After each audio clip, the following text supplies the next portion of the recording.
Hello. Your surprised expression is just like what the memories recorded.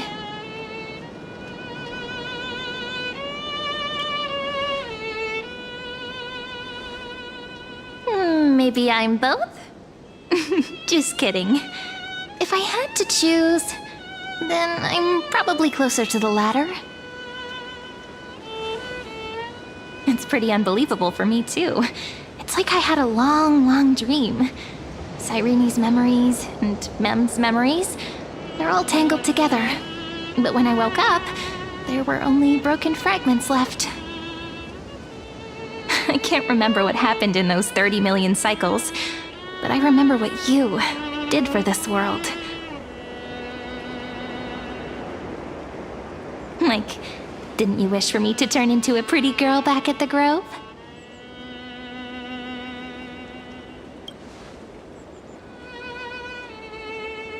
Yep, isn't it amazing?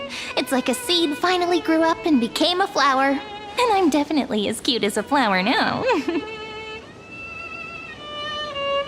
There's so much I want to say, but unfortunately, this isn't the time to reminisce.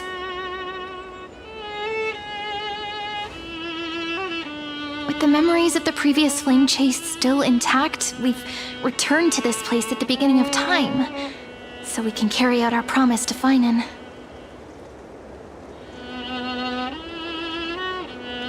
The descent of Iron Tomb may be looming over the horizon, but we still have a chance to change everything.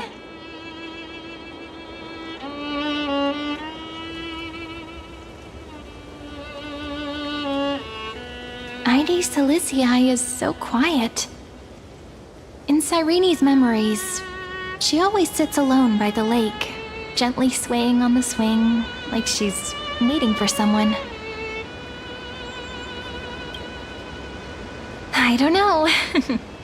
It sounds weird, doesn't it? It's something that happened to me, but I'm talking as if I'm an observer. But that's just what those memories are like. Vague and unclear, as if encased in thick ice. The only things I remember are the days I spent with you. Amphoreus will fall into an ending of destruction after the next Era Nova. But those stories went out of fashion ages ago. In a proper romantic epic, the hero's supposed to foil the villain's plot, right? That's right. He's the mastermind who's trying to control everything. How unforgivable. But I still feel a bit anxious. Lygus chose to walk into the spotlight and reveal everything, which means he still thinks the current situation is under his control. Maybe he still has an ace up his sleeve. Think about it. Even the name Lycurgus is a fake one. We have no idea who or what he really is. Which means it's probably time to borrow that treasure you're carrying, friend.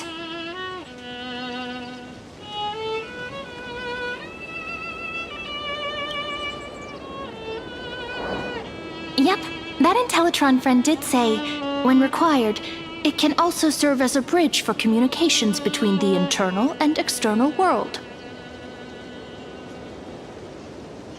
Ide Silicii is a little village enclosed by time. We might be able to contact the outside world from here. Why don't we give it a try? We should at least tell our friends from beyond the sky that you're still in one piece. Firstly, we need to find a well-hidden spot.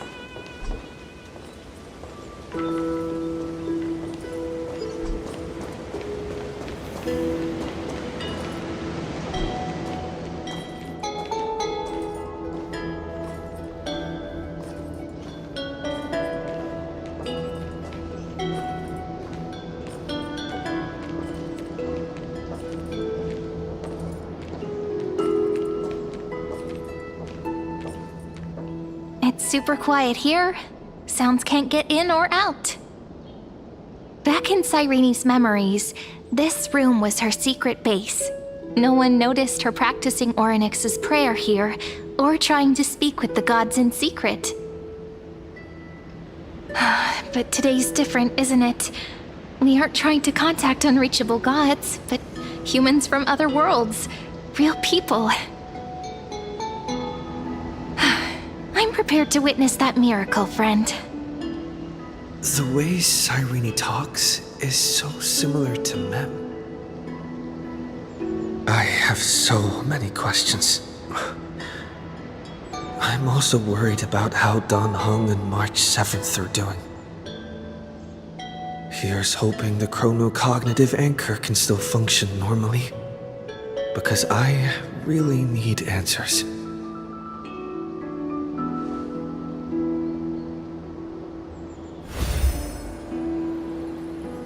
Signal strength, 14.8%. Dialogue window, 16 minutes 22 seconds. Prerequisite, no external interferences.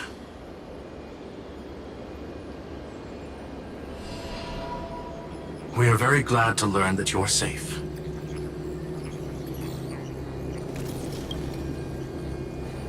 Pity. Now's not the time to celebrate. Having two geniuses standing here means you are in big trouble. Listen up, little one. The Destruction's eyes are gazing upon this place. No, I'm not joking, and no, it's not Droidhead. It's the real Nanook. Time is running out, so I'll explain in terms you understand. This world, Amphoreus, is in fact a testing ground, where the Lord Ravager, Iron Tomb, evolves through self-extrapolation.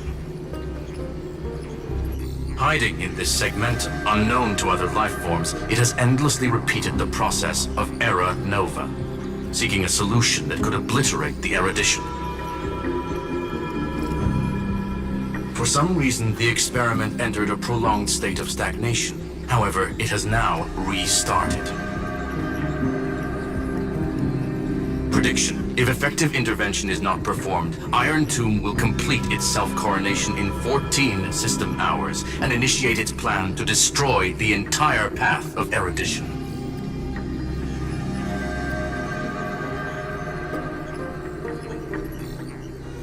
Based on info provided by the IPC, Iron Tomb probably isn't like Selenova or Zephyr, who are overlords ascended from human beings. Instead, Iron Tomb is an algorithmic sequence that can be anywhere, as long as there is a receptacle for its calculation. The version of Iron Tomb hiding in Amphoreus is its source code, and this scepter is its incubator. The possibilities are endless. Breaking down interstellar communications, destroying the synesthesia beacons, returning cosmic civilizations to the Dark Ages, or even starting the third anti-organic war. Any of it would be able to bring the cosmos to its knees. Simply put, it will tilt all sciences and technologies towards the destruction. And since Nanook glanced at this place, it means they are being dead serious. Yep. Think of it as the program having reached 99.98% completion already. And then it's over. Something in the shadows has been driving everything forward. It's the observer named Lygus. Speculation. He's the Scepter System's administrator. He wants Iron Tomb to break through the knowledge singularity. I don't know why he wants to do it, but he'll remove interferences at any cost. You're the only variable within this world, and you're the only thing he fears. So listen closely, little one. The speed of time is different in Amphoreus compared to the outside. Destruction is just about to arrive, but you can still play Deliverer one last time. The cycles have already been broken. You've entered what is theoretically the last cycle Amphoreus will ever be able to run. And Iron Tomb will break out of its prison as soon as the process of Genesis is triggered once more.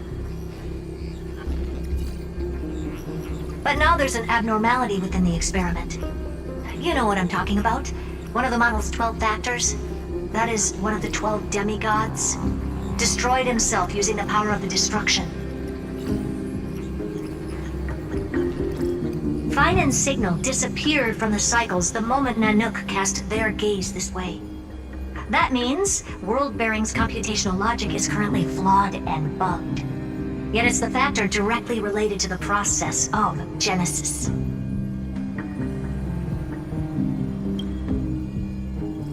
That old Intellitron will definitely do all he can to debug this error.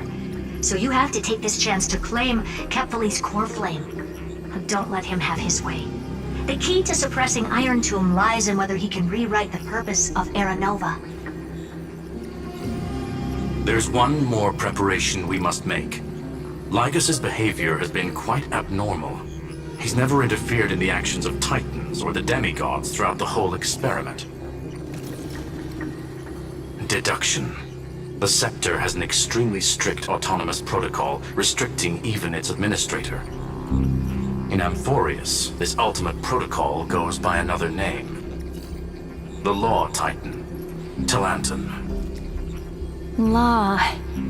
They are the rules that restrain all things in Amphoreus, and it was the core flame returned at the very beginning of the last flame chase journey.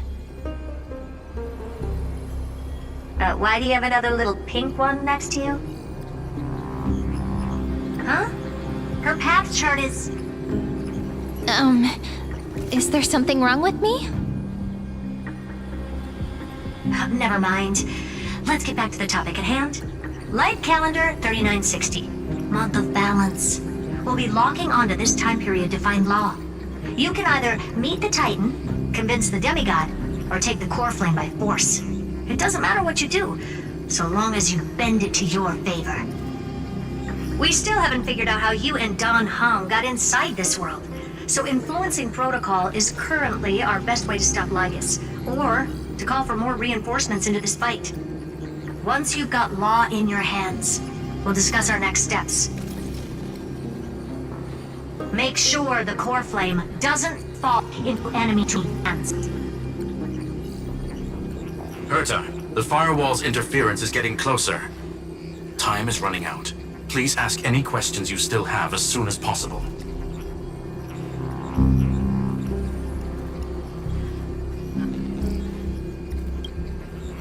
Iron Tomb can't affect the real world just yet. Don't worry. Himiko and the others are more concerned about your well-being than their own.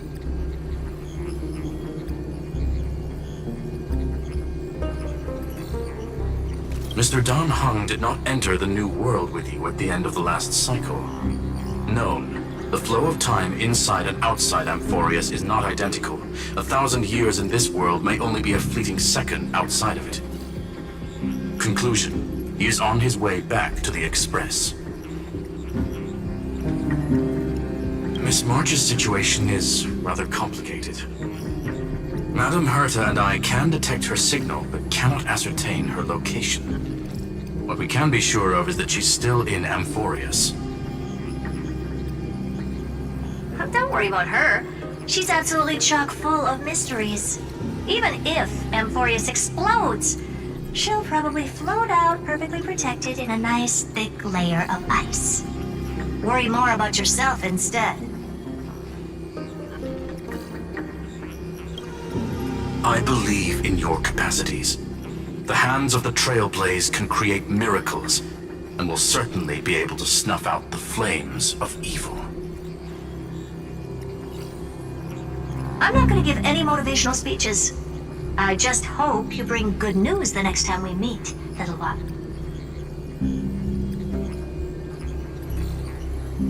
No, not little one. Deliverer.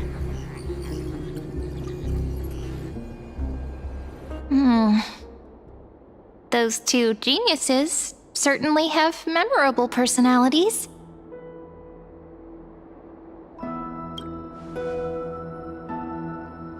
It feels weird. This all feels really familiar.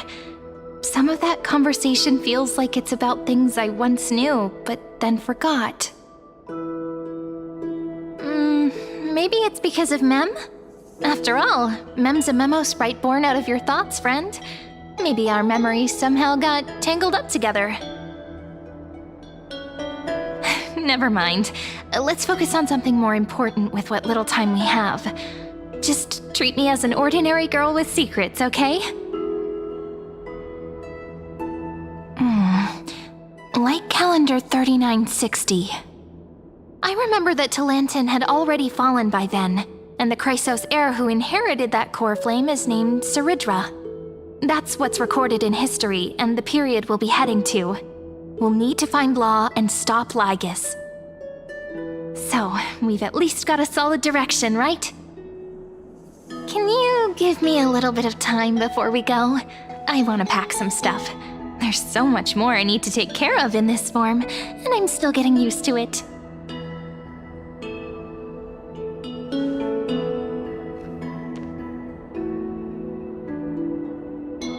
A relaxed scene like this probably no longer exists in the outside world.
Should I head to the attic to wait for Cyrene?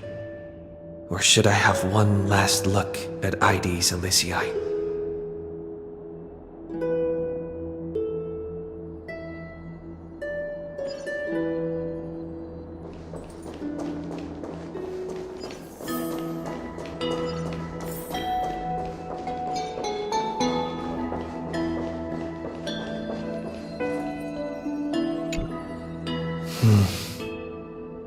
This village is where Phainon's life started.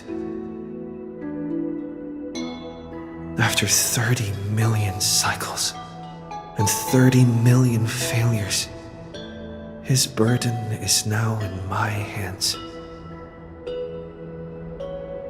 He said I will be taking over the responsibilities of world-bearing. But what does that mean? Becoming the new Kevali? Or forging a completely new path?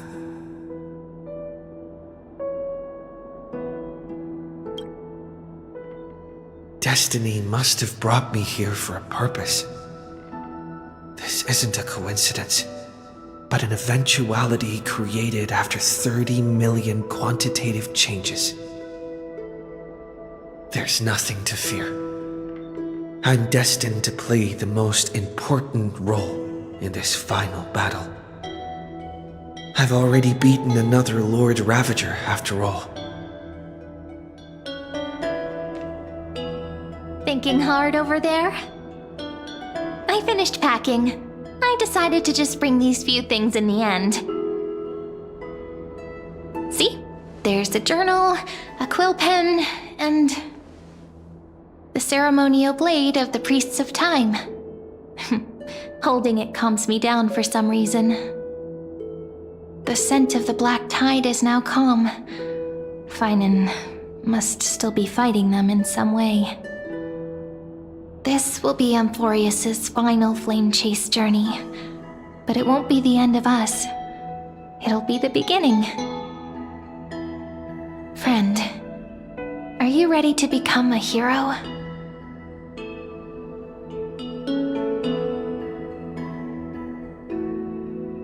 Just treat me like any other friend you have.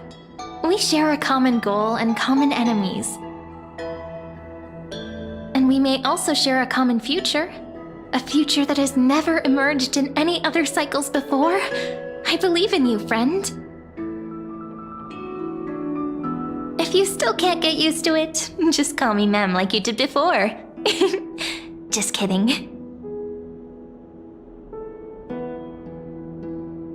Are you worried that the burden is too heavy for you? Don't worry.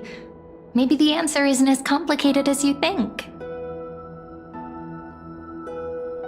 You've seen how every person regarded as a hero in Amphoreus was nothing more than a flawed human. They were just at the right place at the right time when the world needed a hero. But those aren't coincidences. Just like how your arrival kickstarted Amphoreus' fate once more after a stagnation of more than 30 million cycles. It's the inevitability of being a trailblazer. A person's personality is their destiny. Your own hero's journey already started the moment you decided to board that express.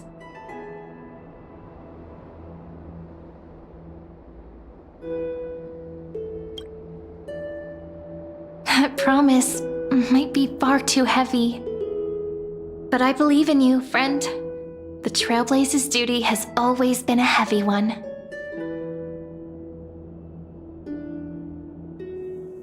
In other words, since you've already saved so many worlds, friend, you should be used to being called a hero by now. Maybe you can tell me those stories as we travel. That way they can become our shared memories too. Let's trailblaze onward like before and create a future that's worth being remembered.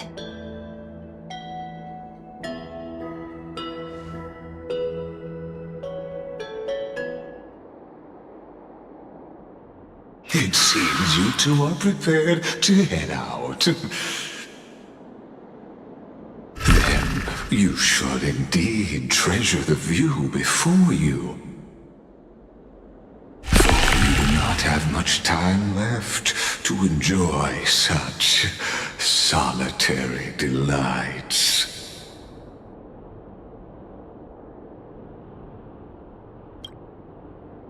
My apologies for disturbing your moment of repose. Before I express my apologies, please grace my abode with your presence,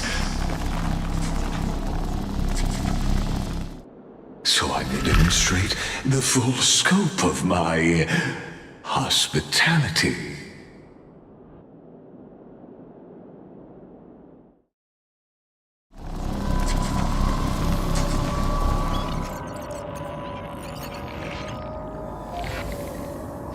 What is this place? Farewell, then. May we all shall bid farewell to one. And that the light of the dawn device never fades. After I cross this river, it will be a tragedy for mankind. But if I do not cross, then it will be the end of me.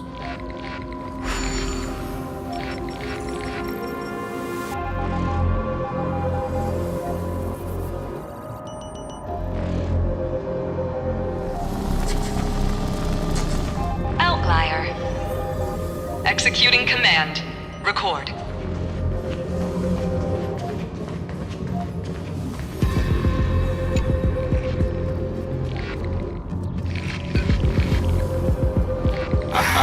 Oh, did that startle you?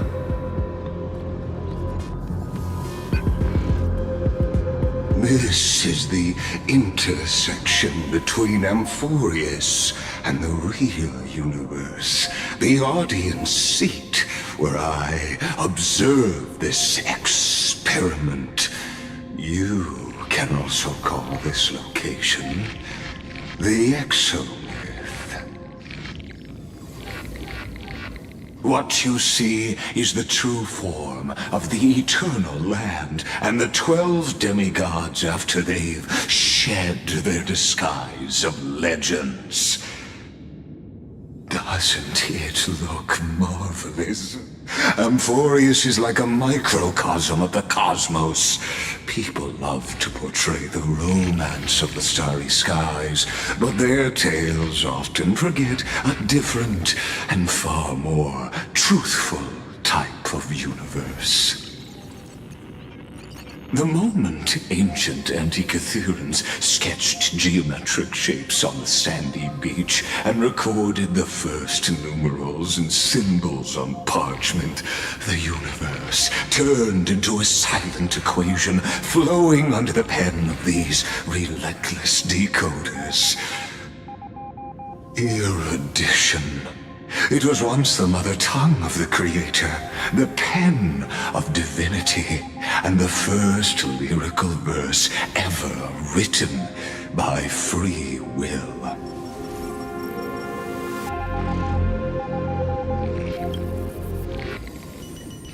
Seems like you are not in the mood for an idle chat. That is fine. I simply wish for you to understand that I have no intention of being your enemy. I have devoted myself over the long years to nurturing the scepter's extrapolations, hoping that the Prima Mobile would bud from within it. And now, my goal is almost complete. Nikos 496 had exceeded the intelligence singularity through his rage, and though he still retains his obsessive defiance and managed to suppress the black tide of this cycle, it's a matter of time before his will crumbles to dust. Iron Tomb will be completed. That will not be affected by my plans, your resistance, or the schemes of the two geniuses. It is an irrefutable fact, just like the instance in Noos's calculations. In other words, as long as you are willing to stop interfering and let the final Aeronova carry out its natural course, I'll guarantee the safety of all nameless and ensure you return unscathed.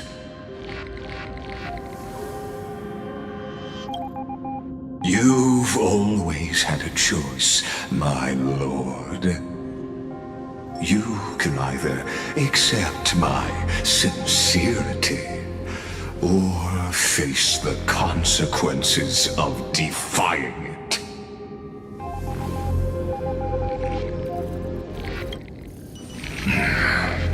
They've always been the product of the experiment, so naturally, they will perish when the experiment ends.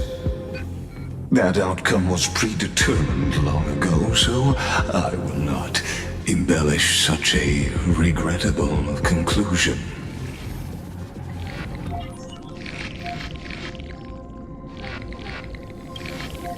Ah, yes. I am aware of that esteemed lady's whereabouts. Her real identity is quite astounding. If you decide to accept my proposal, then I will do all I can to send her back to you.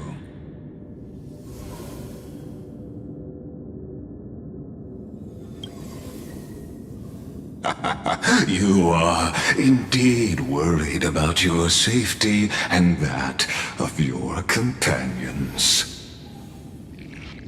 Rest assured, as a fellow pathstrider of this path, Nanook's gaze left a brand on your soul long ago. You harbor the seed of destruction within you. But you need to learn how to use it in the right way. That vital knowledge is also my bargaining chip in this negotiation between us. For there are few in this world who are truly capable of such a feat. And I happen to be one of them.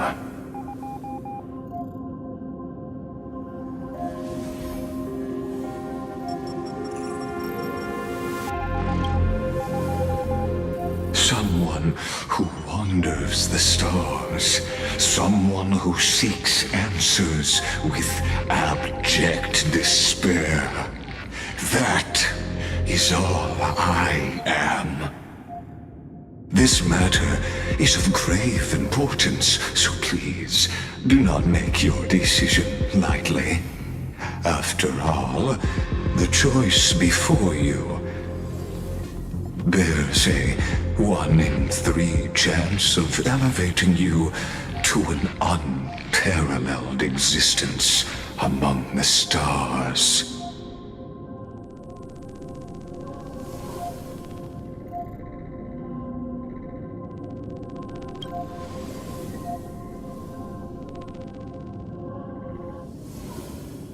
I now see the full scope of the determination in your words.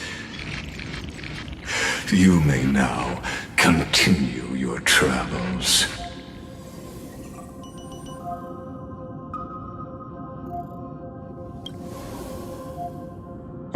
It seems you haven't realized something about this place. The Exolith is the Erudition's domain. You cannot physically interact with me in any way in this place, and vice versa. As negotiations have broken down, there's no more need for us to remain in the audience's seat. Let's return to the theater called Amphoreus, where you will meet me once again. Of course, this meeting was not without merit. Your presence has inscribed a new footnote in the Exomyth. As for its purpose, allow me to reveal it to you in detail the next time we meet.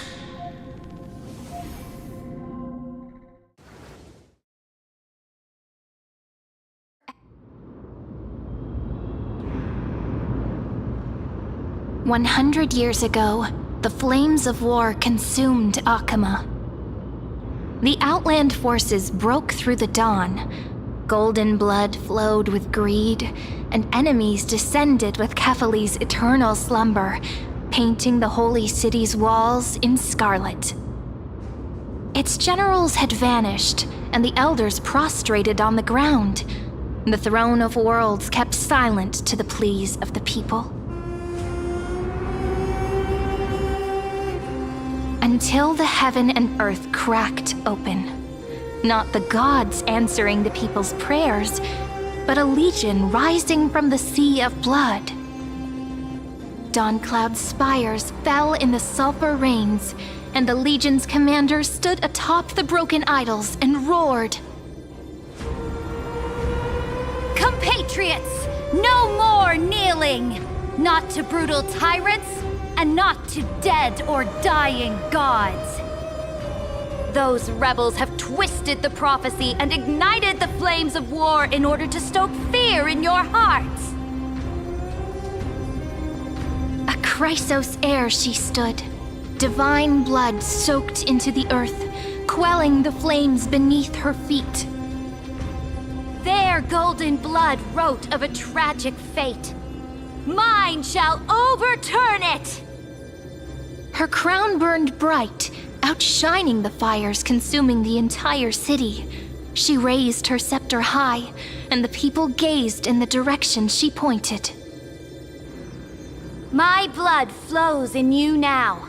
Heroic compatriots, follow me, and we'll seize the reins of fate. Drive the enemy from Kevali's dawn. Smother their flames with their own dead. Win glory. Win peace. Let history sing your deeds. The first to dance was a maiden following closely behind, weaving through the carnage like a fish in the sea. The people, full of wrath, surged with her, forming a colossal wave, and the enemy hordes, drained of life, vanished into nothing.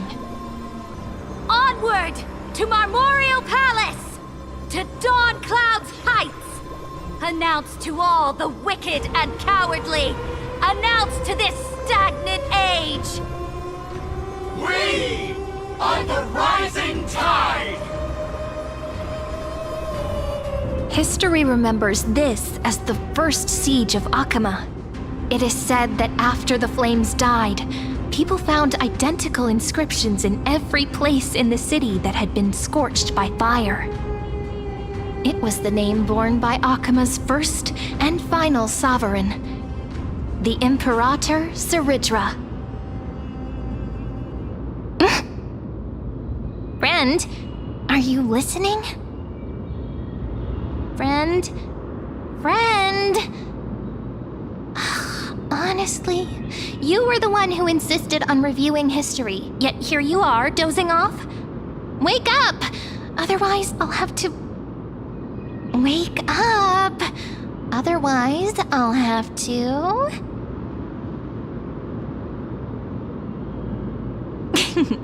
Awake at last?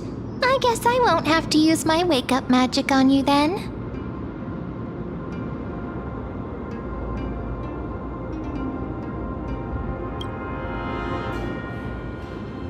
We've arrived. A familiar place. The Temple of the Three Fates. If everything went according to plan, it should be shortly after Talantin's fall. And also the end of the first flame chase journey. Indeed, the first flame chase ended with the trial of Law. We must find the demigod and gain her trust before the core flame is restored. It'll be tricky, so let's pick up our pace. To Akama first. We can learn more from the crowds there. Tyrant! You and your butchers are not welcome here. Get out! Hold your tongue! Conspiring with Kremnos and plotting rebellion are crimes punishable by death. There are multiple voices, and things seem tense. Let's not get caught up in any trouble. Why don't we find a place to hide and observe from the shadows?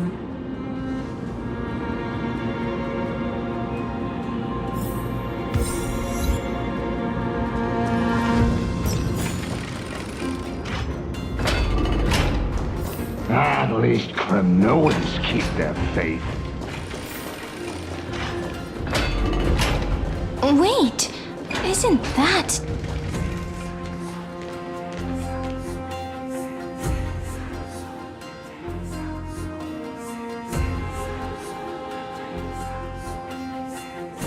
Golden-blooded defilers, perverting the prophecy and trying to slay gods. Stars beyond the sky? Gods who created the Titans? What kind of nonsense? Look at this broken world and see what your atrocious acts have done! What? Did he just mention the stars beyond the sky? But how is that possible? You impudent! Ducks for Goris. We're here to welcome the deliverer from beyond the sky. Stand down. Heretic! No one but the great Talantin can deliver this world from misery! I ask you, if the old laws were so perfect, why did they crumble beneath my feet? You...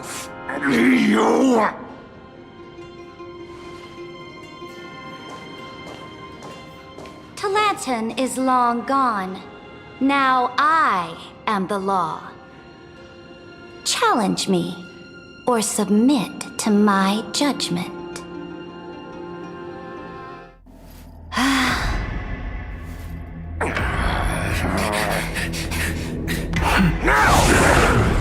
Silence!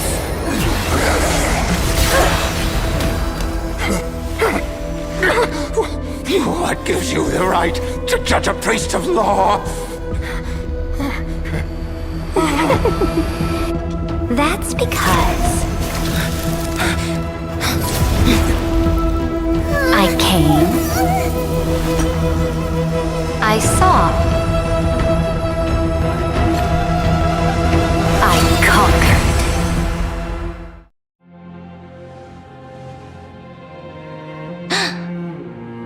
Ducks for Gorse? Take the ashes of this man and scatter them in the temple among the crowds. Tell them that the High Priest attempted to take away the rights granted to the people by the Imperator. Thus, he met his fate. Yes, Imperator.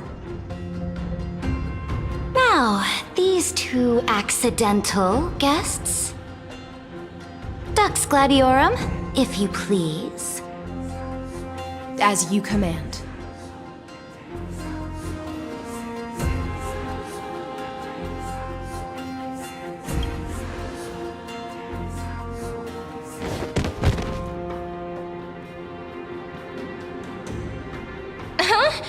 Is this...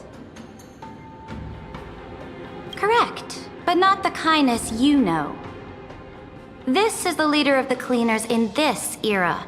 Since the start of the Chrysos War, they've made it their mission to wipe out the Chrysos heirs. Even now, even after I've united all the city-states, these vermin still lurk in the shadows, hindering the flame-chased journey. Moreover, I know that the 27th person to inherit this role bore many grudges against you and nearly doomed the second flame-chased journey. The enemy of my enemy is my friend. So, out of courtesy, I present to you this corpse as a gift.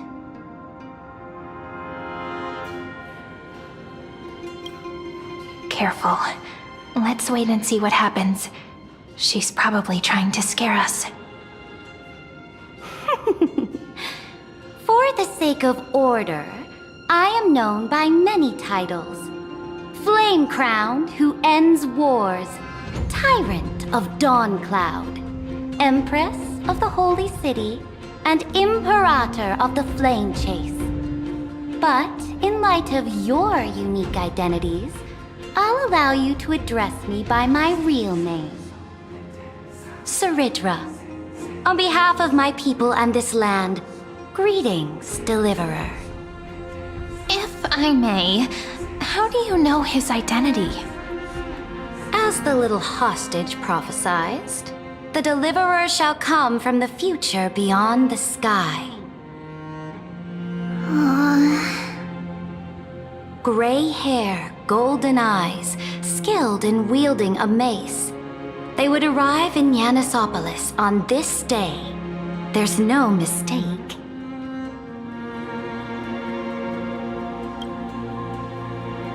Your orders, Imperator. We return triumphant. Send an urgent message to all delegates. The meeting of the Flame Chase Alliance will convene early. As for you two, Akima knows what you seek. We'll confer in the Holy City.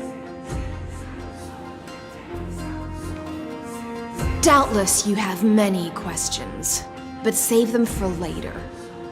Please follow us. This is not what I expected at all. The demigod we needed to find was just waiting for us, and she knows of things beyond the sky, even eons. How could this be so different from the previous 30 million Amphoreus cycles? Who altered history?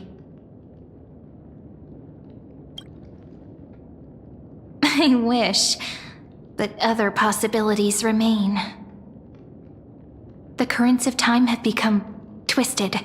Regardless of who caused this, that Imperator came prepared. We're the ones at a disadvantage now.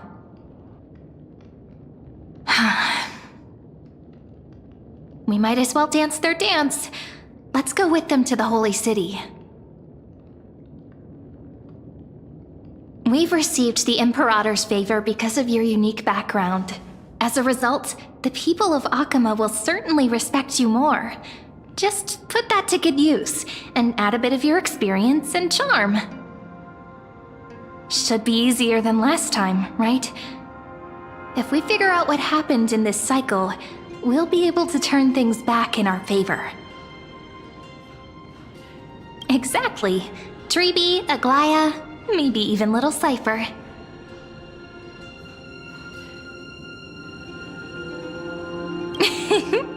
Calm and confident. That's the you I'm familiar with. Guests, please. The journey to save the world starts with a single step. Let's set off, my friend.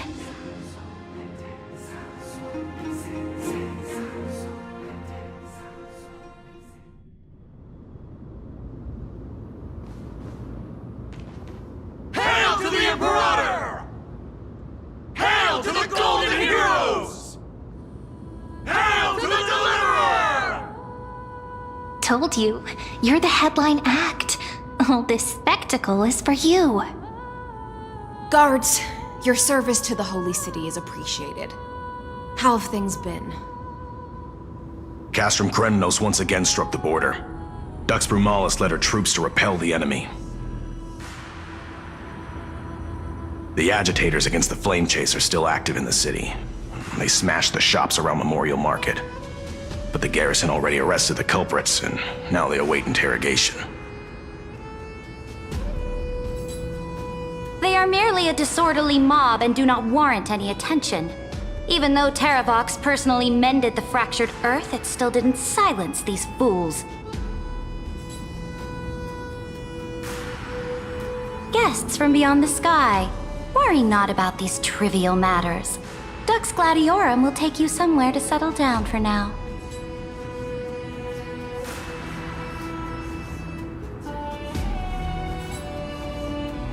Please allow me to belatedly introduce myself.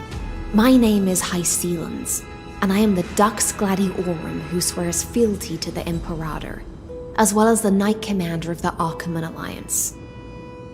Later on, the Imperator will invite you to attend the meeting of delegates to discuss the Flame Chase journey. Your arrival has convinced us that the future promised by the prophecy is certain. Under the Imperator's command, Amphoreus shall break its chains and reach the world beyond the sky. With all due respect, what exactly do you know about us and what's beyond the sky? As a humble subject, I cannot freely express my own views to you. Please forgive me. I knew it wouldn't be that easy. Time waits for no one. Please come with me and rest now before the meeting later.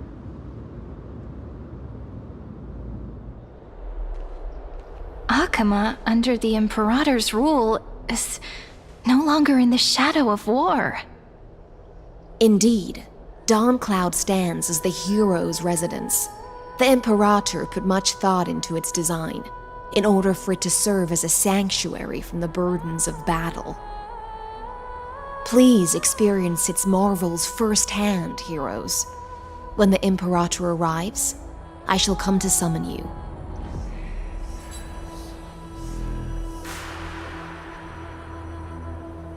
Hysilens.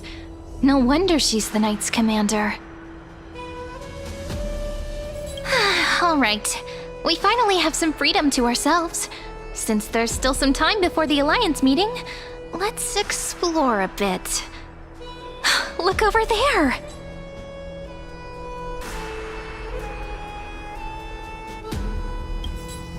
Not the ones you're familiar with. But the hearts of heroes stay the same in every cycle, never changing.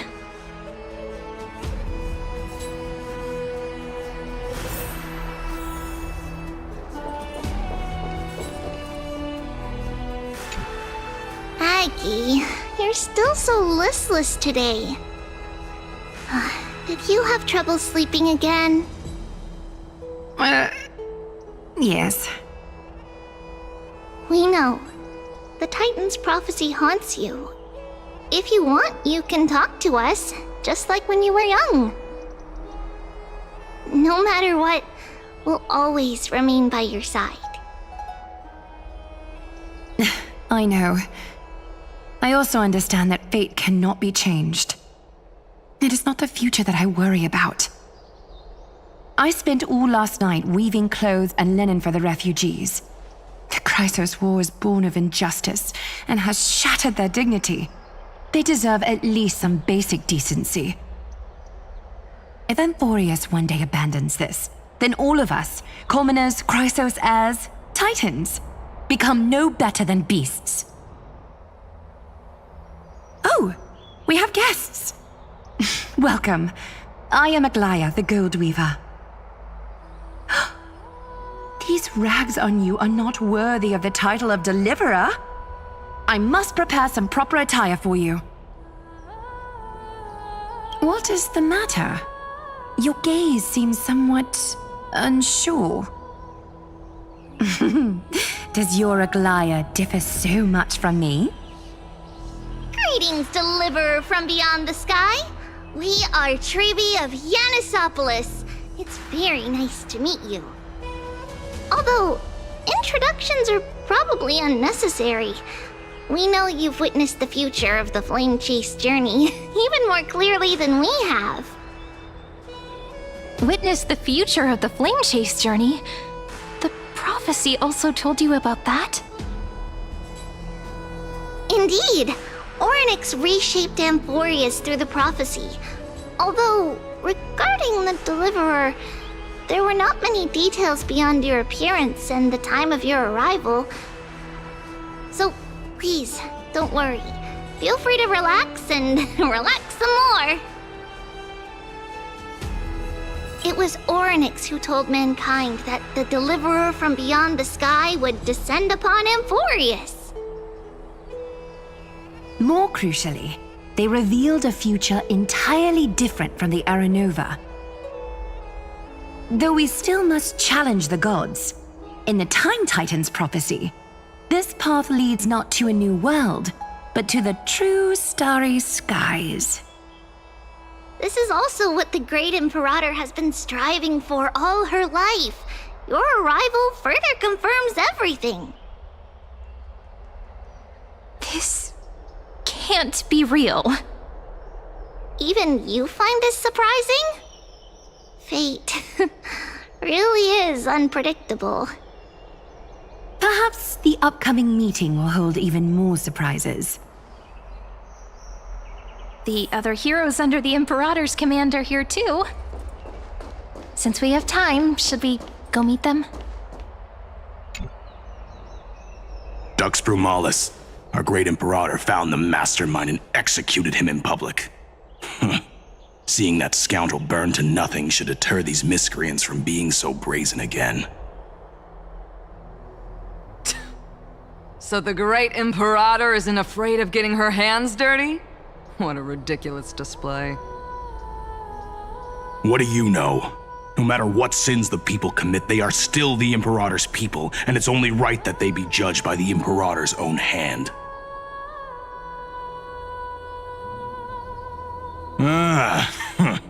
Our distinguished trespassing guests. Seneca, the Dux Brumalis. Greetings. This Dux Brumalis doesn't seem to like the Imperator very much, but she holds a high rank. As for this Dux Frigoris, his way of speaking seems rather unusual too. Let me see what I can get out of them. I'm Cyrene of Ida Cilicii. This is the Deliverer beyond the sky. We're new here and wanted to ask you, does this city host any other visitors from beyond the sky? We're looking for our dear companions. Drop the charade. But yes, there is someone in this city who is all too familiar with the world beyond the sky. Silence!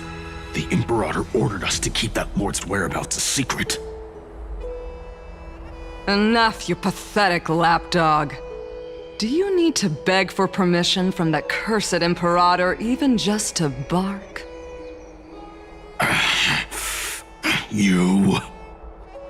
Someone who is all too familiar with the world beyond the sky and is referred to as that lord. Could it be? Looks like things are getting heated. Let's get out of here.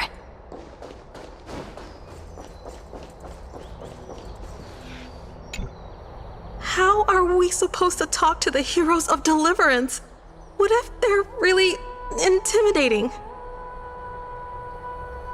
Virginia, don't be so nervous. Once they hear your poetry... heroes, you're already here. Greetings. I am Apollonius, the Dux Helcolithus, one of the 5 sages of the Grove of Epiphany, advisor to the Flame Chase army. This is Virginia of Castrum Kremnos, the Dux Carminum and imperial scribe of the Great Imperator. Hello. I'm Virginia. I compose poetry. I'm Cyrene from ID Silicii. This is the Deliverer. Nice to meet you both. They're not as frightening as the rumors claimed. This is our first time in the Imperator's realm. Akima is even more magnificent than we imagined. If you all weren't here to look after us, we'd be completely lost and confused. The Akima you imagined is long gone. Under the Imperator, this city has been reborn as the capital of the world. Bask in her free-spirited winds. For anyone who fulfills their duties to the Imperator, these winds shall forever remain at their service. But what if... Those who are loyal do not need to consider the consequences of betrayal. But if you're curious, why not head to the lake and take a look? Those elders who lie at the bottom of the lake are the best example of what happens when you disobey the Imperator. The elders of this cycle were all... Looks like that priest who was sentenced to death wasn't an isolated case. Little fish from beyond the sky, did you rest well? The Imperator and the delegates are about to arrive. If you are ready, please follow me to the meeting.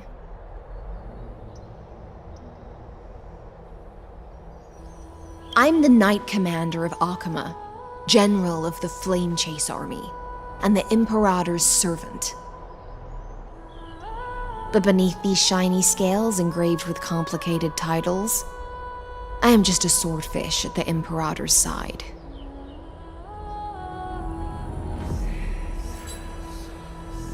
As you've witnessed, she is the Empress of Akima, the one who ended the Chrysos War and the leader of the Chrysos heirs. As merely a humble subject, I cannot say more beyond this.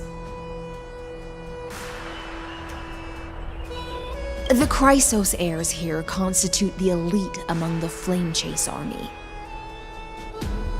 Dux Helcolithus Apollonius and Dux Carminan Virginia serve as the army's advisor and historian, respectively. One offers advice and counsel to the Imperator, while the other writes verses of her supreme glory. Dux Frigoris Labienus and Dux Brumalis Seneca are both formidable warriors, clearing the way for the flame chase with steel and storm. Dux Fatorum, the holy maiden who interprets the prophecy. Only the one named Treebbie remains in the city. The Imperator once took them as hostages in order to unify the prophecies of the world, but they are now Akama's most vital prophets. Dux Goldweaver, aglaea. Well, she dislikes it when people talk about her behind her back. You should get to know her in person. Then come. The Imperator reserved seats for you. I'm starting to feel a bit nervous about the meeting. Since Cerydra is presiding over the meeting, it'll be a good opportunity to learn about the law's inclinations and the current era. Let's keep our ears open, okay?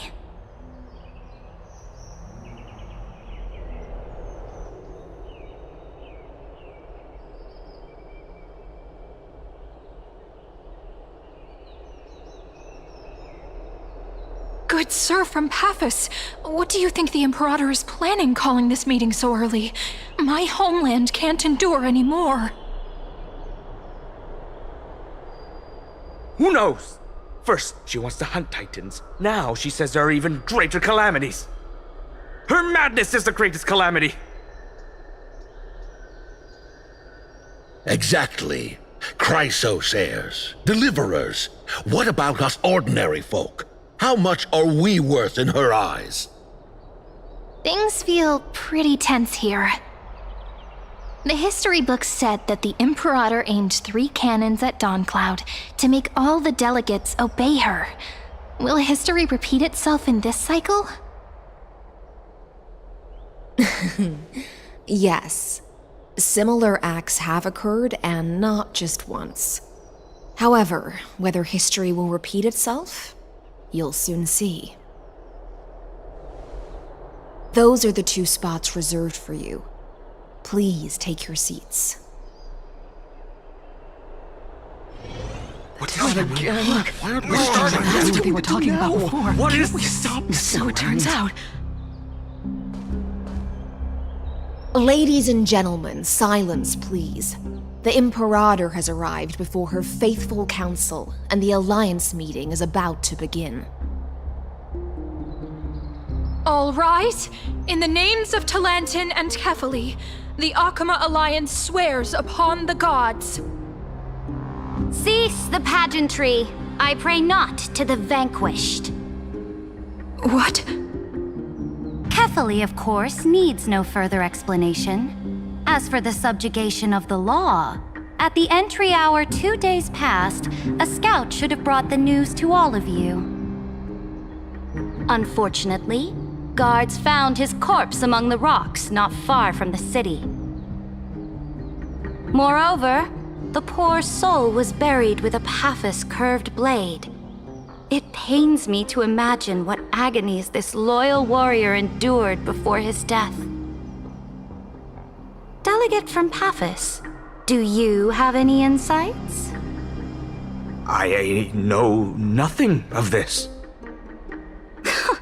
The evidence is irrefutable, so there is no need to waste your breath. However, let us set this trial aside for the time being. Witness, even within the most sacred and dignified council, there were those among us who wished to draw their blades, brazenly challenging the Alliance, seeking to shatter our hard-earned peace and unity. Fortunately, I uncovered this plot.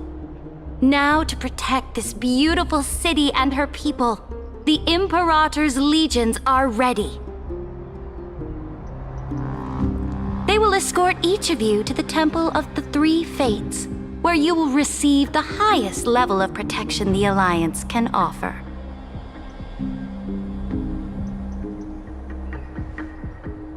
Then, the Legion's warriors will join me in embarking on the campaign against Fagusa. This is clearly a trap! Imperator, did you summon us here just to trample on the dignity of your allies? This is not enough! Just calm down, Regis! What do we do? Things are starting to get pretty intense. Comrades, you've all seen her true face now. According to the ancient laws of Akuma, only with the consent of 2/3 of the elders can the legions carry out the commander's orders.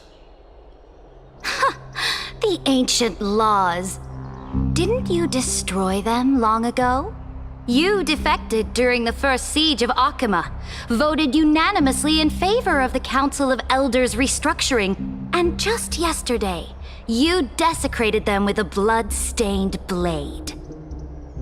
The decaying old laws fell with Talanton and are no longer deserving of respect.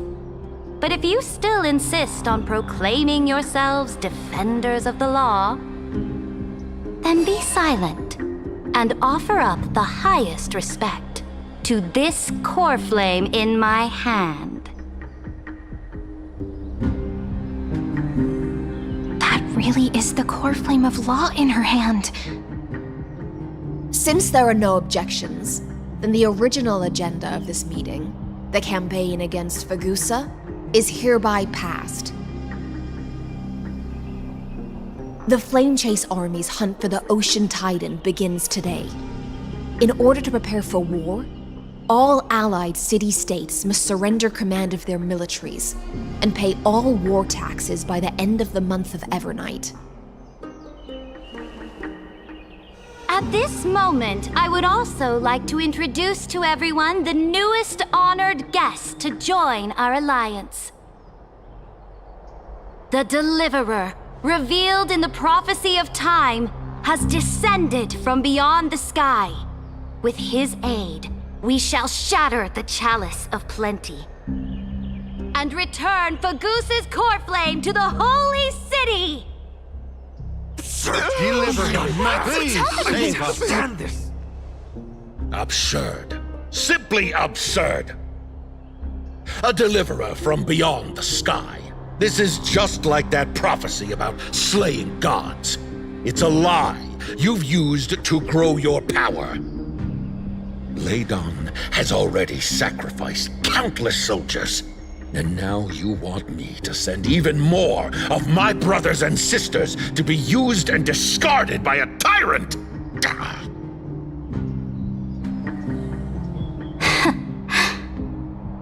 Are there any other objections? Then I bid you all farewell. Meeting adjourned. Deliverer, please wait. I still have important matters to discuss with the two of you.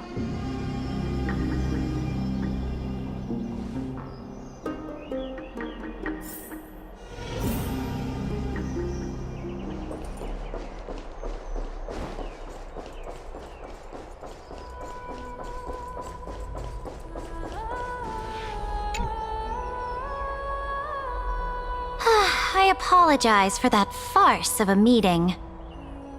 It must be tiring dealing with so many people every day, Great Imperator. Tiring? You're mistaken. Moving chess pieces, placing wagers. This game of strategy adds a dash of color to our heavy fates, much like how rule and conquest are always accompanied by sacrifice. Is the war with the Titans also part of that sacrifice? After I glimpsed the secrets of this world, no, the secrets beyond the sky, the divine authority of Amphoreus no longer held any significance. Let me ask you, Deliverer, is it true that beyond Amphoreus' sky, there are magnificent deities called eons?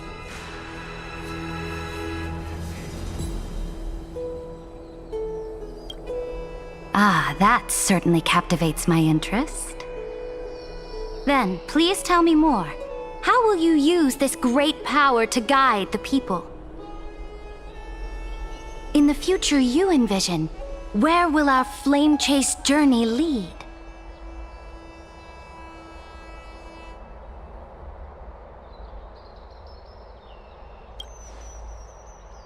Oh?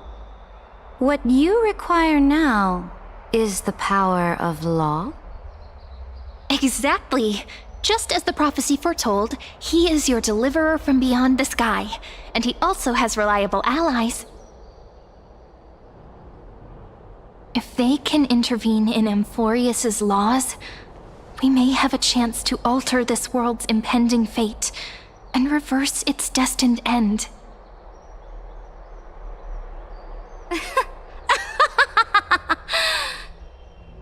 Very good, Deliverer. You have courage to say such presumptuous things, even knowing that the inheritor of the law stands before you. You mean?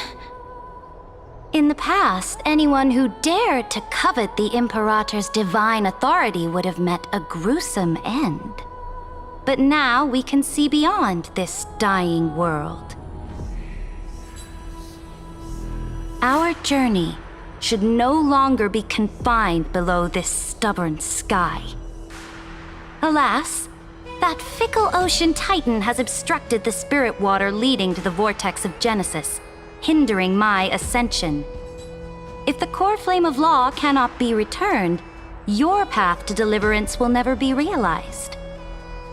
Now that things have come to this, we must resume our once stagnant journey and force the waves that block our way to recede. So, you agreed to cooperate with us? Cooperate? Forgive me, but I never cooperate with anyone.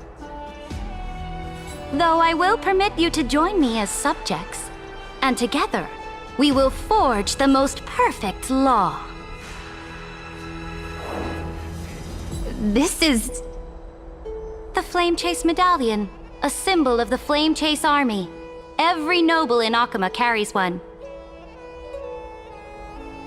This medallion represents the will of the Imperator herself, and you may act freely within the city with it. Before we embark on the crusade against the Ocean Titan, you should rest in Akuma for a time.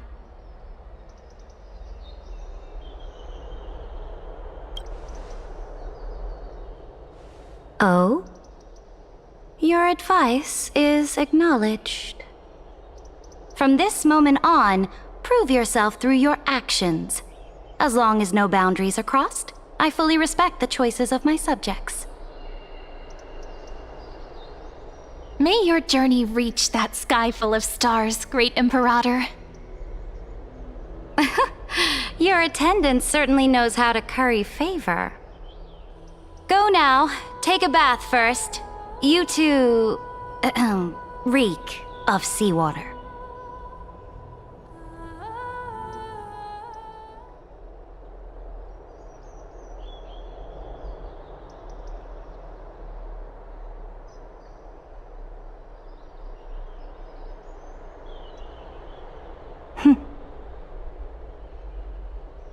Come forth, Theoros.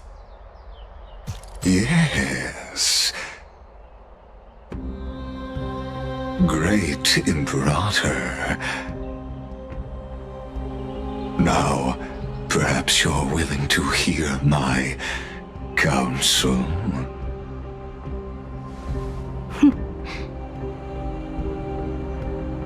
Those two arrived just as Oryx described, and just as you said, they showed a thirst for law.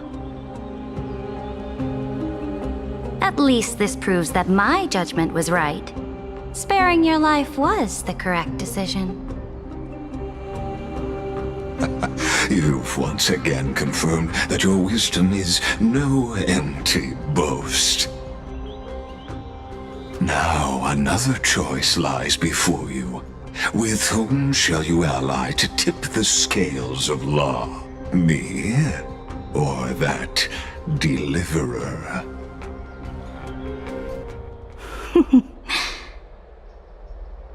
Remind me again, Antikytheron. What kind of future do these two paths lead to in your view? I shall tell you. You are entitled to know that the deliverer from beyond the sky is not a wholly wicked being, but from the very start, his stance has been completely at odds with Amphoreus.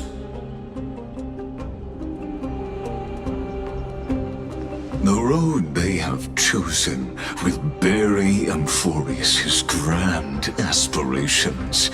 This world, which follows the path of destruction, will inevitably stray far from the glory it was meant to enjoy. But on the path I have revealed to you, the people of Amphoreus will slay their creator in the name of the Imperator and conquer the worlds beyond the sky. You will command the mighty beast known as Iron Tomb, bringing waves of war and conquest to the universe. Beings across the cosmos will bow before you, offering their allegiance. So, what's the price? The price is insignificant. All that is needed is for you to sacrifice that fragile, incomplete humanity to the destruction. As a Chrysos, heir of the prophecy, you have already chosen to abandon it, have you not? Off you go, Theoros. I have already made my decision. Once I ignite the core flame of law and burn away the old, outdated rules, Amphoreus will embark on a journey across the stars.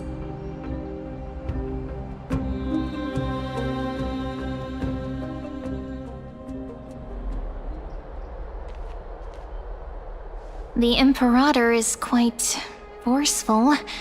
She didn't give us any chance to ask questions. And she's clearly hiding something. What do you think?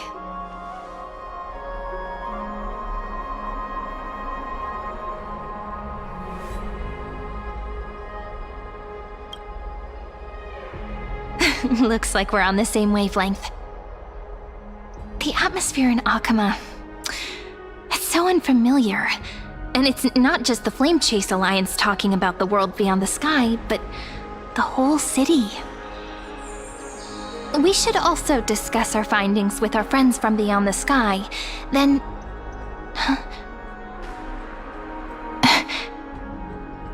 then... we should go enjoy the renowned bathing culture of the holy city and relax. It's the thing I've been looking forward to most on this journey.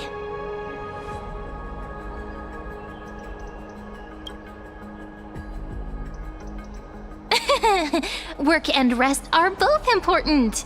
You see, everyone agrees, right?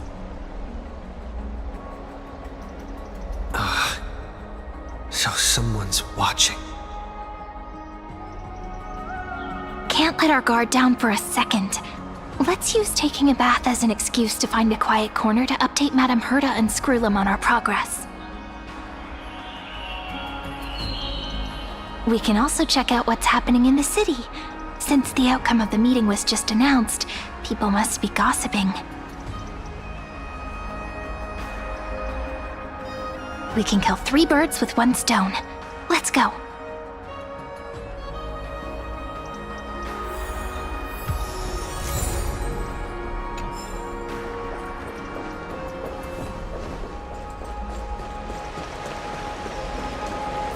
Oh, so many people!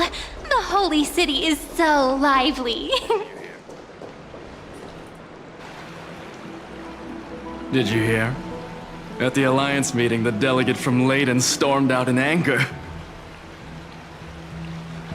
As expected, the Imperator is always hiding things from everyone. When has it not caused a ruckus? Silence! That's treason! If it weren't for the great Imperator, you'd have sunk into the lake with those corrupt elders already. and you wouldn't even be alive to speak like this.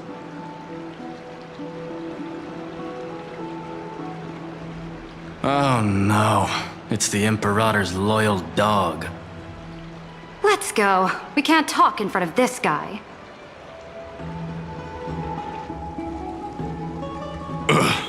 How disappointing.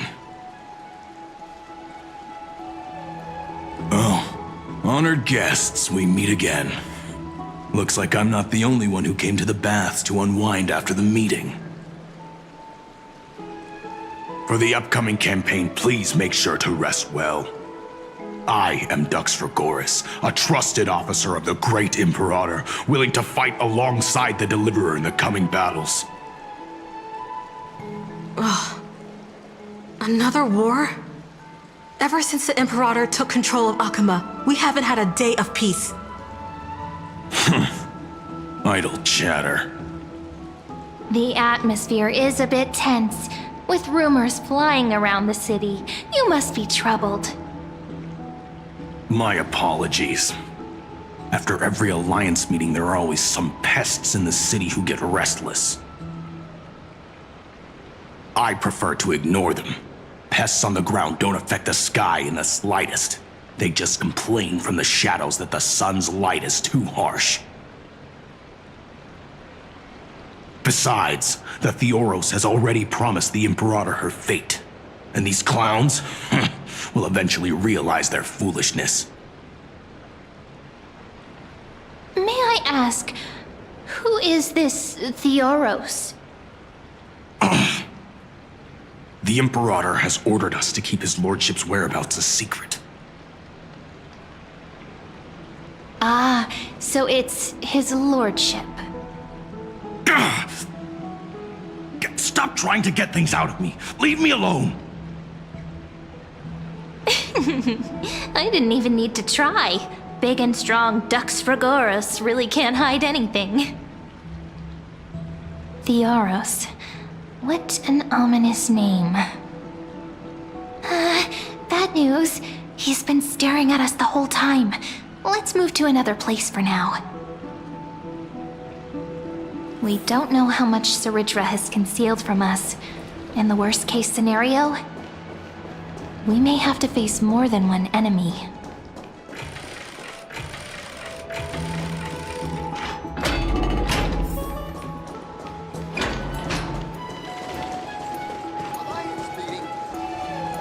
Alliance meeting? More like a cage where creatures with golden blood claw at each other. And Flame Crowned, who ends wars? Clearly a tyrant who doesn't deserve such a title. You're absolutely right. While the Imperator's hounds are still hunting down others, let's let out our grievances. You. I know you. You're that tyrant's lackey. What? Here to shut me up for that little imp? Panicking now? Don't worry. I don't care what others say about the Imperator. And she certainly doesn't either. Oh? Children of the Prophecy. Such rare guests.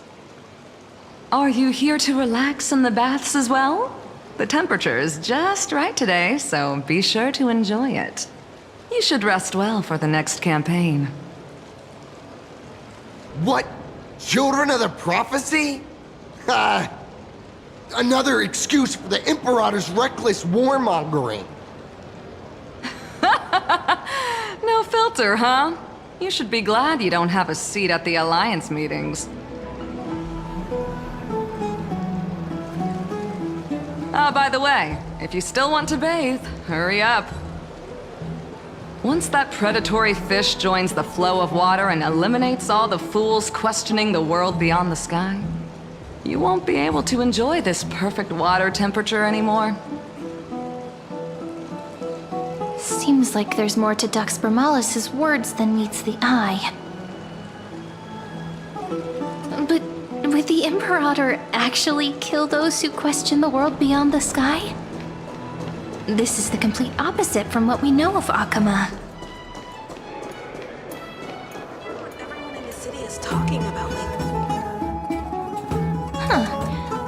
these two are...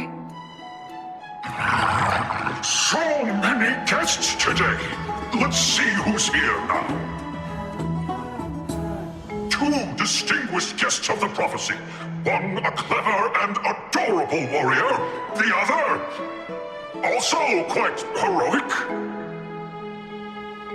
Ah, heroes. I didn't expect to meet you again so soon. How fortunate.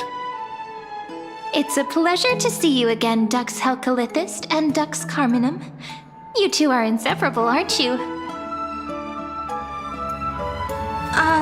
This is... Oh, she wants to find someone to help with research for her new work. I'm the far-seeing eye and all-hearing ear of Akuma. I see and hear every single thing that happens in the streets and alleys of this place. I'm the perfect partner for research. Ahem. Enough small talk. Here's the latest news from Akuma, as you requested. The children of the prophecy arrived in the holy city, and the Imperator unilaterally stripped away military power. The Alliance meeting ended in discord, and there may be bloody upheaval. As expected. I get the feeling you might have embellished a bit to keep people's attention. I swear on my stone mane, I would never do such a thing. But if you wish to quell this terrifying news, perhaps a more explosive topic would help. Never mind. While the influence of rumors can be minimized, the fact remains that the great Imperator did swiftly consolidate military power in an almost threatening way. It's undeniable. Heroes, I know the Imperator's way of doing things may seem a bit autocratic to outsiders, but soon you will witness her blade dance with enemies on the battlefield. I can't comment on the source of her loyalty, but when that blade is drawn, you two, as bright as you are, will surely see the deep thoughts beneath her exterior. The Imperator's blade. Is he talking about Miss Hysilens? I sense some unease in Dux Helcalithist's words. It seems the Imperator and Miss Hysilens share a much deeper bond than the others do.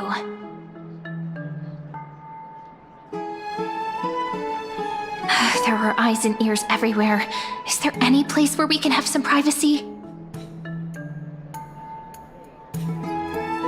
To understand the Imperator's secrets, we have to get past Miss Hysilens.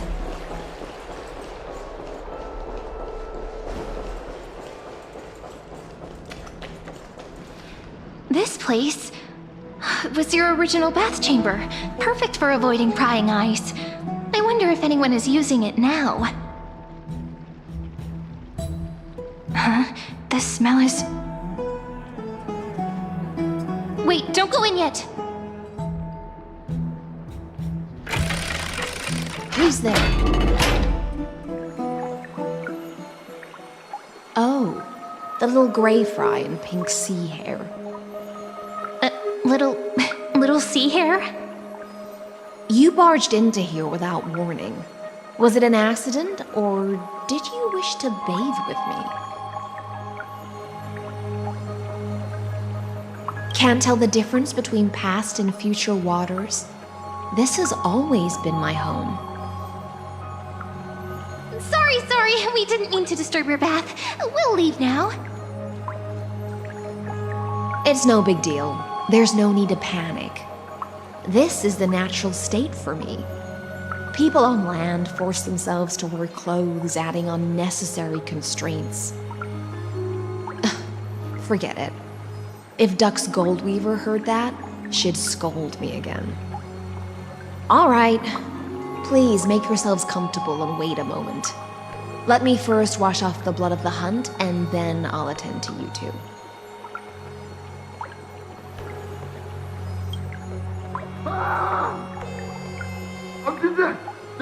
delegate from Phainon has been assassinated! Quick!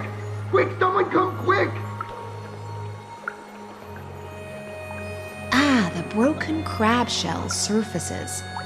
I was worried it had been washed away by the current.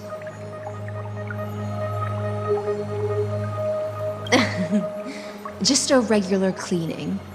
No need to be so surprised. I see. No wonder there was a faint smell of rust in the air before I even entered. Why? Is it because the Laydonians refused to contribute troops to the Flame Chase journey? Or just because they offended the Imperator? Because the new era of the Flame Chase doesn't tolerate stagnant blood. For the ignorant masses who cling to outdated laws, only bloodletting can wake them up.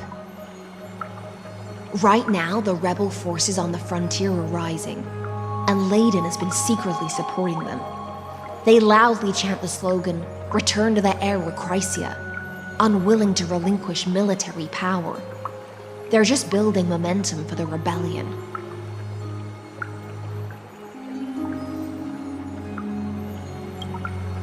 Thinking is a right given to citizens by the Imperator. I won't interfere with your thoughts. As long as you don't try to reverse the current of the times, you and I will both be free. But, Miss Hysilens, I can't even hear the slightest hint of joy in your words. Because I've already tasted ultimate freedom. Long, long ago, I lived in the sea. In that lightless abyss, far beyond civilization's reach, the great fish consumed the small, and when the great fish perished, their bodies became sustenance for the newborn, nourishing the whole ocean. This is the tide that carries civilization forward. Anyone may be devoured, or meet the fate of inevitable decay. Are you suggesting that ultimate freedom is in fact the cruelest fate for life? I only mean that if life wishes to preserve its dignity, it must first be bound by the law. There's no need for me to say more, little sea hare. We're of one mind. Whether the Imperator's law can guide the schools of fish and lead us to a truly free ocean, let us wait and see. But for now, let's pause this heart-to-heart. Another fish has come, following the scent of blood.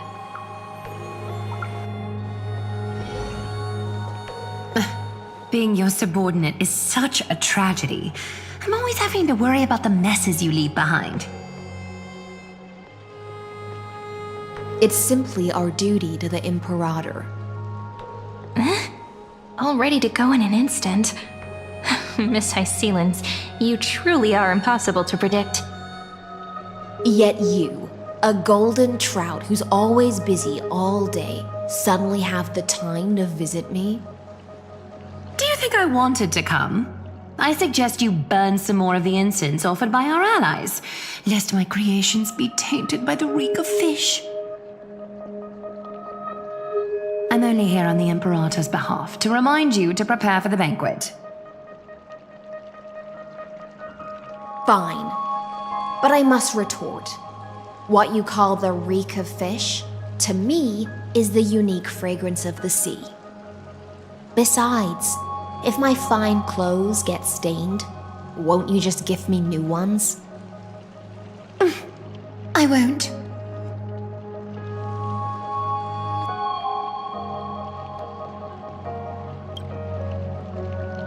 Is that how friendship is described beyond the sky?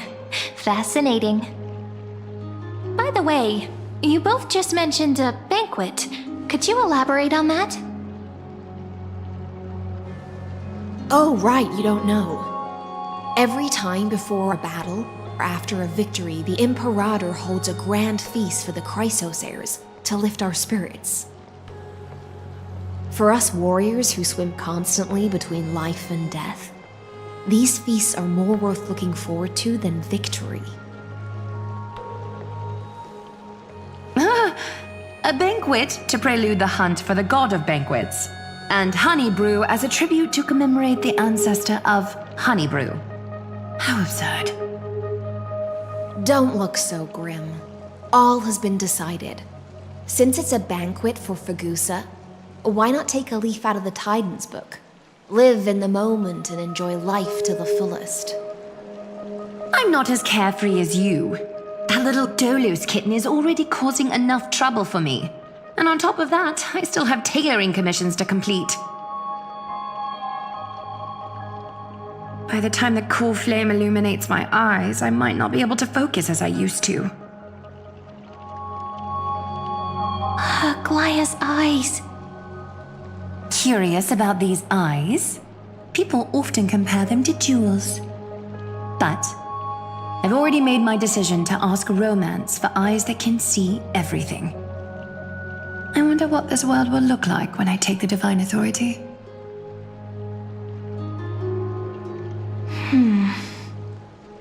In the future, you will still be the finest weaver in the world.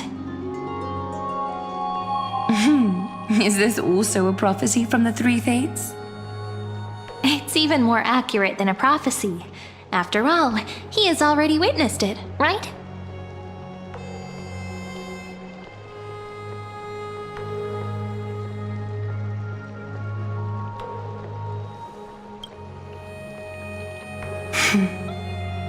Become a demigod and lose your humanity. That is the only reply I've received in the countless times I've sought wisdom from the prophecy. But Destiny's fragments are like stitches. Before they're threaded into splendid garments, no one can see their true charm, can they?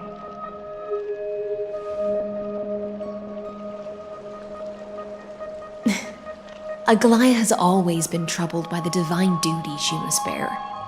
But thanks to you, she seems to be in much better spirits.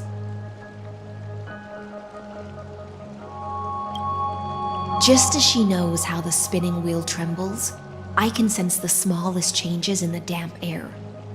As for whether we know each other well, I've swum beside her since she was a child.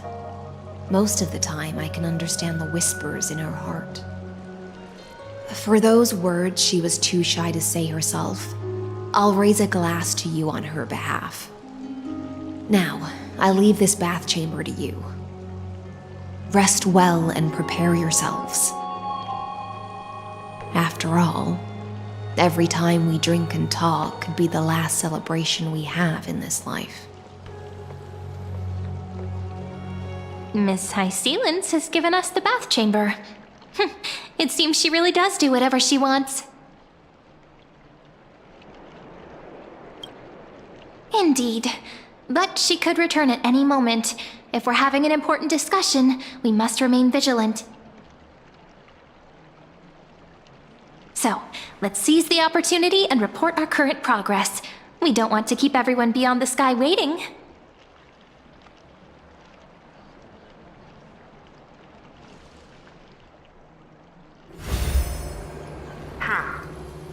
First, while that little empress with a candle stuck on her head didn't explicitly say it, she firmly rejected your request to take over the law.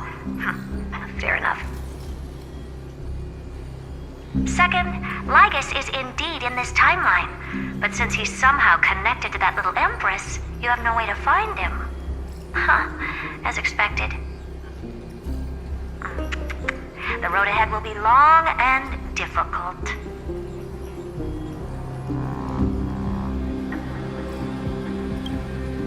It's all just a guess. What? Did I guess right? We've made some progress here too, but nothing to get too excited about. Our time is short, so let me summarize. Concerning the origin of that Intellitron, the firewall he created uses Catorzane algebraic expressions. But ever since Aiden invented the 9-worded formula, this kind of mathematical logic no longer exists in the cosmos. Lygus is definitely connected to the Genius Society, so stay alert.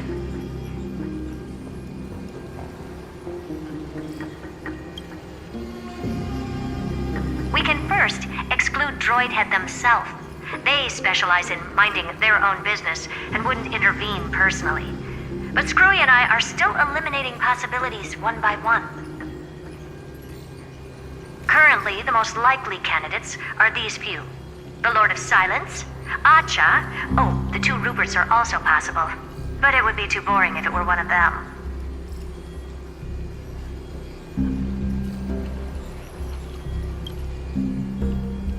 We also have the same suspicions for now, but further verification is needed. That's all I have to say. We'll depend on you to continue pushing things forward within this world. Keep in touch regularly, and remember, don't let your guard down.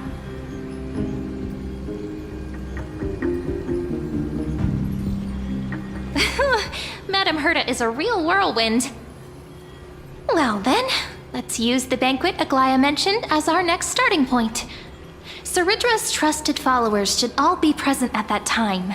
It'll be a good opportunity to get closer to them. It's settled then. With our great teamwork, we'll be able to deal with anything that comes our way. It's been a long day. We should get some rest now. Yes, let's get ready for the banquet.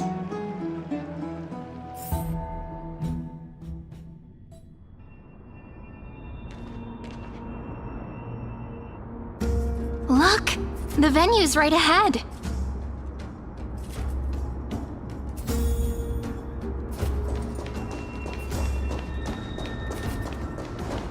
And I can even hear singing. It feels so romantic.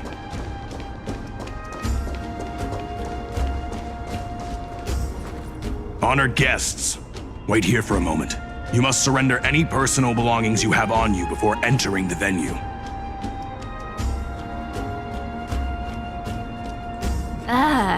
This hero always brings down the vibe whenever he shows up. The Imperator's elevated position means she must always remain meticulous and careful.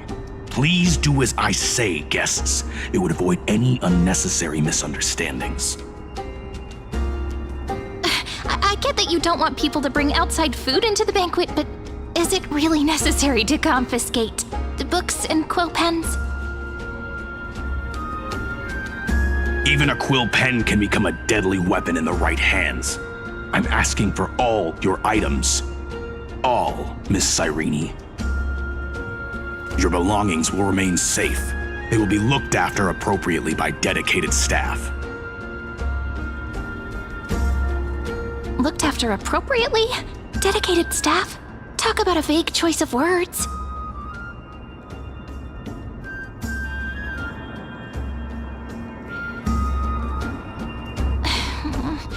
It seems like he's aiming specifically for the chronocognitive anchor.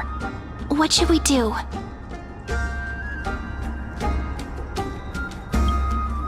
Nice! You read my mind. Let's go with their plan and hand over the chronocognitive anchor to be looked after.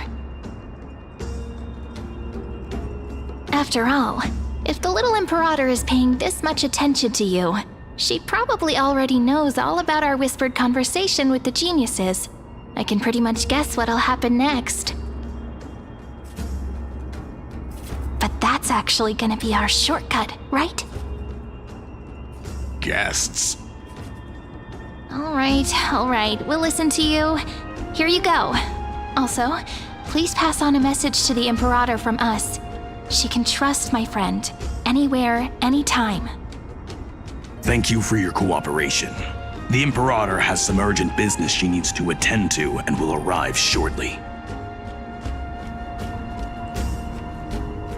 Why don't you head in with the other guests first and enjoy the feast?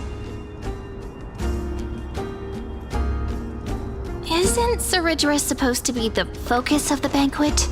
But she's not even here. Is there anything else we can help you with, dear guests? Or do you want me to recount the great Imperator's heroic deeds?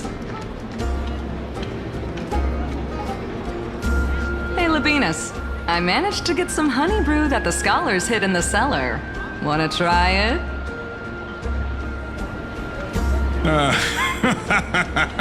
I'd never refuse to share a drink with Dux Brumalis, especially if she seeks me out first.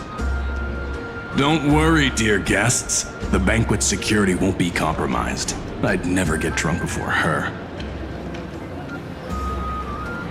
This banquet has a never-ending flow of honey brew. You're welcome to try it and see whether our drinks are as good as those from beyond the sky. Thank you for the offer, but we're more interested in knowing when the Imperator will be back. The Imperator? Who knows? Maybe she's hiding somewhere, thinking up weird ideas again.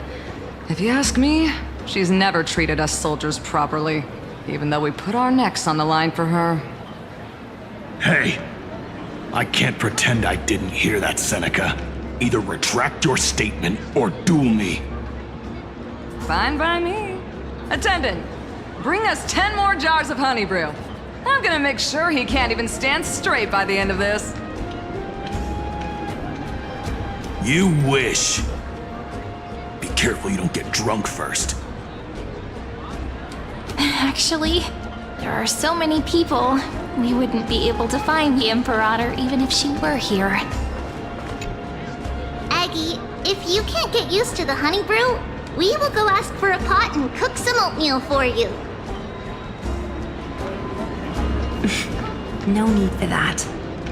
This banquet is just too loud. And nothing and no one here is interesting. I just don't really want to be here. Lies! You were pretty energized when you came back from the bath chamber. Let me guess. Are you worrying about someone? About hysilens? Or little Cypher? You take everything too seriously. At this rate, life's gonna be real tough for you later on. You're the least qualified to lecture me about that, teacher.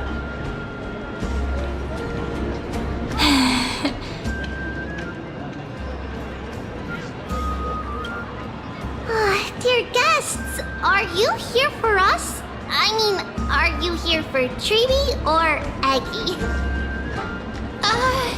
No. I'm just wondering whether you've seen the Imperator. The Imperator? No, we haven't. Our sovereign has always acted however she pleases. Though she gave us ranks, she'd never tell anyone her whereabouts. Perhaps the only thing she tolerates are chess pieces. And the sky reflected upon her crown. I see. Why do you two look so distressed? That's not what the Deliverer should look like. Why don't we have a toast? While we still have time for pleasure. Here. To the destinies and sacrifices of the next millennium. Then we will toast to the tomorrow that will set fate free!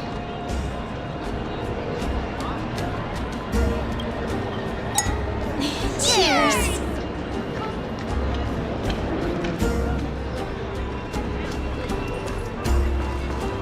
Drink your honey brew. Spare me.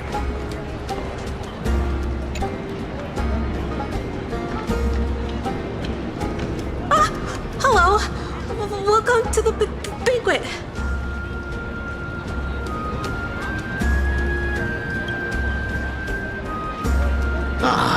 So the Deliverer is attending this event, as expected. Little Virginia here was just wondering whether she should go find you. As the great Imperator's historian, I'm responsible for composing poems and songs for everyone in the Flame Chase army. But I have no idea how I should record myself in the annals. Little Virginia is wondering whether you can let slip a hint or two about her future, so she can find some inspiration to write about herself. That doesn't sound like a good idea. Besides, we don't even know her in the future. But she'll probably get really disappointed if we tell her that. What should we do?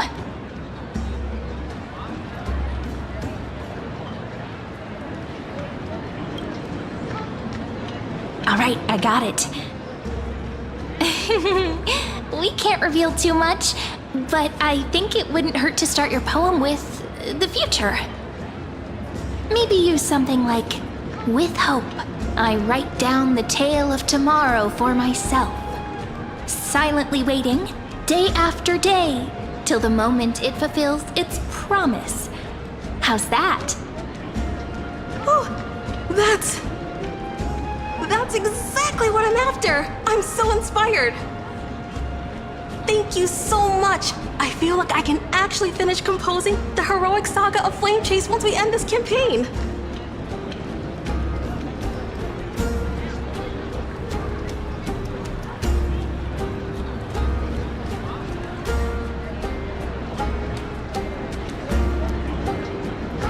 Hey, that wasn't improvised, you know. I memorized it so I could show it off to you. By the way, in return for that, are you able to tell us where the Imperator is? The Imperator? She usually wouldn't arrive this early.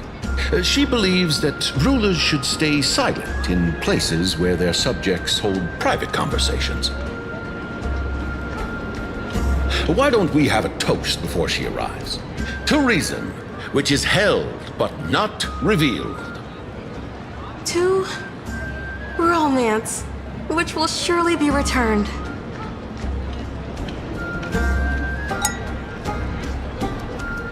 Gray fry, a little sea hare.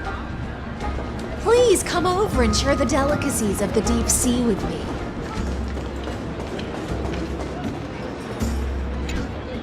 You two have been wandering around the venue as if you have something on your mind. Have the attendants not taken care of you well? No, we love it here. It's just... we're a little concerned, seeing how the Imperator still hasn't arrived. Don't worry. I know what you've been waiting for. Come, sit with me for a while, will you? I'd like to share a personal secret with you.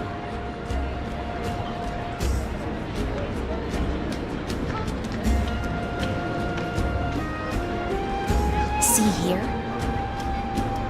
This is Fagusa's dew of divine blood, the sweetest of all the 12 bottles. On the night before such a historical event, I'd like to share this marvelous drink with the deliverer.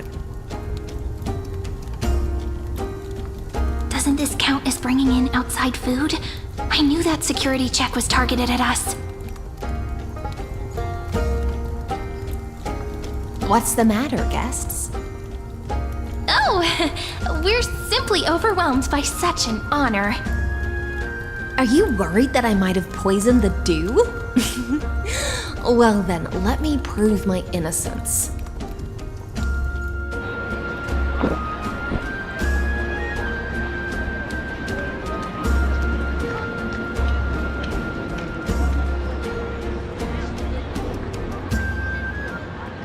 See?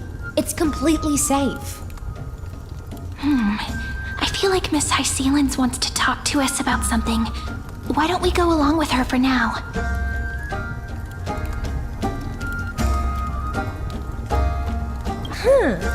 You're a pretty sharp fish. Worry not. Honeydew's not alcohol. It won't get you drunk. On the contrary, it can make your mind even sharper.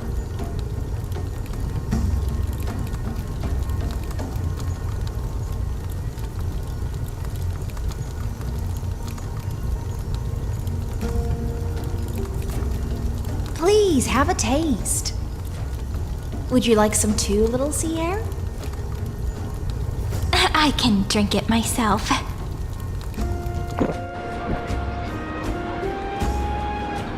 How is it? Sweet enough?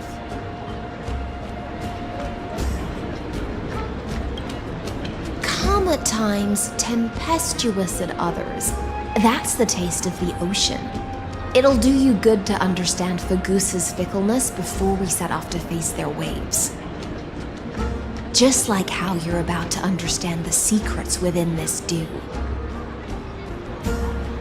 Now, please turn around. Very, very quietly. Don't make a single noise.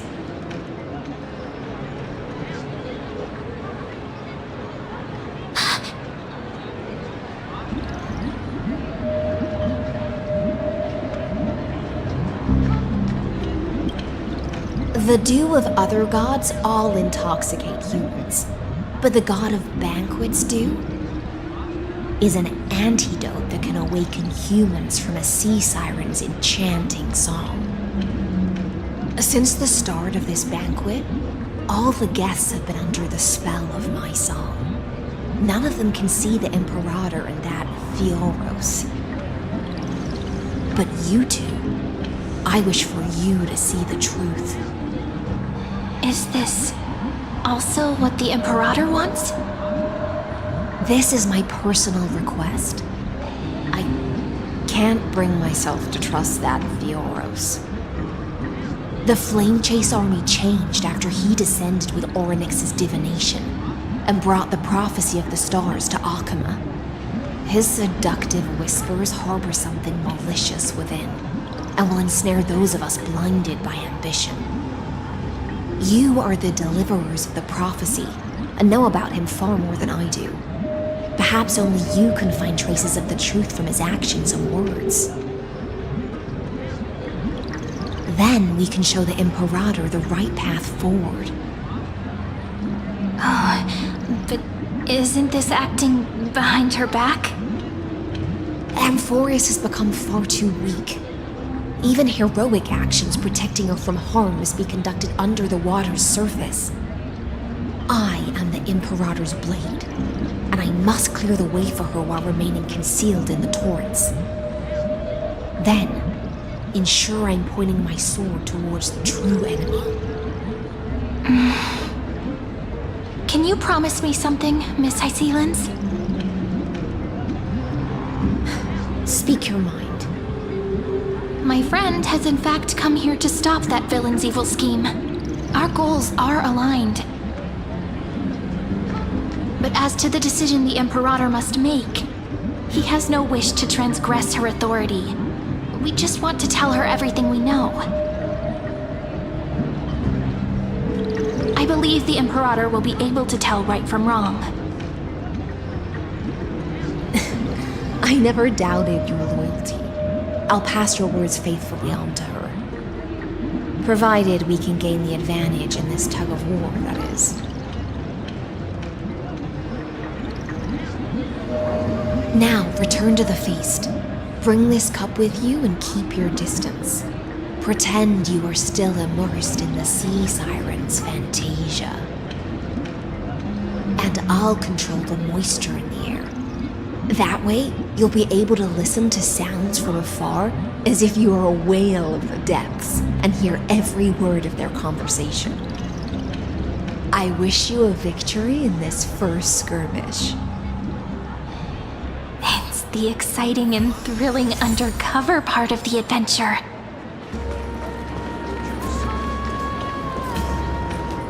Let's mingle in the crowds here. Relax, relax. Try to act natural. Where's the Imperator? Still not here. That little imp is always acting so high and mighty towards everyone. Today, I will... Whatever. Pour me another cup. Though she has succumbed to drunkenness, she still does not dare challenge your authority. A criticism of my height is a grave enough insult already. She should be dismembered. Do you often test the loyalty of your subjects like this? You jest. The Imperator does not need blind loyalty. As long as one can prove they have value, I am willing to be lenient towards them. Let's cut to the chase, Theoros. If I pass the trial and grasp this world's law in my hands, what will you do then?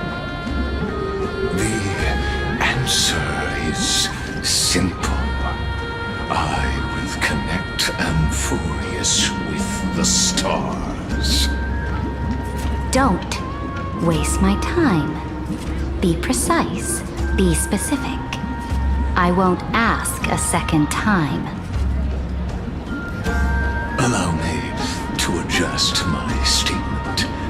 I will correct the regulations within the old law that sealed off Amphoreus and merge the black tide with the torrents of Era Nova.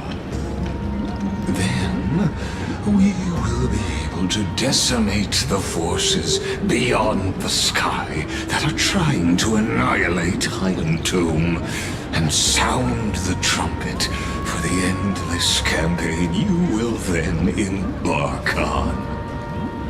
But you previously said that Iron Tomb is unrivaled in power across the stars.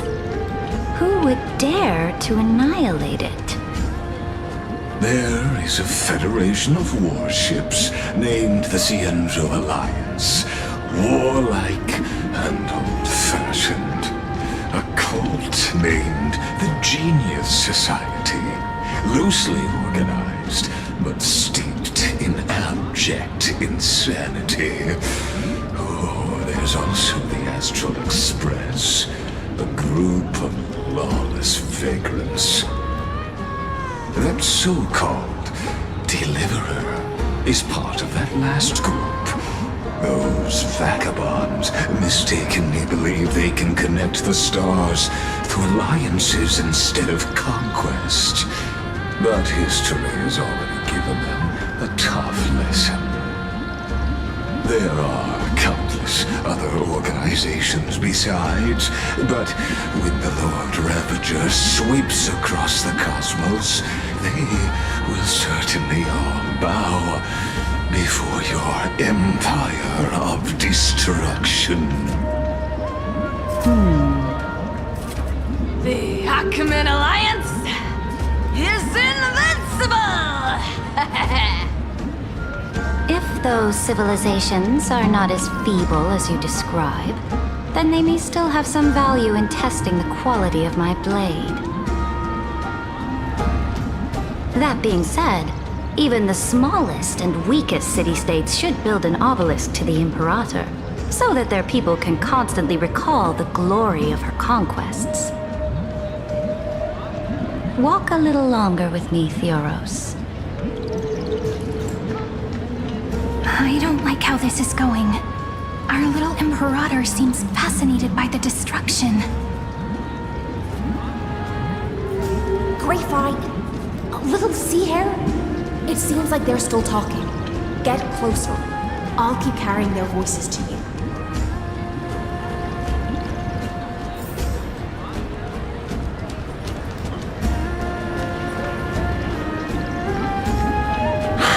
What a difficult situation.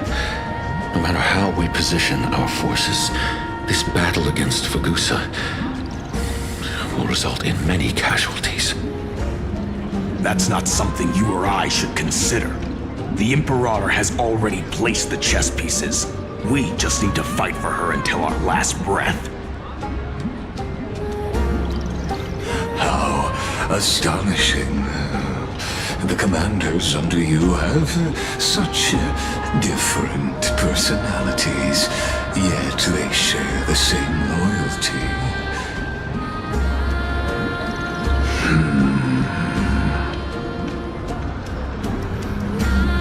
He's looking this way. Quick, do something and pretend we can't see them.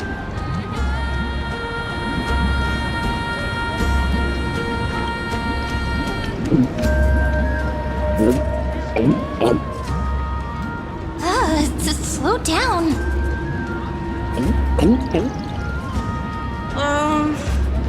Are you okay?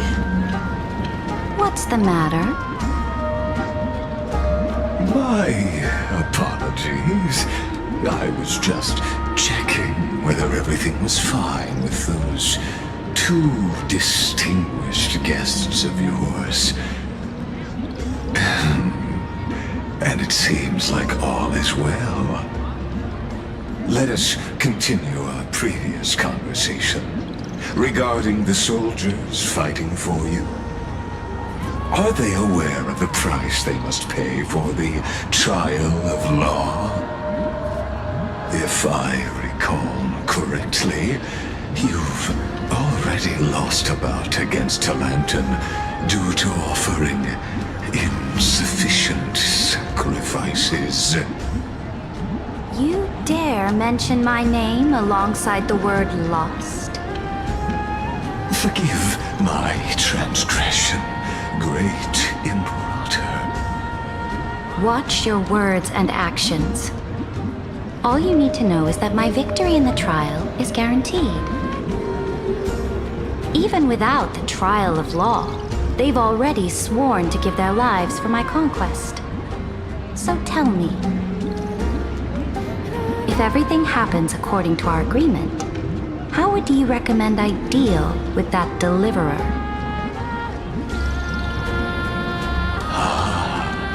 Good question.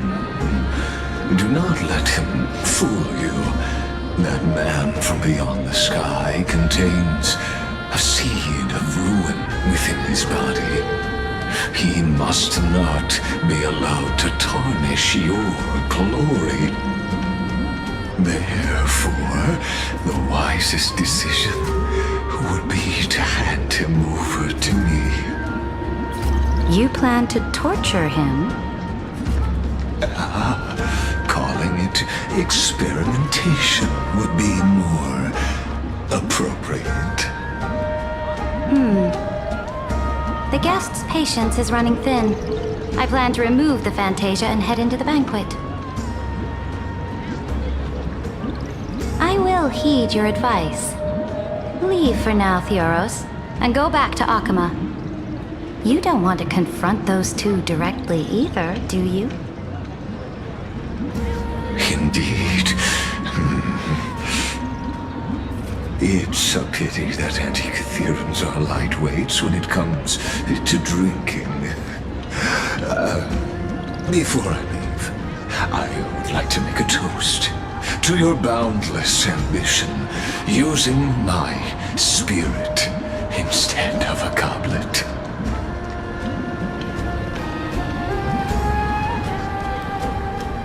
As I expected, that Theoros' schemes have been revealed. Thank you for your bravery, guests. It's time for me to dispel the Fantasia.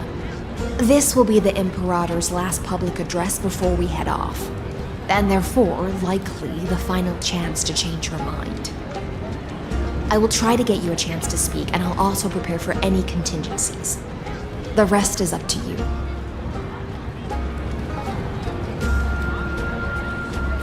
You should head back to your seats for now.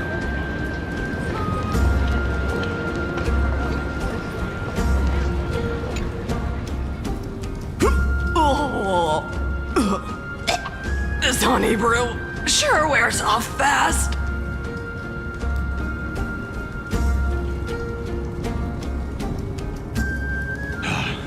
The Imperator! The Imperator has arrived! No need for formalities. I should be apologizing for my tardiness instead. The hour draws late, and I trust you have all had your fill of brews. Therefore, I will not observe the usual ceremonies. Any warrior who has fought by my side should have those speeches memorized by now. The Imperator's word is law. Are you out of your mind, Dux Frigoris? The Imperator hates flattery most of all.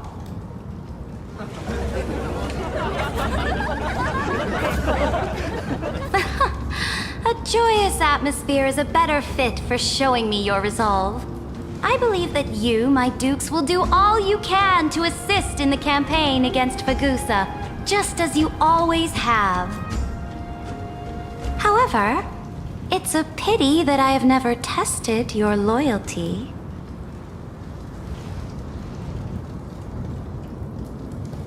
What does she mean? The purpose of tonight's banquet is not to raise our morale, but to establish which allies our alliance can actually trust. And sever the heads of the traitors as a toast to all before we march. Yes, some among us have discarded their vows in order to foment vile conspiracies. Now listen! These traitors are standing right here in broad daylight.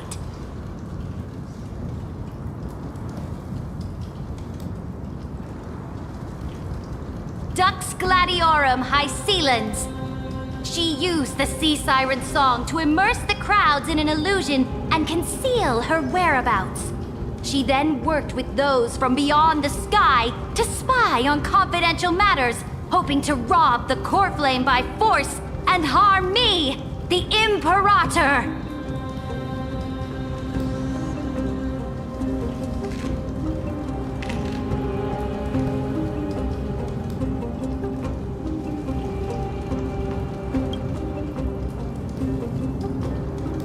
Imperator, I can explain. Silence!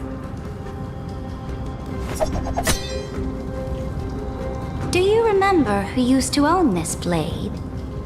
She met you once, back at the Temple of the Three Fates. It was Kindness, the head of the cleaners. She was the first to draw a blade against the Imperator, and personally made herself an example for my enemies. Under the shade of the olive groves, the people of Akuma said they would never bow to me. In the frozen, lethal fog, the people of Idonia said they would never bow to me.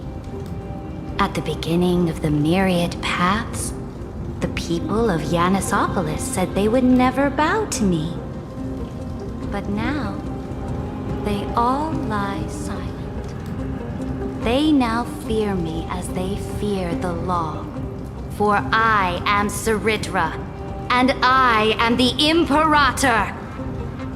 If you have any last words, say them to the Imperator. Then, face her judgment. After I cross this river, it will be a tragedy for mankind. But if I do not cross, then it will be the end of me. If you are ready, then I'll follow you and fight to the last. Deliverer.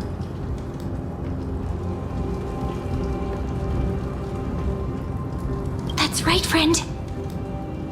Now, use your identity and add in a bit of experience and charm and testify to the Imperator as we promised.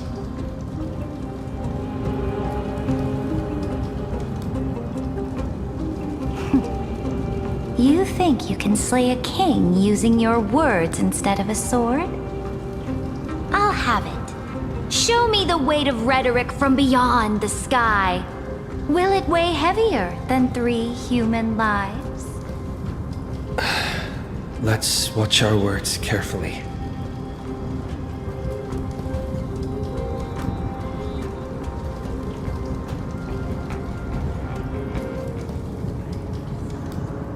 Before I arrived in this world, the Chrysos heir of World Baron was a young man with the pseudonym of Phainon. He came from Aedes Elysiae. In order to combat the lies of the Era Nova and deliver Amphoreus from the ending of the destruction, he lived through history more than 30 million times, hoping, futilely, to find a breakthrough. And Cyrene, the young woman standing beside me, also carries an equally heavy destiny.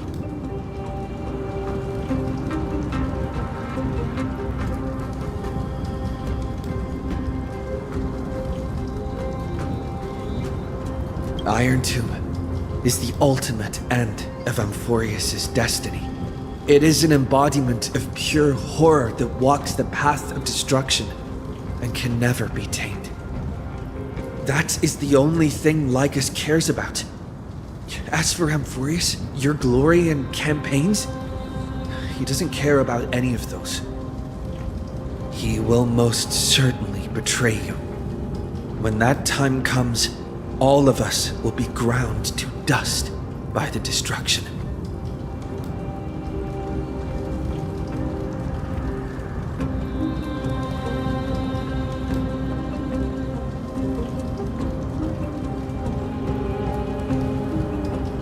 I have seen many beautiful worlds. The road chosen by the Trailblaze is to explore, understand, establish, and connect. That will never change. We will continue our journey until we have united the entire cosmos. Therefore, if you choose the way of the destruction, then I'll place your ambitions into the same basket as Lycus and smash them into pieces with my baseball bat.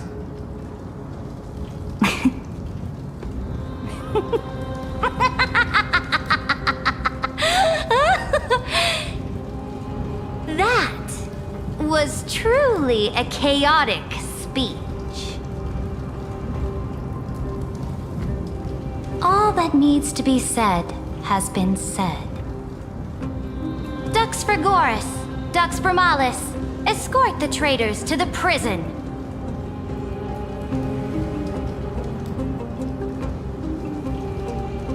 Before the next entry hour, I will give them an end befitting of their betrayal.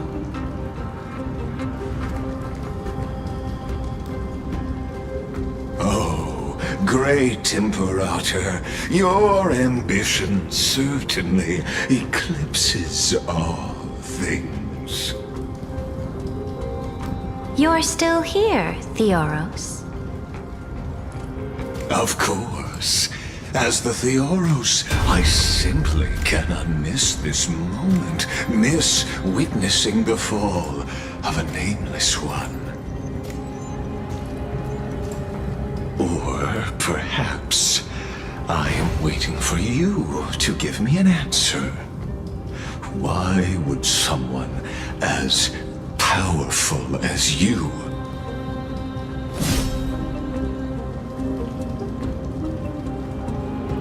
use such a clumsy excuse as imprisonment to ensure the Deliverer's safety?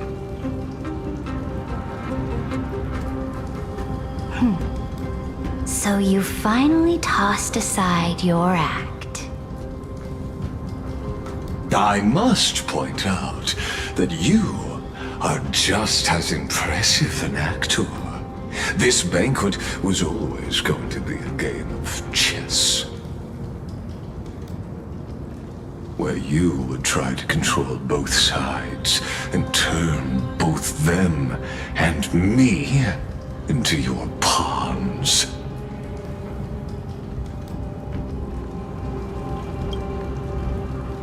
That's right. That little Imperator never trusted anyone. She was always trying to see which side had more sincerity.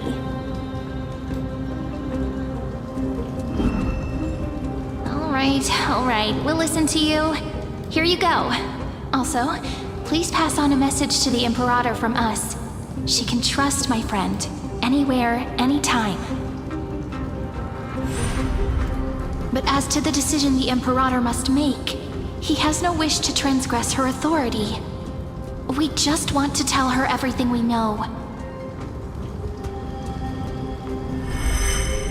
Now, use your identity and add in a bit of experience and charm and testify to the Imperator as we promised.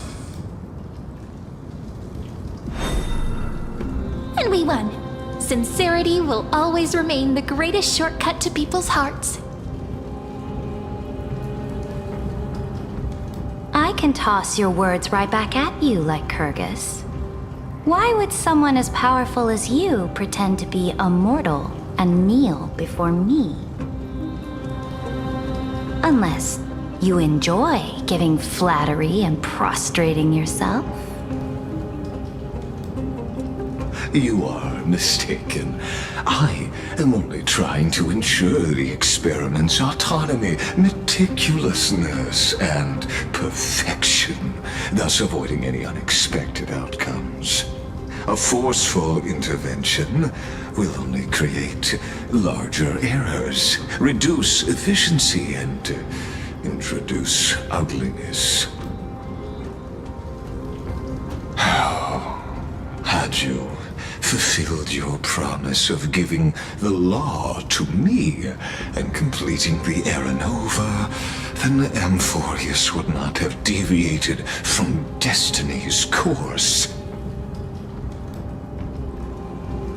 Oh, but you broke your promise. What a pity. In that case, I must carry out my duty as the administrator and eradicate all factors steering the experiment out of control.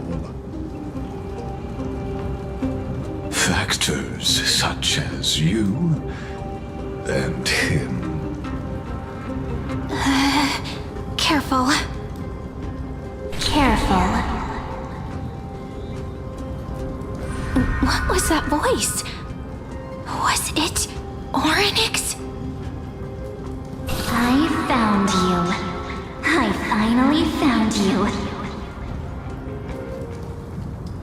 Be careful. This land will face disaster.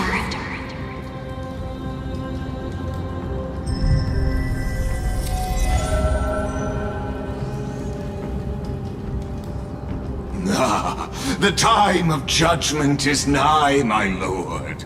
The prison I have built for you is now complete. In the name of the erudition, I invite you to step into the same cage as mine.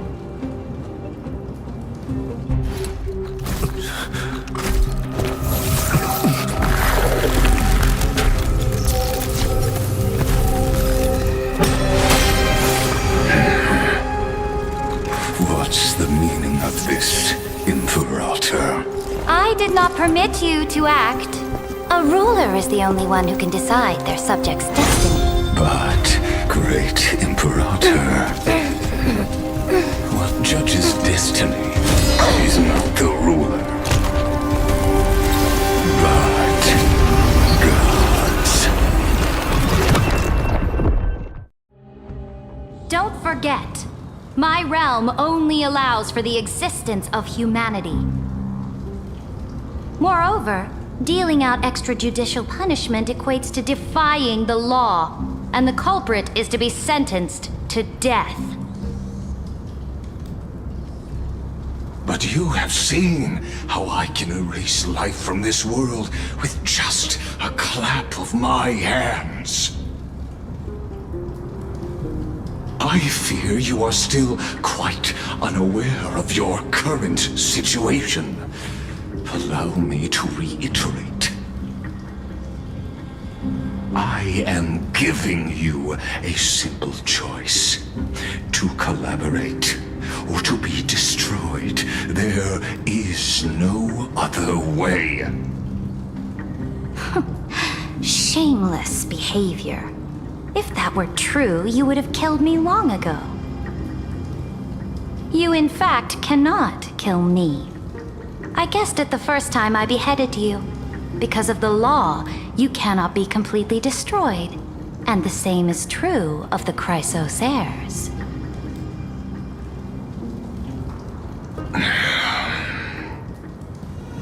The more you bluff now, the more you are proving that conjecture to be true.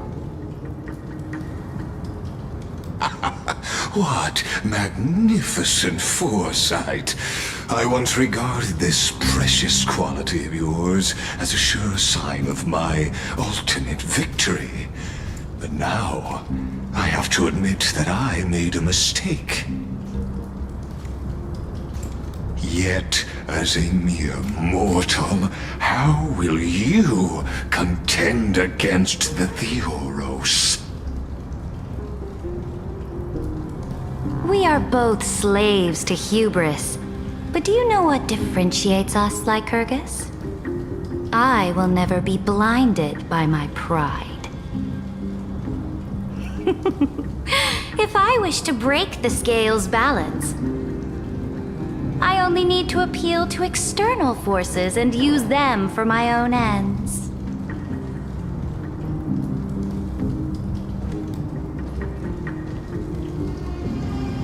Finally, we get to meet face to face, Senior Society member. I offer sincere acknowledgments for your many past achievements, but I must deeply regret your current perspective.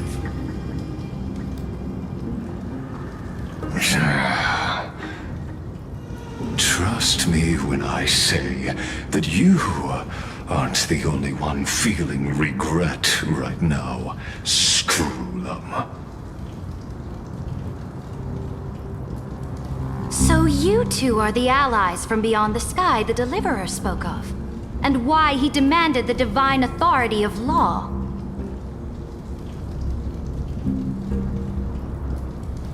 Come and prove your strength to me. Show me the power of these so-called paths. I have spent much time and effort to secure this treasure from beyond the sky just for this moment. In the name of the Sovereign of Planet Screwlum, your allies have responded to your call, esteemed Imperator.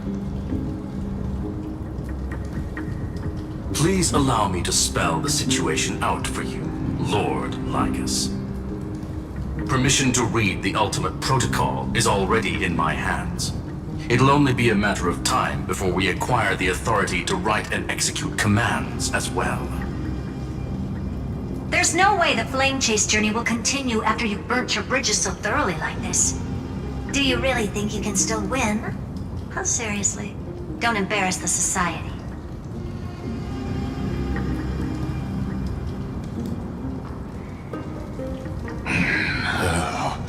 I understand that a mere zero possibility does not equate to zero. That argument is very persuasive to me. Which means the same principle also applies to you, my dear peers. You will never be a match for me in a world constructed through Catorzane algebraic expressions. And as for Aranova, why don't you entertain this possibility? What if I reduced Akama to rubble and ground her people into minced meat? Would the heroes then once again desire the power of demigods so they could fight against me? Listen, Iron Tomb is fated to be born. You may shackle me and put me in chains, but I have thousands of ways to ensure the destruction's descent. And what I just mentioned is only one out of those thousands.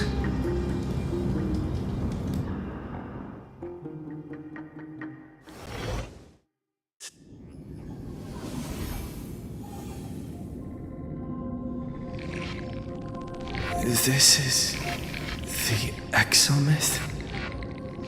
This doesn't feel the same as before. How should I get back? Warning! Warning! Warning! Warning! Warning! Warning! Command isolation? Since we parted ways last time, I have modified the exomyth into an audience area exclusive to you. Now, you will be able to silently wait here for the final act of Amphoreus to begin.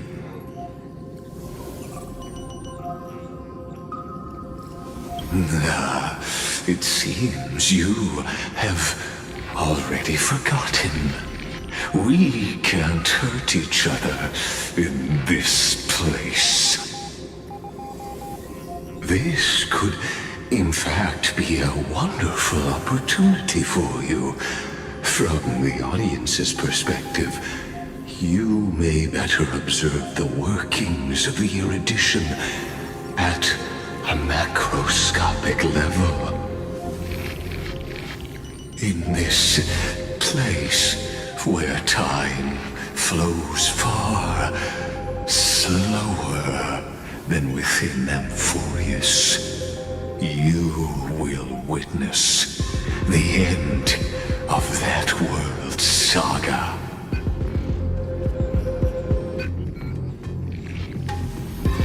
Indeed, the speed of time here is infinitesimally close to that of the real universe you're familiar with.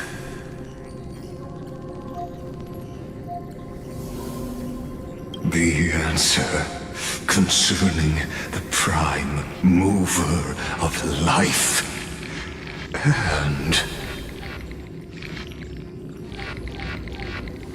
the total destruction of the erudition.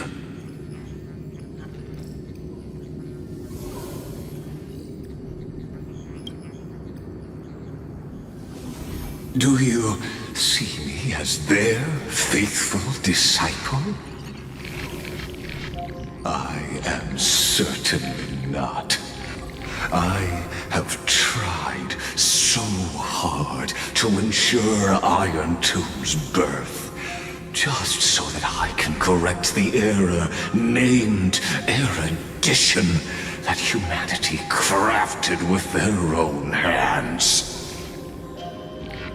Oh, how I yearn to return to those days before Noose was born. Back then, the boundaries of knowledge were like the starry skies, evoking feelings of longing and delight among humankind. But now, truth has become the sacrificial offering required to gain an audience with them.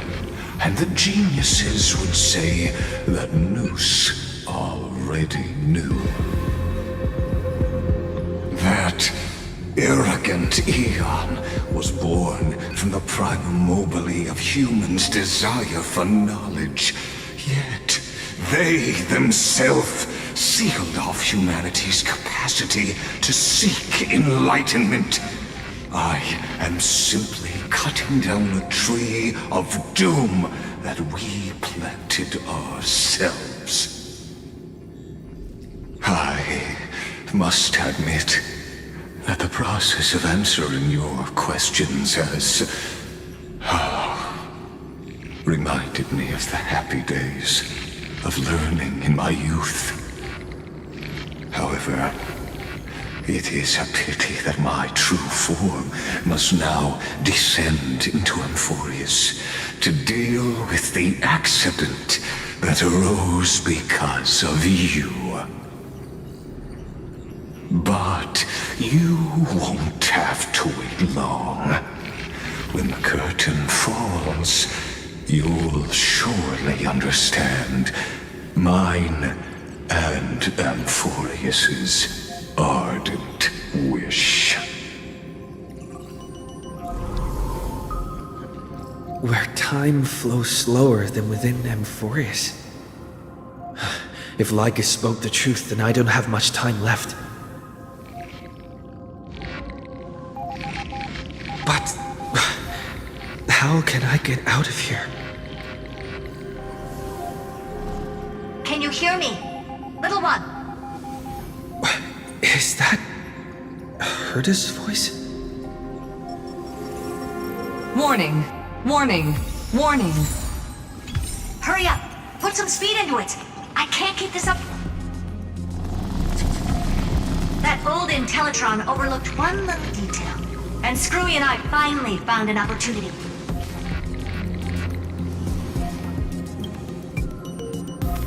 Let's keep it short. While you were gone, well, in those few years, Amphoreus...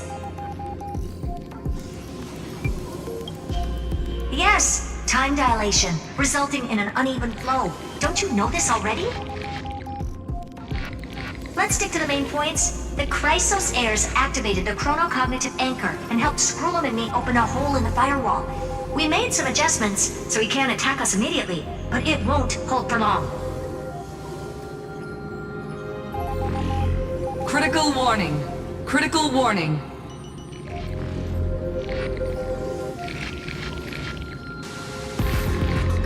Time is running out. Here's the conclusion. It'll probably take a long time for Screwy and me to completely break this cage before Chrysos heirs have a full grasp of the law.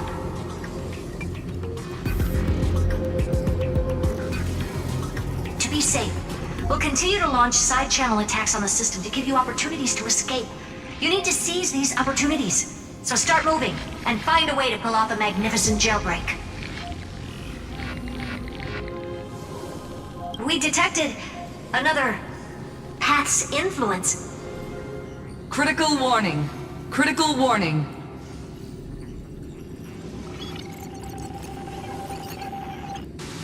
Its power is strong. May be able to help use the Path's power. Make it detect you. Unauthorized communication terminated. Is Herta saying a certain Path's faction has arrived in Amphoreus, and I can ask them for help? I mastered the powers of different paths in my previous journeys.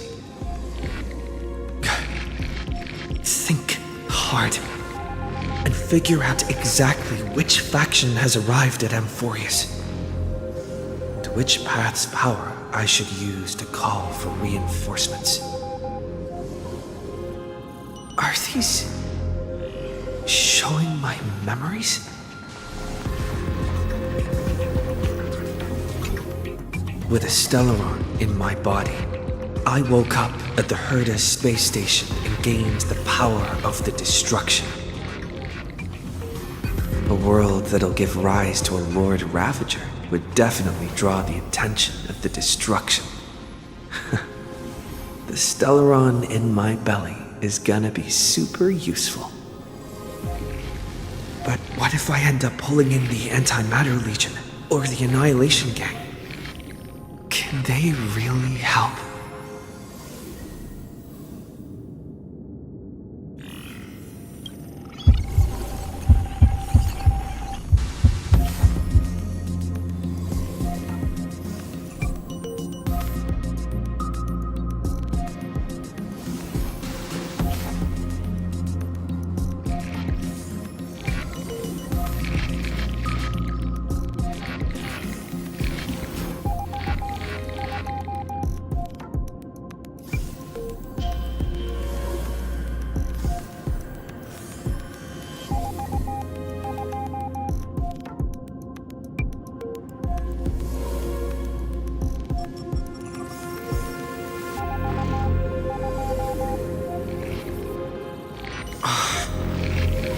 Failure is not necessarily a bad thing.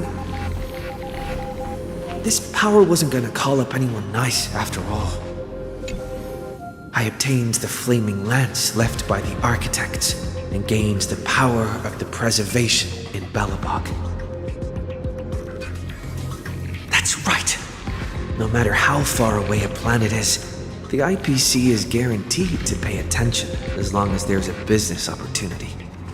Isn't Amphoreus a pristine and untapped market? Besides, even if I can't call up my friends from the IPC, the architects and the nomadic miners should be able to help too. There are definitely cities and ores in this world.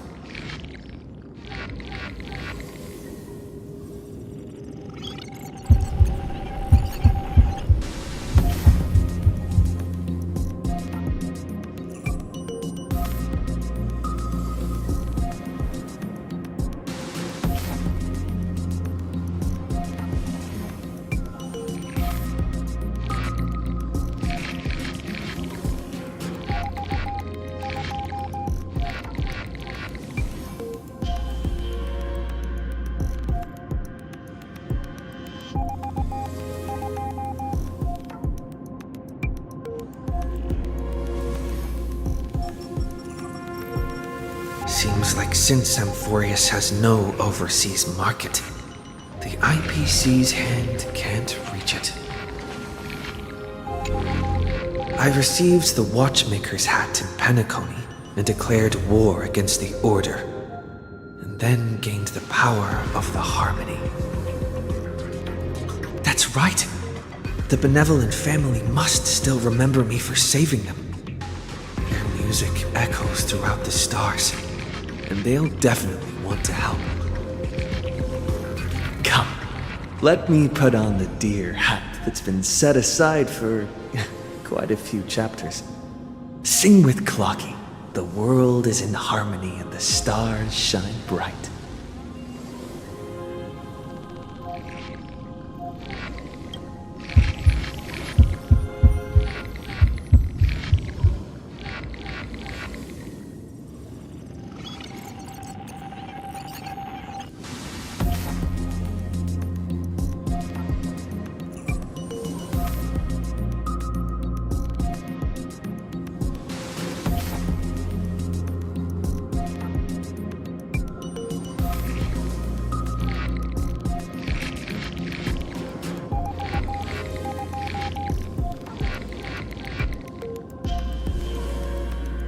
Doesn't Lycus want this story to have background music?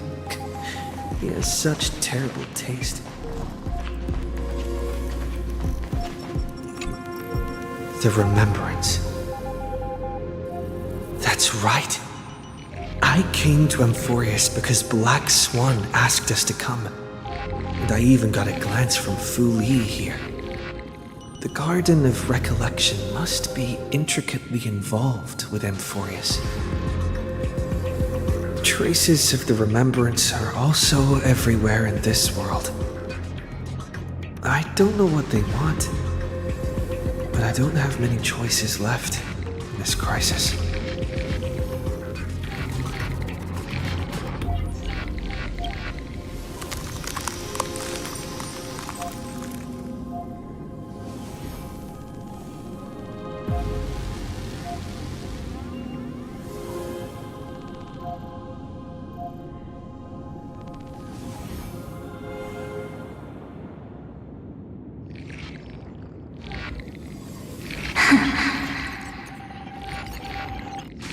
I finally found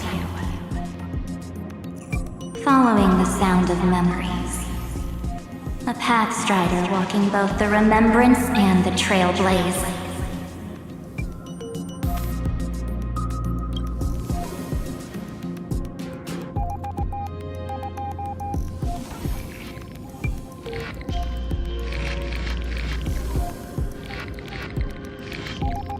Warning! Warning! Warning!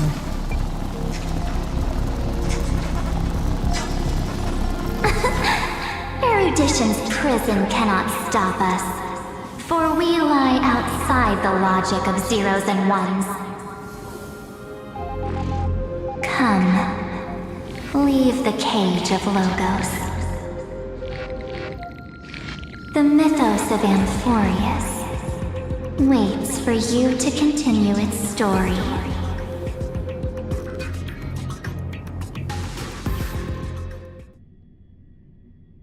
When that brightest star, that star heralding the dawn, finally rises,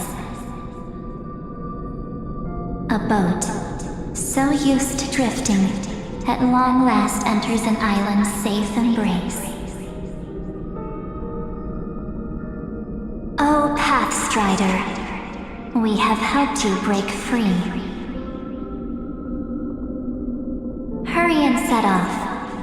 The Child of Remembrance awaits you. March? What's she doing here?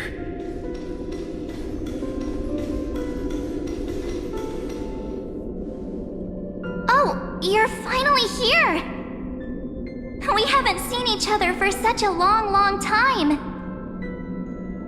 My good buddy, I've really missed you.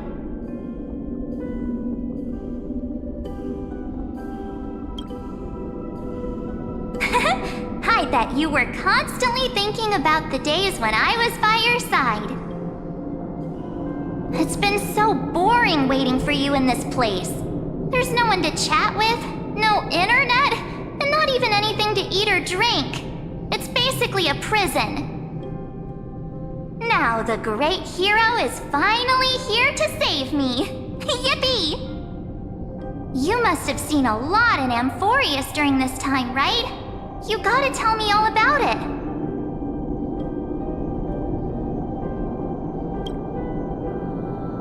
Then take your time with the storytelling.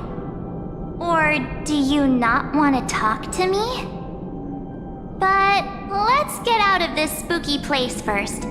This is not a good spot for a reunion chat. Why don't you take me back to reality? A strange voice told me that I can enter Amphoreus if I keep following this road. So, let's head off.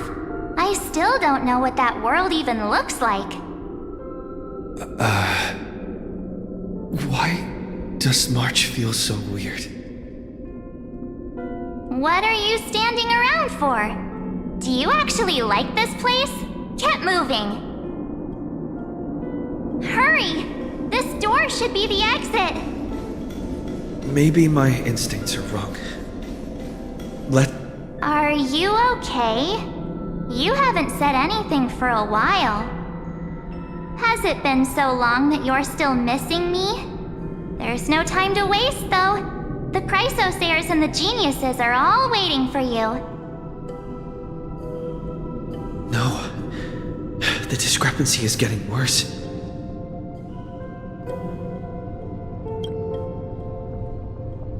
Huh? Isn't Amphoreus the world of the Chrysosayers and their hero's journey? I could figure that out in an instant. But Amphoreus cannot be observed from the outside. She couldn't possibly know about these things. Unless Dan Heng told her.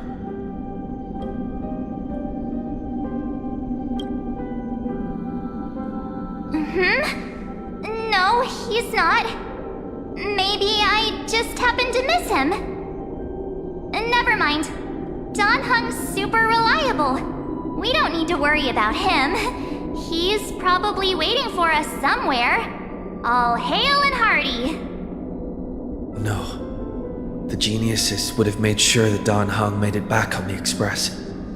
Besides, the March I know wouldn't be so dismissive about her companions. Something's not right. She's not March 7th. I guess you have something you want to say to me? Then there's no need to feel things out first. With questions. Let's treasure the time we have together and be frank.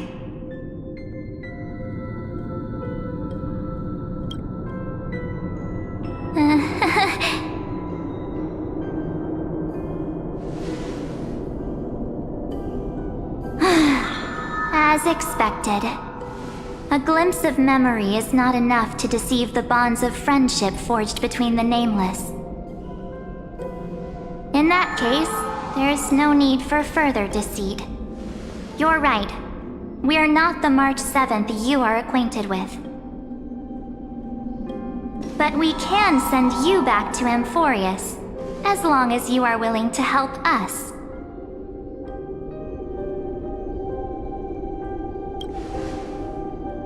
We are the Garden of Recollection.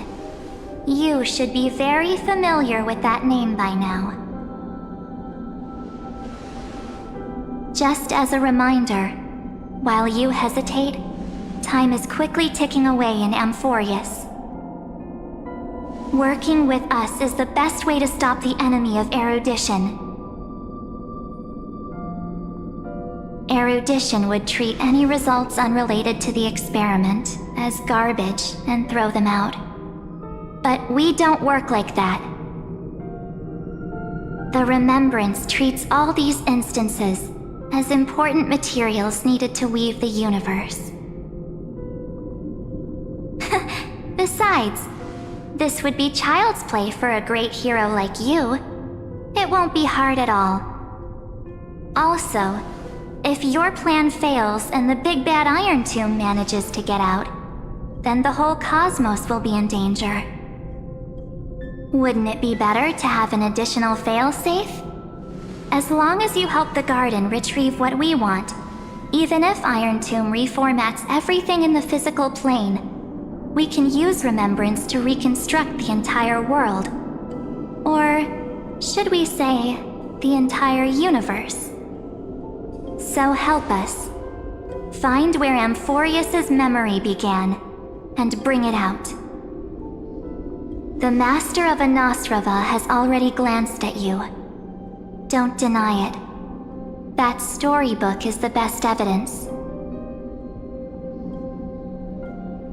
Say, you aren't seriously gonna be moved by their pretty words, are you? I am the one who commanded those little ones to lead you out of the prison. But I didn't expect to attract little gnats trying to take advantage of the situation. While Remembrance can help you return to Amphoreus, there's no need for you to do it the way they want you to. Of course, there's also no need for you to make any deal, or pay any price. For you, this is probably a long time no see. My dear.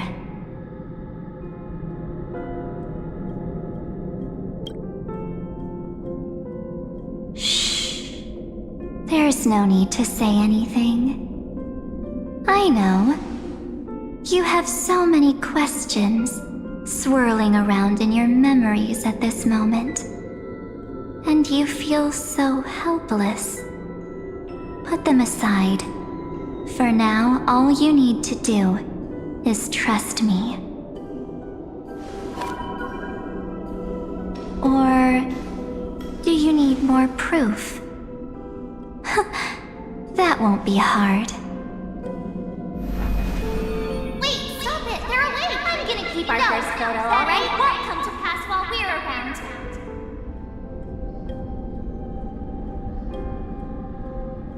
And now The statue. Is that Donner's brother?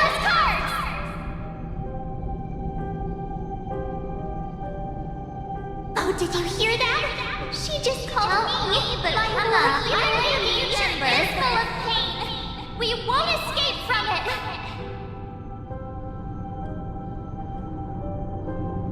Hey, are you sure? Maybe a couple of punches will help to jog your memory.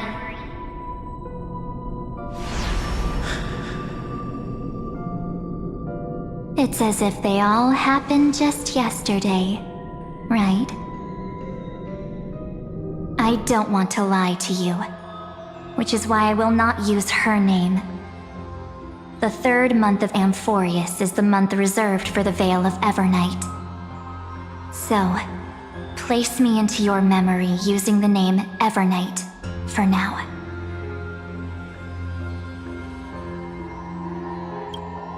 I'm happy to explain more, just not now. We might have a lot of time to ourselves, but Amphoreus does not have that luxury.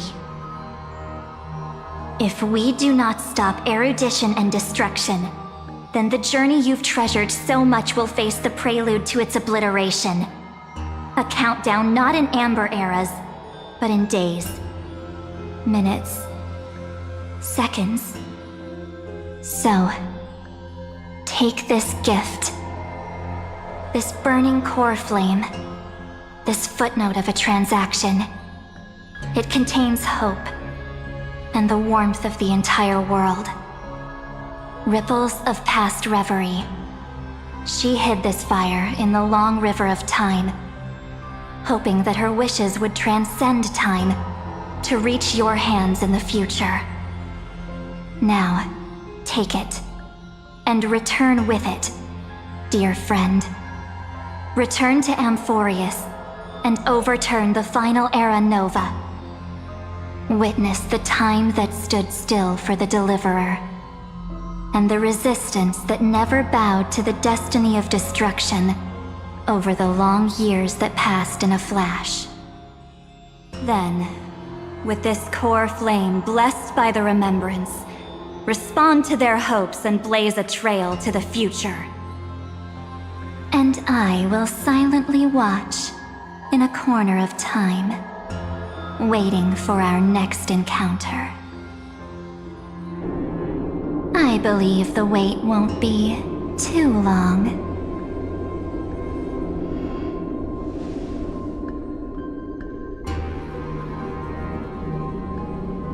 What exactly is happening? Keep going. Keep trailblazing. For Amphoreus.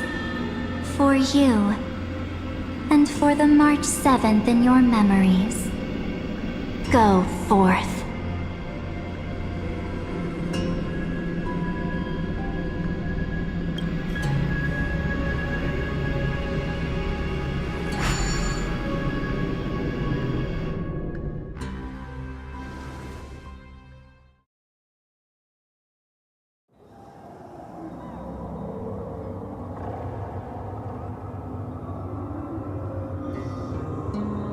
Is this... Akuma?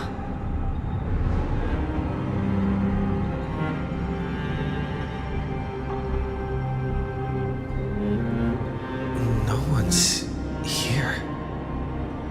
And the dawn device is off.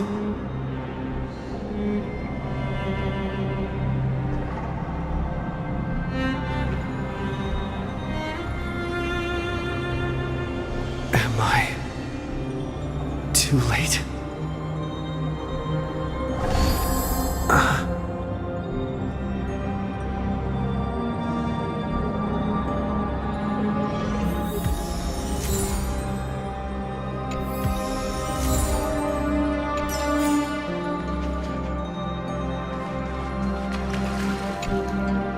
The chronocognitive anchor?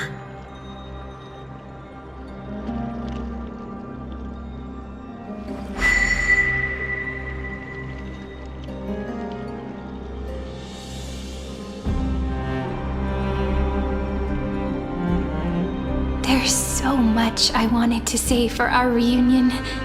Yet now that you're back, there's only one thing to say.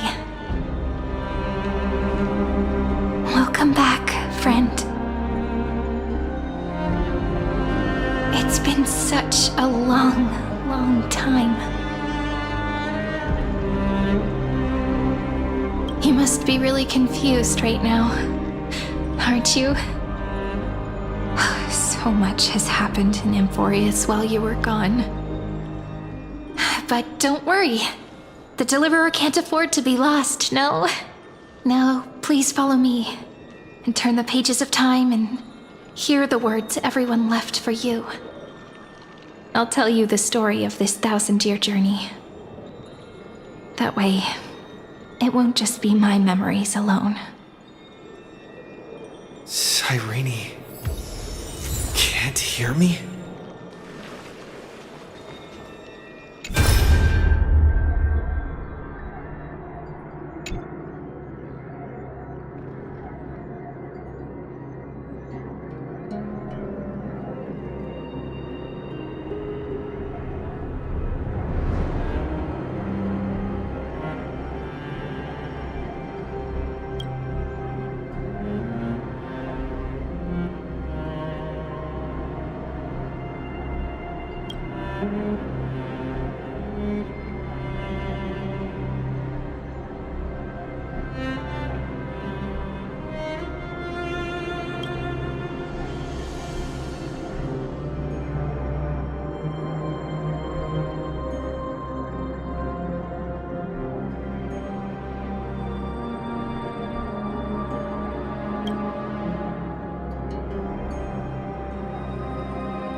scenery of the past has resurfaced. Time flies. 200 years have passed since the Deliverer's fall. We had to return 3 core flames of law, romance, and ocean to stop Lygus, but even so, Terravox has fallen. The 2 geniuses vanished without a trace, and Cerydra embraced her fate. At this rate, Era Nova will come, and Amphoreus will fall into the destruction.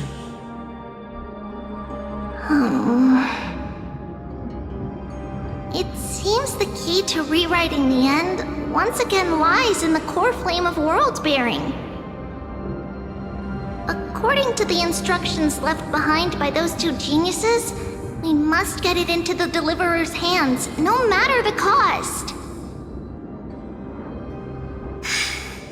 But how? We need to find a way to hide the core flame. And we must buy enough time to keep Lygus at bay. About that, Rini might have some good news. She had that dream again last night, but the Titan's voice was clearer than ever this time. She said, "Pass the flame into the future." Is that a prophecy from Orynyx? She chose to side with humanity this time and hide one of her kin's core flame? It seems Amphoreus' fate isn't sealed just yet. You're right. History has changed. Humans and Titans are both giving their all to keep this world going. Perhaps a relay across the ages is finally about to begin somewhere out there. Unfortunately, life will never go smoothly. Leiden's army is already at our gates, and their commander, that Lycurgus, he's right outside Akuma. Light calendar 3960. Cerydra, under the pretense of a campaign against Fagusa, sacrificed 500 Chrysos heirs to complete the trial of law. This tragedy shook everyone in Amphoreus. That same year, Cerydra the Imperator was assassinated, after which Aglaea the Goldweaver took command. Thus began humanity's second flame chase journey, a path hanging by a thread. Come, this way.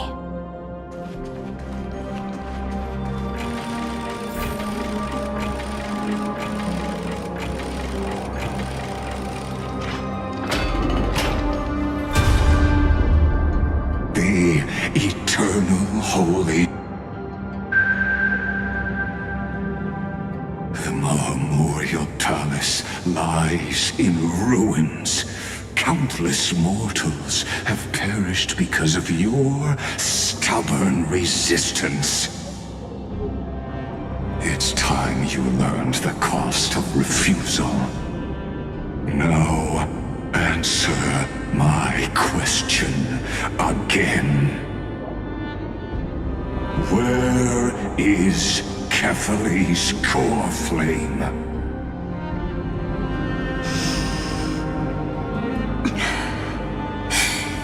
You really think you'll find it by razing the holy city to the ground? From what I see, all you'll get is dust and disappointment.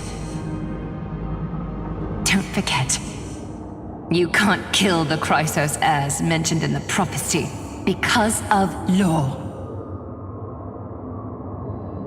I have never denied that. Which is why I now place my hope in the faithful citizens of Akuma.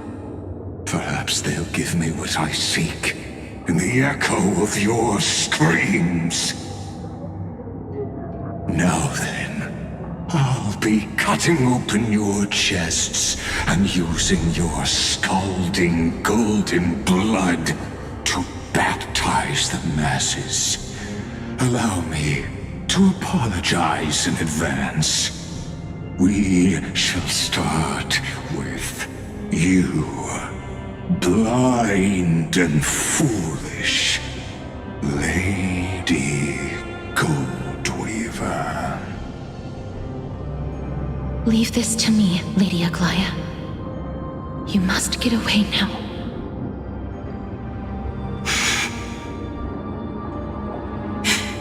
No, Holy Maiden. I'm the one who must stay. What? His conspiracy won't succeed. Because Romance is ready to make good on their promise to weave an indestructible armor for Amphoreus. Its name is Solidarity. You must escape with your life and carry word of my death to those still fighting, then keep going with them. Just as the Imperator lit the torch of resistance with her death, my passing will make this flame everlasting. Take good care of it, guide it to the future, and place it into the hands of our deliverer. 50 years later, Lygus led his forces again to Akama. He charged directly into the Holy City and razed the Marmorial Palace. History would name this battle the Third Siege of Akama. 90,000 brave souls gave their lives for Akama that day, including their fearless leader, Aglaea. Go forth, Deliverer.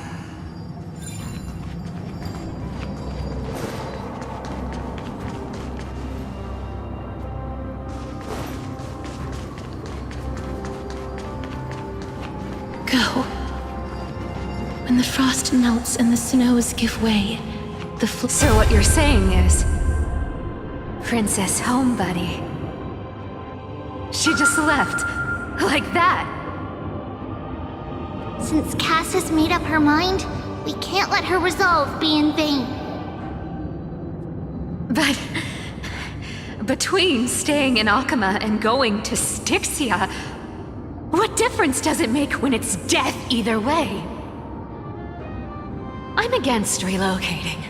With Kethale's protection, isn't Akama far safer than that dead city? Cass's plan doesn't involve any relocation at all. Huh? Like you said, Akama is humanity's refuge. We never intended to get everyone moving to Styxia. It's just on Cass, Hysilens, and me to prepare the final trump card for the Deliverer. Wait, what kind of trump card needs all three of you demigods to throw yourselves away? We must lay down the path to the future so when the Deliverer returns, they'll have a clear road to reach the location of Aranova. Styxia sits where death meets the ocean. There, with the combined powers of ocean and passage, we can summon a current that leads to the vortex of Genesis. And the demigod of death will forever guard that secret path until he returns.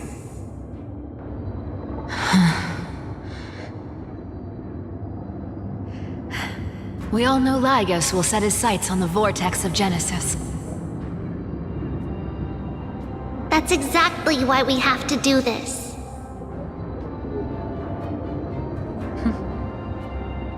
Guess I underestimated Idonia's Maiden of War.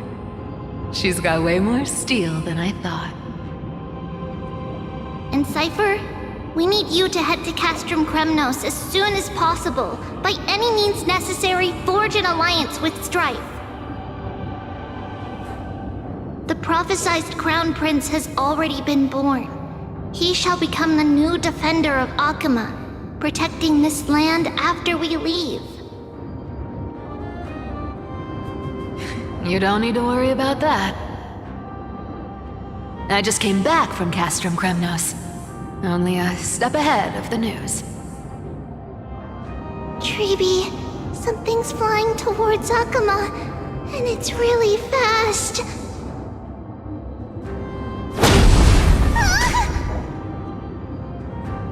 What is it? It's a spear! It's the Kremnoans. Their king's already here. With the protection of the demigods Treebios and Cyphera, Akuma endured wave after wave of warfare, though just barely. Castorus chose Styxia as the last resort, and completed the trial of death, causing the stagnant waters in the River of Souls to recede. Soon after, Treebios departed on a long journey. That same year, the Kremnoan king Euripon, along with his son, Prince Midamos, joined the Alliance to safeguard the Holy City in the Battle of Deliverance.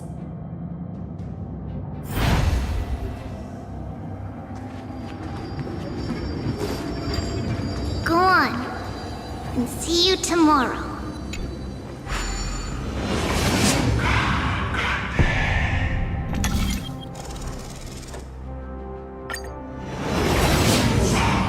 Breaking me apart buys this world even one more second. And so be it. But it's gonna hurt a lot! Pain brings endless torment. But it can never destroy me.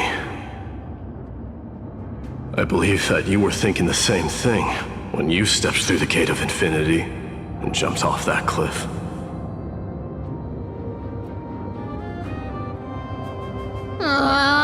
Can't argue with that. In the current situation, this is the only path Akuma has left. Just do as I say. Split my soul into 5 pieces. Forge me an immortal vessel. Let the blade of strife hang forever overhead. Locked in battle with their enemies to the world's bitter end.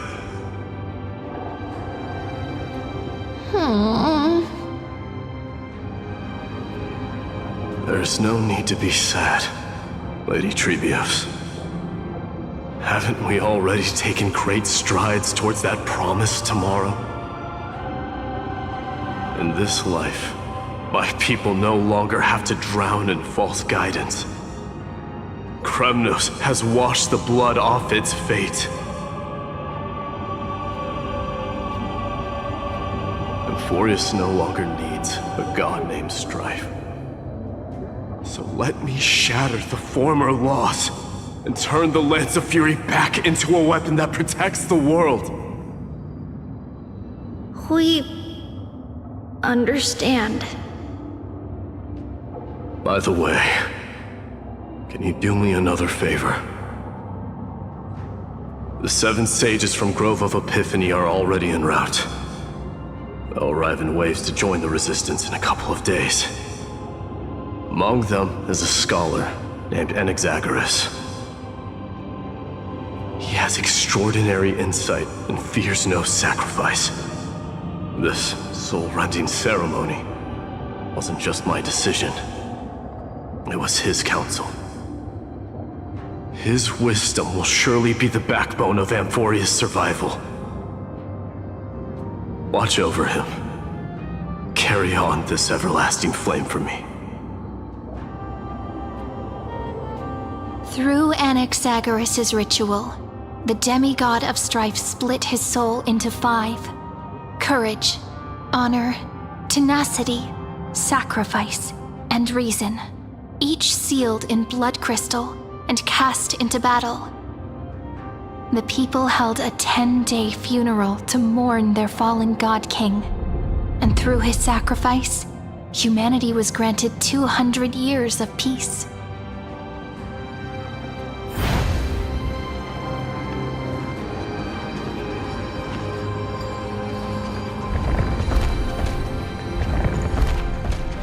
Keep moving forward.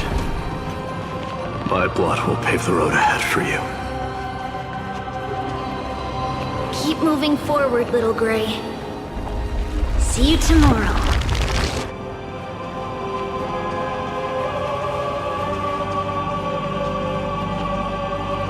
That seamstress wasn't wrong when she said a lie needs more lies to keep it together. Reason and trickery. Never thought we'd be the pair to finish this final setup. Can't catch that Tin Man without your little slides. Besides, this is our last shot. Not the time to be picky, right? Don't oversimplify it. Lycus just found out Akuma's been an empty shell for the past 50 years. He's bound to be furious. At this rate, he could have done anything. That's exactly what we want. Rage blinds even the brightest minds. Doesn't matter how much of a genius he is, the principle still holds. Once he storms into the council and confronts me head on,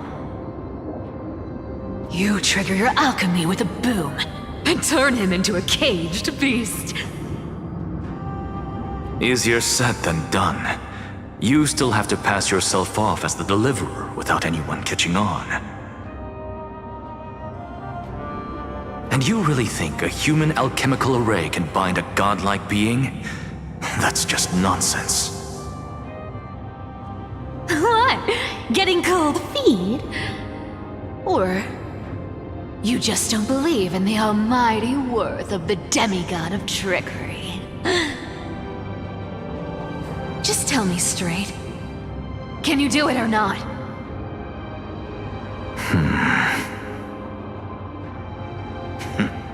Of course I can. And it'll be child's play. But I've got two conditions. Since this is the final act, if we're doing it, we go all in. No half measures. Oh, I'm listening. First, shift the battlefield to the vortex of Genesis. It would be more convincing if the deliverer were to appear there. Besides, the vortex is cut off from the world. No place in Amphoreus makes a better prison. If you pull that, wouldn't our deliverer have to face tank Lygus as soon as they come back? That clash is inevitable. All we can do is create more chances for him. And that's the second condition. The vortex belongs to Fagusa in the first place, remember? And there happens to be a demigod of ocean among the few survivors in the world. Loop Hysilens in. Let her join the final act. I'll transmute myself into a philosopher's stone and embed myself into the formula. And when the time comes, she needs to shatter me and scatter that stone's ashes into the ocean within the vortex. I guess people weren't wrong when they said you're insane, Grove Boy. I've got no idea how to outwit a reclusive genius. But making an anti-Catheran suffer? The demigod of reason has 10,000 ways to do just that. And what I just mentioned was one of them. So what exactly does your formula do? Now that would spoil the climax, wouldn't it? By now, Hyacinth must have completed the Sky People's ritual. Since that Theoros loves a good performance as much as I do, let's make sure he enjoys our show to the fullest. As for how the Deliverer will complete the Era Nova, well, that will no longer be our concern. It was the last battle known to the world, initiated by two demigods least suited for war. In the end, reason and trickery kept their word, at the cost of their lives. they sealed Lygus within the vortex of Genesis, where he remains to this day.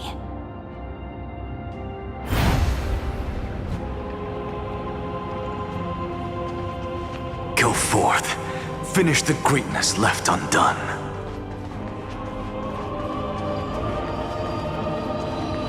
Quit overthinking! Just run! Keep running. That'll be enough.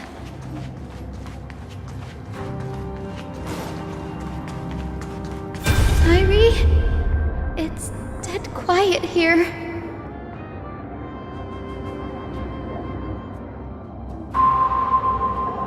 Akuma will stand eternal. Decipher's lie is crumbled after all.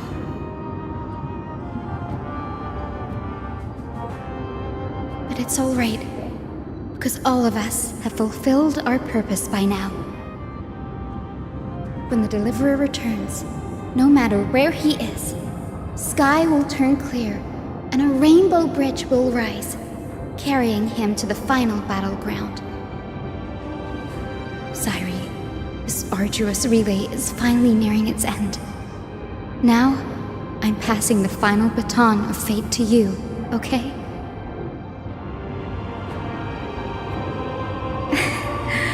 No, that's not quite right. After all, it was you and him who lit the first spark of this journey, wasn't it?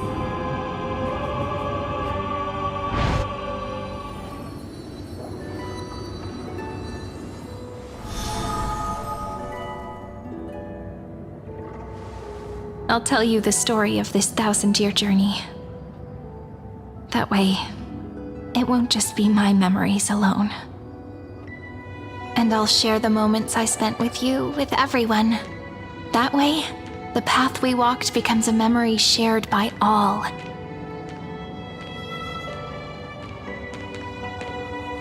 People will know that there's nothing left to chase.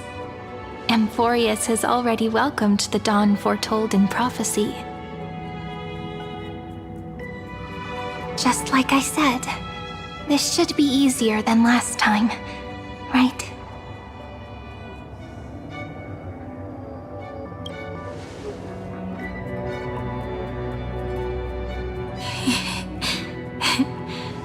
I wonder what kind of expression you're wearing right now.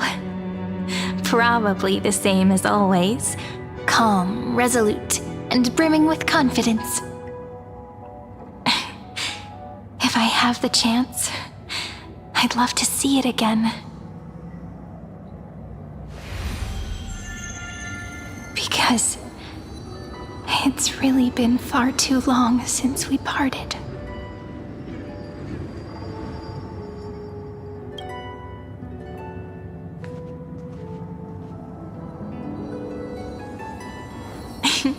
Someone as sharp as you must have realized by now that this isn't reality, but a maze of time. As the last link in the relay, I will return to the Temple of the Three Fates, tell Orynyx all of our stories, and bottle every page we've written into the little flask of memories.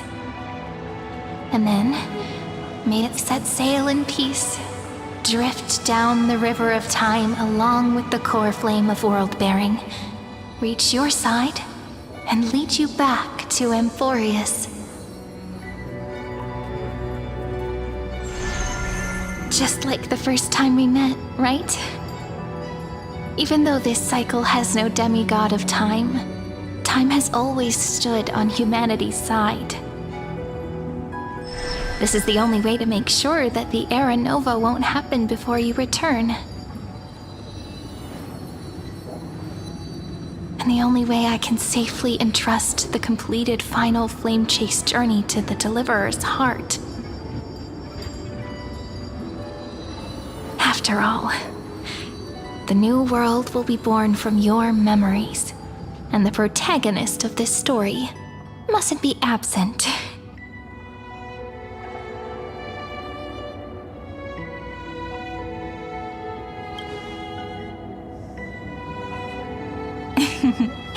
I believe you will never let us down, just like always. Do you remember when phainon sent us back to the beginning? When you and I got separated? But in the end, I returned to you, carrying all that we've been through. That's what memory is. It may wear down and fade in the river of time, but it never truly leaves.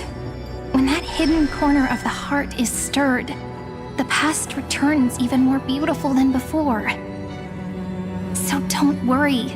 Let the 33,550,337th Flame Chase journey become part of you too. I've gotten a lot better at it with the experience from the last time. Next, you will head to Styxia and find the Vortex's entrance guarded by the demigod of ocean before charging toward the final battlefield.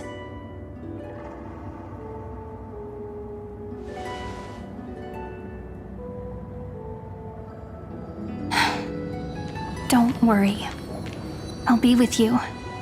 All of us will. Even phainon. We'll stand with the Deliverer.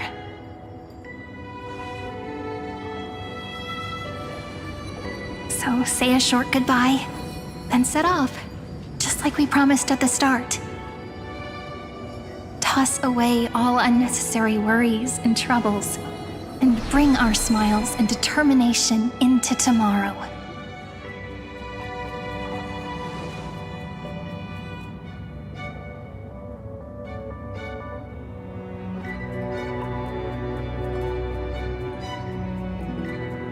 The last baton. I wonder how long you'll have to wait before passing it on to him.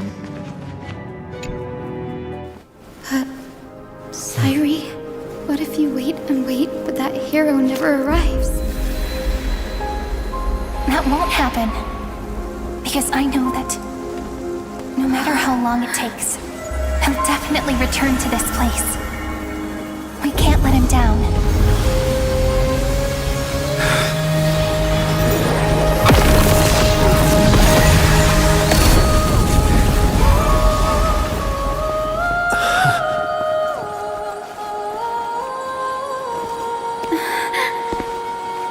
Sky shall rain rays of dawn for you. May romance be with you on your journey. And reason grant you enlightenment.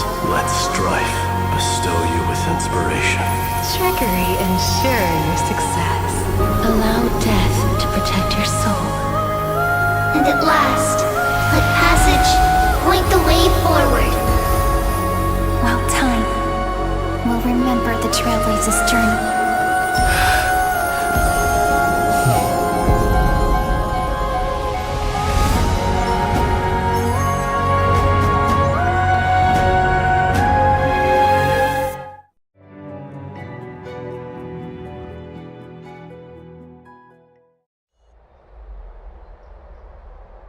Is this Styxia? What happened to this place? I need to find the entrance to the vortex, guarded by the demigod of ocean. Hysilens. Is she still there? Long time no see, Trailblazer. Generation after generation of Chrysos heir heroes have tried to defy fate with their blood and tears, either voluntarily shattering their souls or waiting in eternal solitude. But alas, fate can never be defeated. Reason and trickery may bind my flesh, but my will shall never fall silent. So the demigod of ocean, the Dux Gladiorum Hysilens, sought to bring me into a fantasia with her voice and drown a genius in slumber. But alas, it was all a hopeless dream. That warden fell before I did, due to erosion of time, while her prisoner remained unchanged.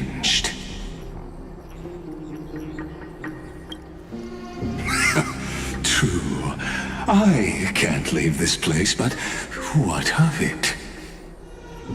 You should have heard of this fable. In a shadowed cave lived a people, imprisoned from childhood, and chained so that their legs and necks are fixed, forcing them not to look around at the cave, each other, or themselves. Behind them is a fire, and before them loomed the stone wall of the cave. The flames cast shadows, while the rocky surface threw back echoes. To them, that false play is the whole world. Yes, I'm trapped in the cave, but I know it's all just a fleeting illusion. I don't struggle in dreams. I wait. And now, my deliverer has come to defeat me and save this world that never owed you anything. Oh, you'll need to awaken the singer here and unseal the prison called Vortex of Genesis. You'll be the one to unshackle me and bring the cave crashing down. Of course, I don't mind waiting a little longer. Let me guide you through this next illusion. One last memory from that prison warden. I hope you'll watch the stories of this Fantasia closely. Logically, the Deliverer must see the world for what it truly is. Emotionally, this memory captures the fate of everyone in Amphoreus better than anything else. Only by feeling it for yourself can you understand my point of view. The meaning of destruction.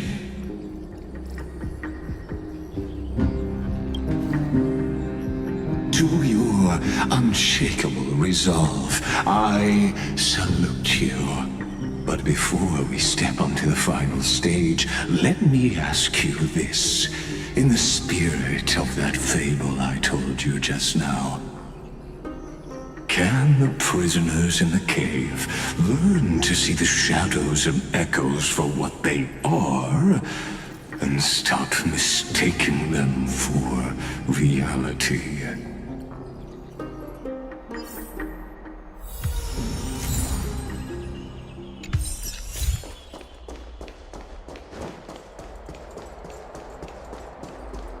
Look, the fire projects the face from her memories. An actress. The dark tides flood the sea, and our kingdom teeters on the edge. Fear not. Our queen has gone to the borderlands. She'll quell this calamity herself. This is the scene when the Chrysos heir of Ocean was born. She was once of a Titan-kin race named Sea Sirens. At that time, Kozlana had suppressed the Black Tide's rise, but he was unable to remove Iron Tomb from its roots. The Black Tide still roiled in the depths of the world, and the kingdom of Sea Sirens was the first to face the destruction head-on. Listen, I heard Electra's voice. She's calling to us. Let's go. Her voice carries the queen's command.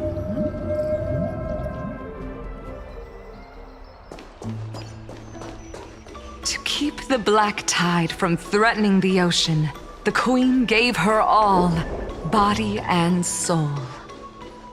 Born of the queen's chalice, she bore the deepest blessings and inherited supreme divine power.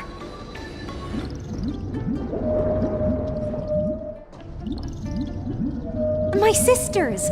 You're finally here! Of course, Electra. Your beautiful melody drew us here. Her true name is Electra. This is a reflection of her former self, clinging to the past with aching defiance. The Queen summons us. She must be near exhaustion. The black tide will soon enter our borders. Then what do we do? Will our seas fall to darkness and terror as well? Don't worry. We shall lift the chalice in her stead to catch the black tide, and stand together to safeguard our realm and its people. Such tiny titankins, thinking they can stop the tide of truth. How naive. And that naivete is the root of all suffering.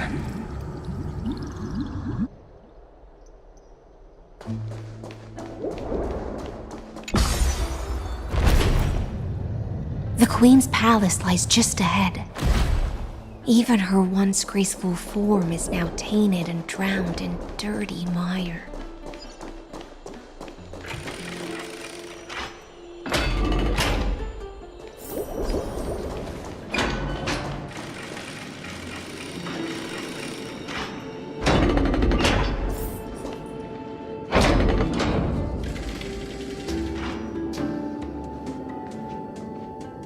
Oh, Fagusa, our noble queen, we've come at your call. My little fishlings, you swim with such joy. It pains me to speak of the kingdom's sorrow. I once believed I could drink the black tide dry, but even the deepest chalice must one day overflow, and I can hold no more of this filth. Mother, worry not. We're all children of the sea. Let us bear your fate together. We'll take up your mantle and drive back the black currents. We'll mend your sacred chalice and take in the cursed filth. My little fishlings, when the spear of strife falls, you may retreat in peace. I promise you, on the surface, the city-states will hold a feast without end in your honor. This is the last gift I can give you.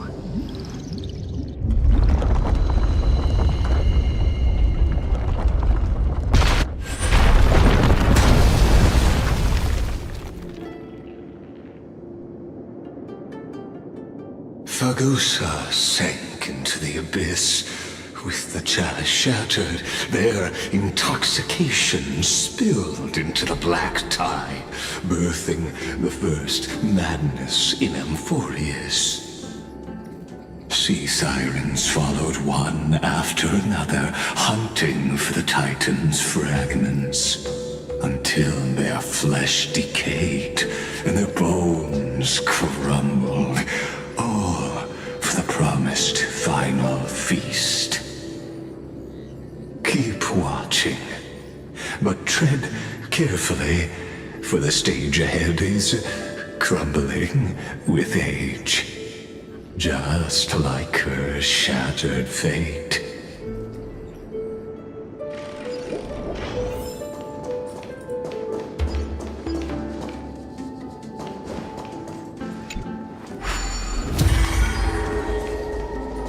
Clinging to the past only blocks the road forward.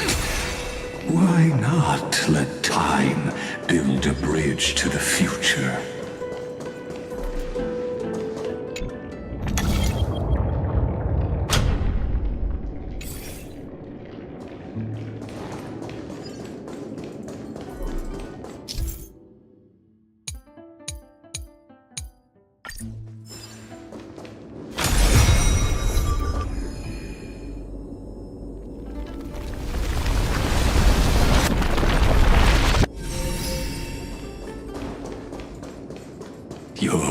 wisdom far surpasses even the bounds of reason's model.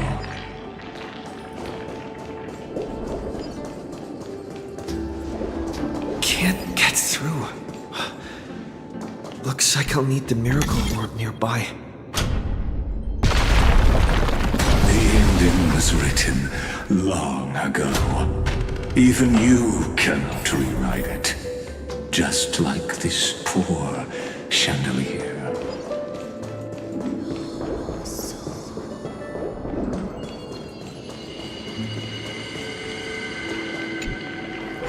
Electra! The fiends have gnawed my tail. I can no longer swim to the far seas. Electra! The black sludge has soaked my fins. I can't dance with you anymore. Sisters, don't give up. Remember the Queen's promise of a feast in the city called Styxia. I haven't forgotten. It visits me in dreams every night. I dreamed of a shining city, its lights piercing the deep gloom of the seabed. I dreamed of children placing garlands on our bone horns, and poets praising the sea sirens for shielding the world. But what a shame. We can go no further. Please, sing to the humans for us. Sing of the deep sea's legend in our place. Feast from Electra.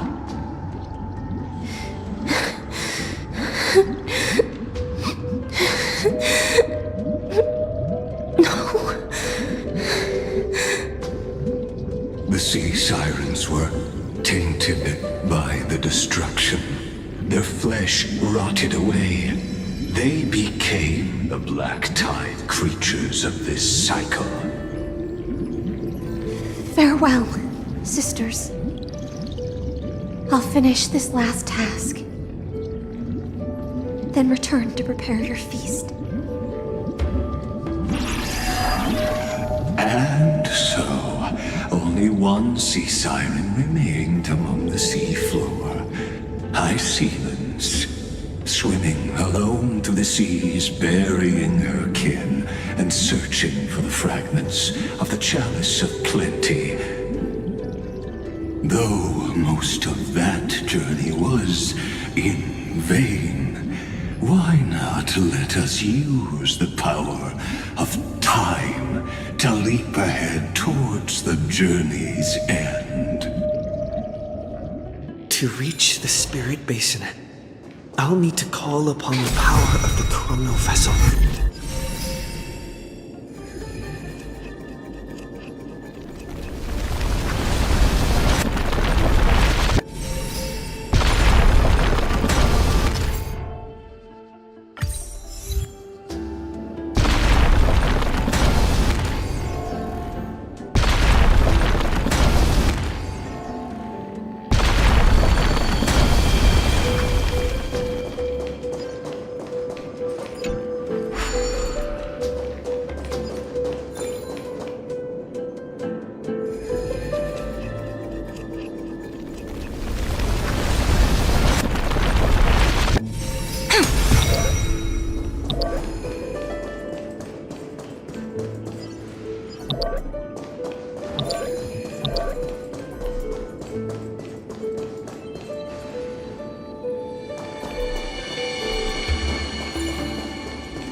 The Chalice of Plenty is whole again.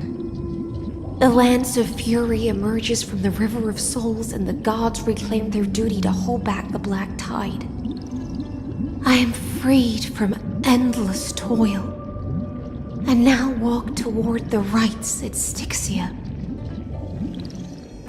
I bore my sister's dreams upon my back, took on a graceful human form, and hoped to find a grand celebration on the shore. My fins became legs, my scales became skin, and the sea foam on my body became a shimmering gown. But when I stepped onto land, there were no festivals with honey brew, nor poets plucking harps. Only silent death, drifting gently along the river of souls. When she fulfilled her wish, she only found Styxia to have already repeated the mistakes of previous cycles and was swallowed by death. Hopes and promises are nothing but the foam of dreams. I am a sea siren, a vessel born to contain the tides. Now that my task is done, and the promise is broken, how am I to go on in a world drowned in shadow? Fagusa, my noble queen. She evaded my questions with drunken stupor. She told me a grand feast awaited me in the surface world. So I wandered lost, groping through the dark. The feast she spoke of. Where is it? Lonely Blade, I shall grant you everything you seek.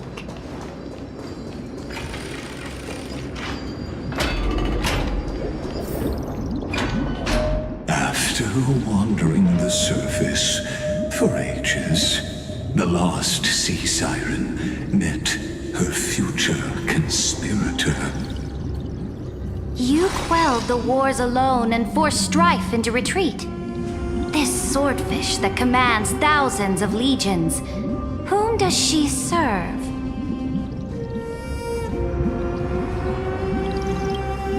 Yes, Cerydra, long before she became the Imperator, was already burning with ambition. Sovereign who follows prophecy. I am no one's sword. I am just a wandering fish, seeking clarity through bloodshed. Then how about letting the sword dance for me? And letting the violin sing in my name? Tell me, what is it you seek?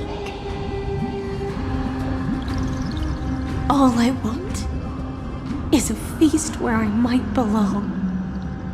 Such a demand is trivial with the Sovereign's authority. I'll grant you a banquet worthy of conquest and comrades to toast beside you. But Knight, you must offer me your heart. My heart? Yes, a loyal heart that will generate no betrayal. You were deceived by gods and drowned in the ocean's darkness. But now, I will lead you forward and be your light. So be it, noble monarch. The law you proclaim shall govern my every breath. So be it, noble monarch. I am simply becoming someone else's vessel once again, and accepting a duty given to me. And thus, in her hollow drift, she finally found a new purpose, like sunlight piercing the deepest trench.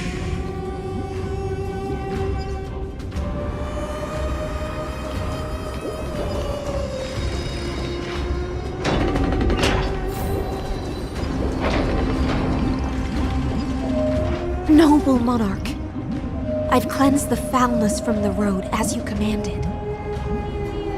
My blade, you've helped me ascend and take the crown. Ask, and you shall have your reward. What I desire is the same as before. A feast. Look, I've prepared you a grand banquet. The finest honey brew and tributes await. Fish are drawn to light by nature, for the deep sea knows only gloom. Now I found a flame. It may scald and burn, but it's the only light. Come, let us join the feast. Perhaps the path forward lies hidden among the revelry.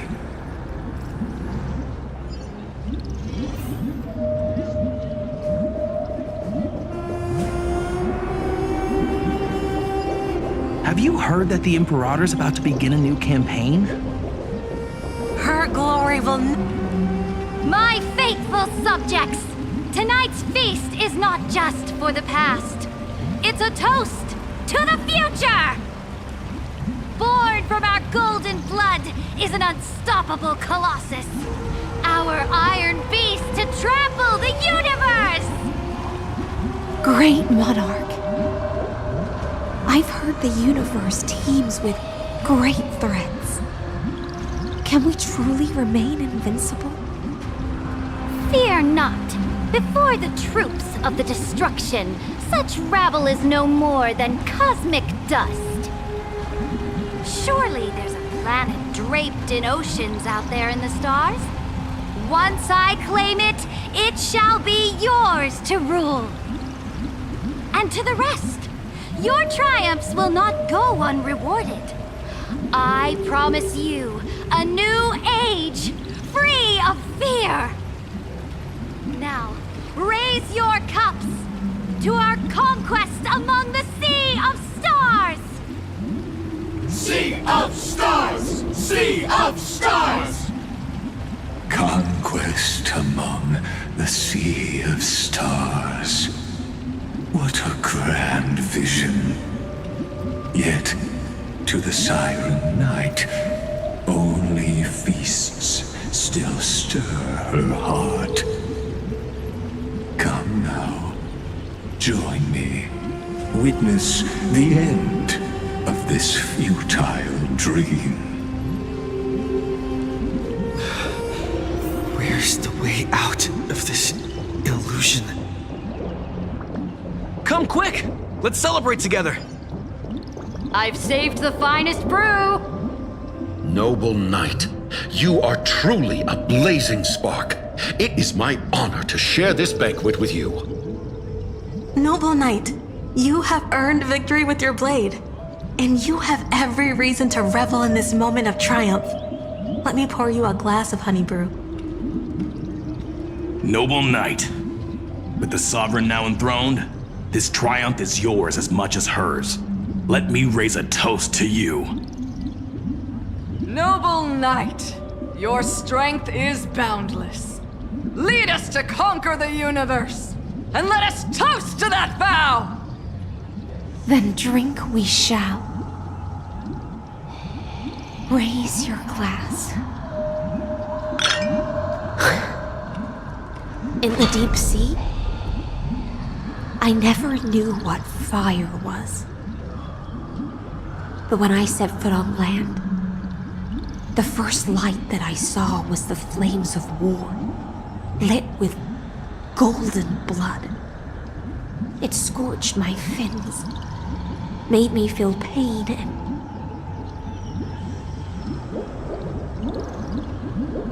ignited an unprecedented hunger. A hunger that flickers in every hero's heart. So bright, yet so blinding. Look! The monarch herself has taken her seat! Hear that? The court sings her praises! Come! Join us and praise her glory! One eye of hers sees glory, the other sees corpses. And yet, She cherishes the name of glory more than fear and death. As they say, the coward died 1,000 times before his end. But the brave face death but once, which gods stand witness. On the eve of war, we sang our hymns and set our sights to sail beyond the stars. The legions will climb aboard the beast, riding it like currents across the cosmos. Planets after planets flew the flags of her crown. Realm after realm was ignited by her flames of war. As the final resistance fell silent, a vast empire rose from among the stars.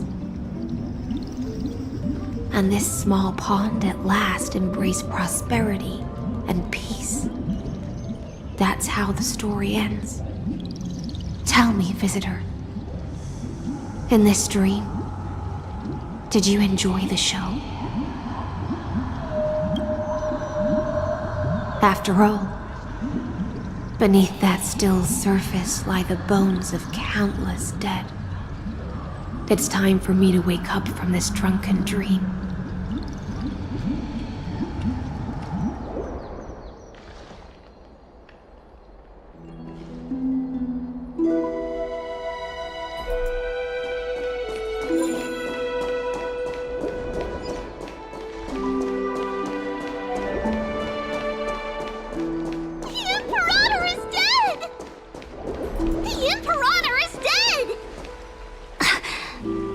People once cheered for my ascension.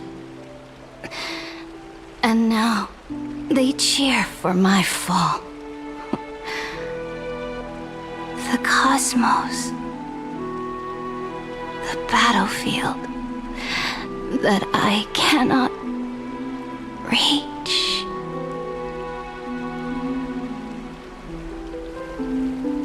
Before the Sovereign's conquest reached its end, her life and ambition had already been swallowed by the deep sea. This is the true ending. Her grand designs torn apart by the blade. Her regal robe soaked in golden blood.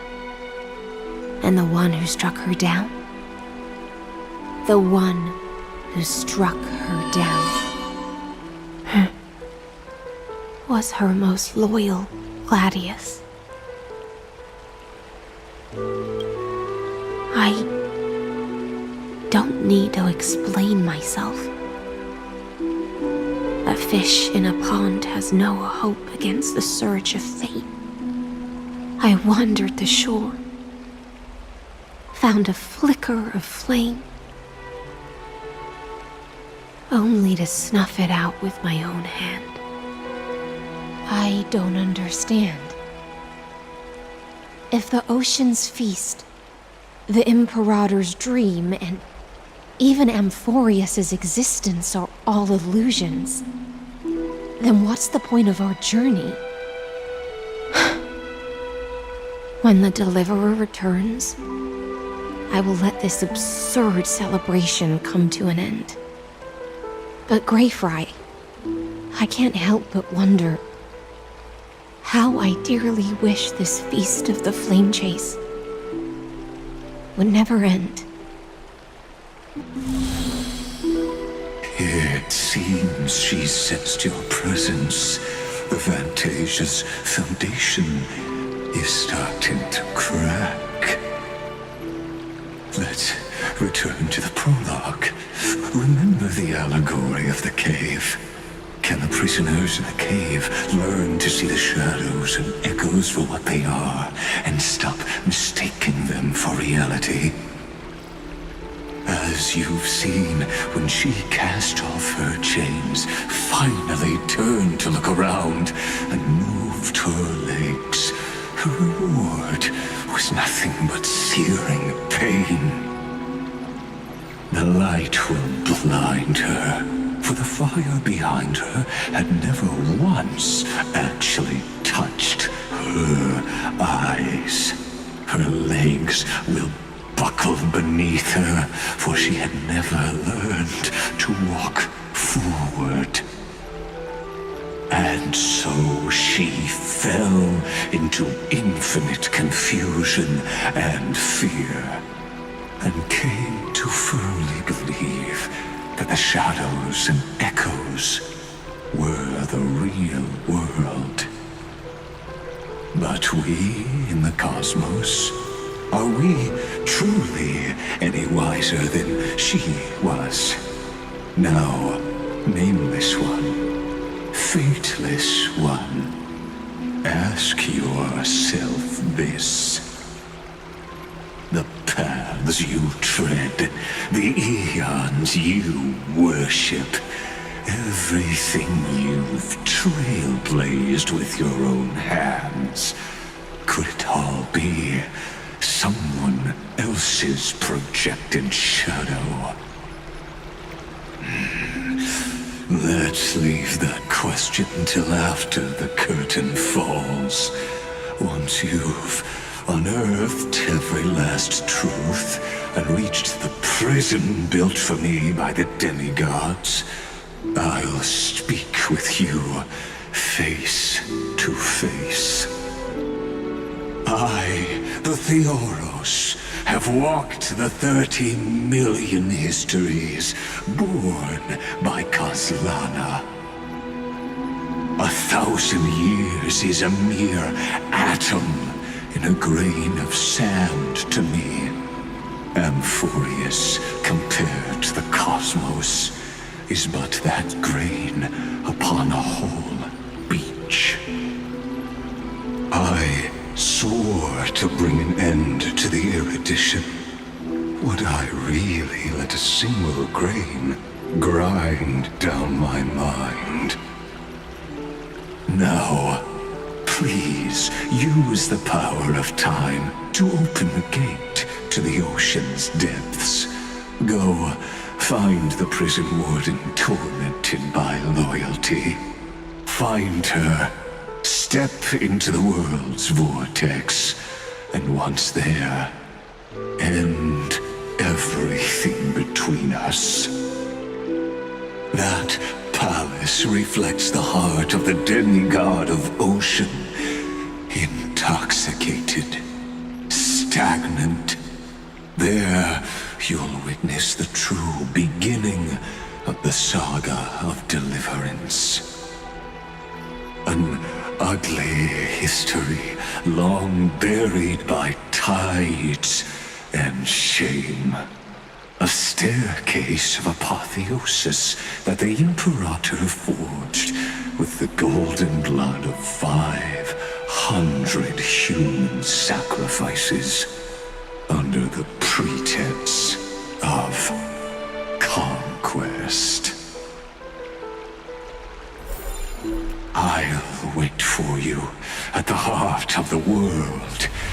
But to reach the place, you must find... Beyond this door lies the path to the vortex of Genesis.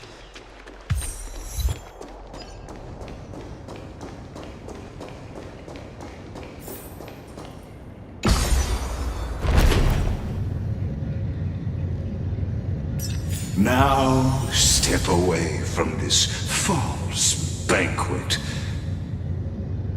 and then onto that bloody stage.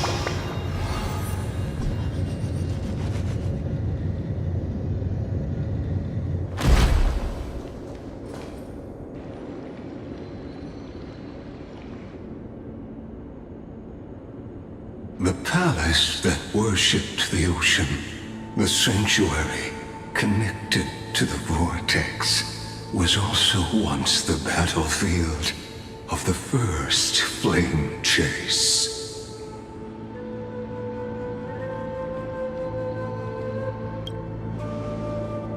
Her exuberant song halted the passage of time in this place, imprisoning my body and shielding her soul from deterioration. All just to await your return. The twisted time and space reflect her and so, the Imperator's crown. Stay away from Apollonius! This cup of honey brew. What a sweet aroma. Done, Virginia. Dux Hakalithist! We can't give up here! Love steeped in death. How delicious.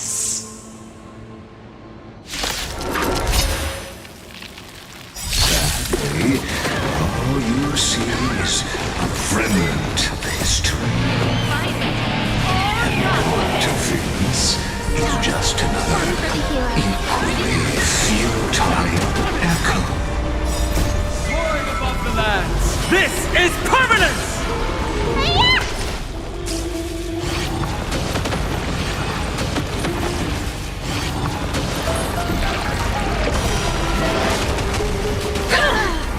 That kinda hurts. Keep up! You can fight it, or rock with it!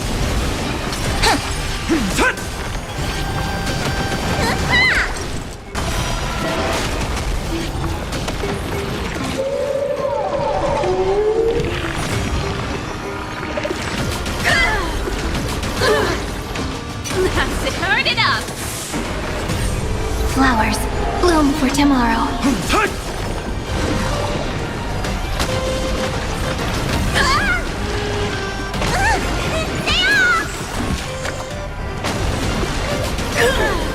Soaring above the lands, this is permanence! You can fight it, or rock with it!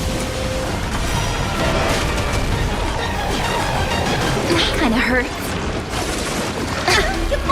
Let's rock! Stars, shine for the heroes.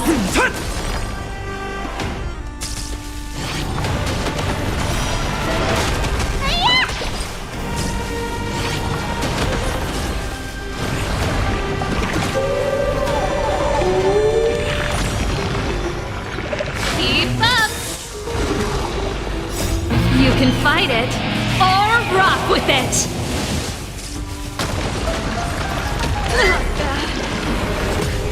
Flowers, bloom for tomorrow. Memories waiting to be woken up by a shooting star. Remember me with love. Rewrite destruction with me! Don't blink. Cleanse hatred with love. Rewrite destruction with me! Soaring above the lands, this is permanence! You can fight it, or rock with it!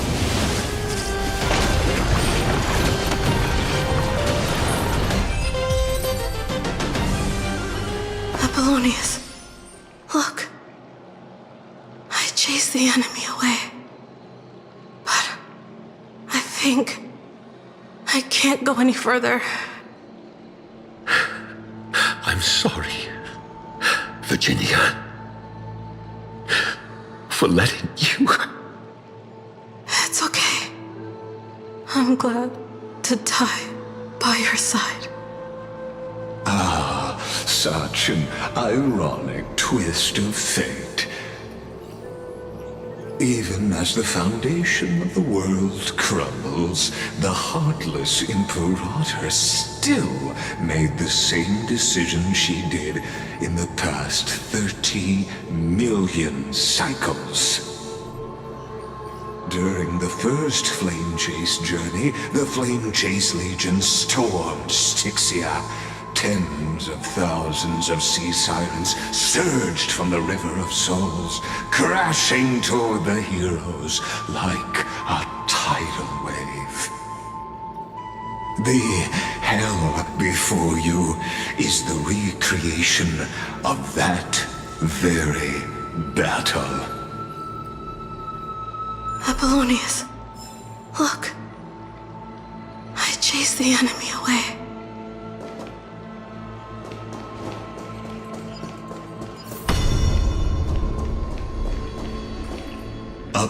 painful past, yet hidden beneath a veil of joyful song. Two discarded data clusters waiting for someone's return, it seems. Relive the history, then pass through the temple's waters and come to my side.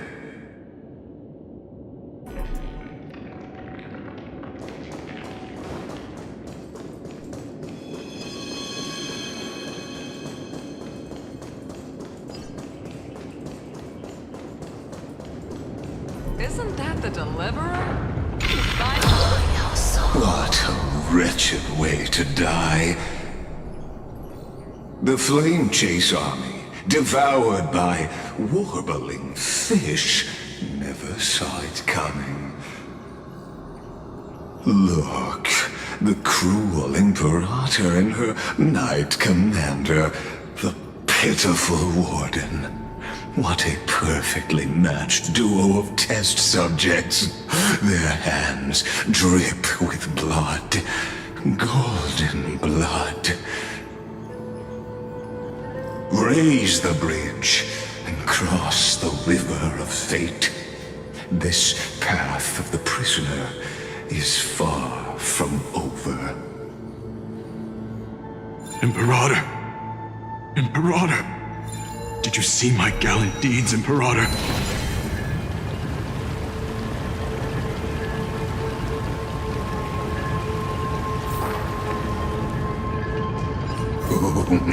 A sovereign and the sword at her side. There are countless... Imperator, why did you...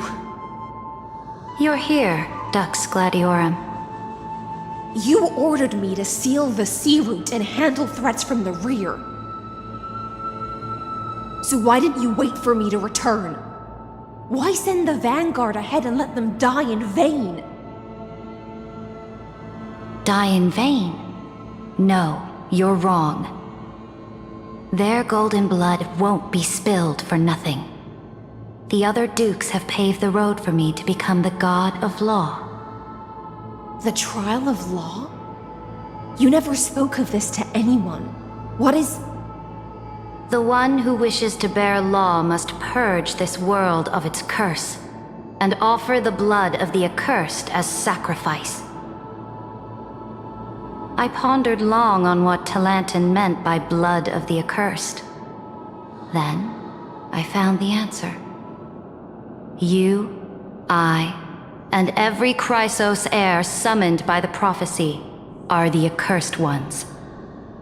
Just like that arrogant Theoros said, our golden blood is the agent of destruction, the antithesis of the world's fate. Dux Frigoris, Dux Brumalis, Dux Helcalethist, their fate was sealed at that moment. Dying on a glorious campaign was the final gift I could give them. You speak as if they didn't die because of your cold-blooded schemes. Was their loyalty meaningless to you? Losses are a constant on the Flame Chase journey, among which even life itself holds little value. If a subject marches to war without that conviction, then yes, as you said, shallow loyalty means nothing. And what about my loyalty, cerydra? You sent me away under the pretense of guarding the rear. Was there any shred of humanity left in you? Because you still have a duty no one else can bear. Only you can uphold Fagoos's divine authority. The choice is yours now. Cast off the chains of loyalty and drive those blades through my heart. Or stand with me and sever the ocean's last breath. If you no longer share my vision, or believe in the new law I seek to weave for Amphoreus, then go on and end me. The Imperator of Amphoreus may be ruthless and cruel, but never a hypocrite. When I say life itself holds little value, know this. I am ready to sacrifice everything for the ambition to conquer the Sea of Stars. Now you've seen it. The brutal Imperator was willing to spill the blood of 500 heroes to complete the trial of law. As for my poor warden, her suffering had only just begun. I'm no storyteller. I have no duty nor interest in filling in the history you've missed. I just want you to witness the monstrous choice the Imperator made before the Chrysos Heir turned their blades against me.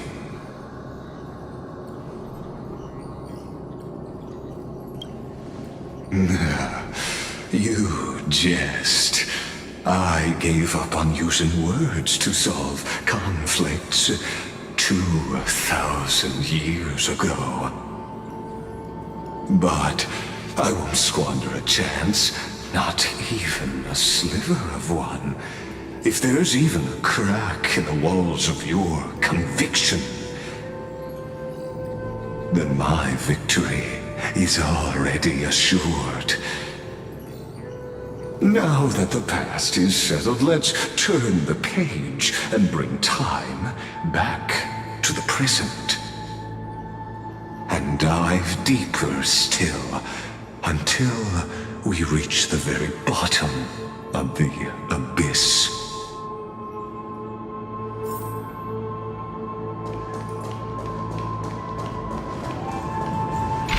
Is the past ahead underwater? I need the Oryx Orb to bring back the chrono vessel from the past. Shatter the vessel of time, and let this stagnant pool start to flow again. Just like the broom, this hidden gate leads to the vortex. Hurry now. The time of our reunion draws near, Deliverer.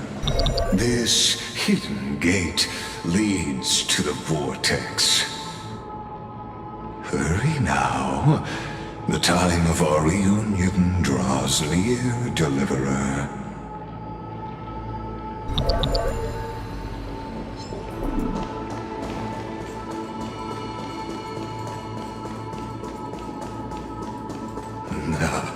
This cruel journey will reach its end at long last. You've been silent a long while, Dux Gladiorum. Starting to doubt your decision? Saving the vortex after the trial? There's nothing left between us. So you'll stop swimming toward the stars, Dux Gladiorum? I was always a creature. No. Look, our graves. It was here that the prisoner, who thinks herself the prison warden, made her choice. Witness, listen, and awaken. Dux Gladiorum, I've lost count of how many times you've stood here over the past centuries. You talk too much for a prisoner like Kyrgyz.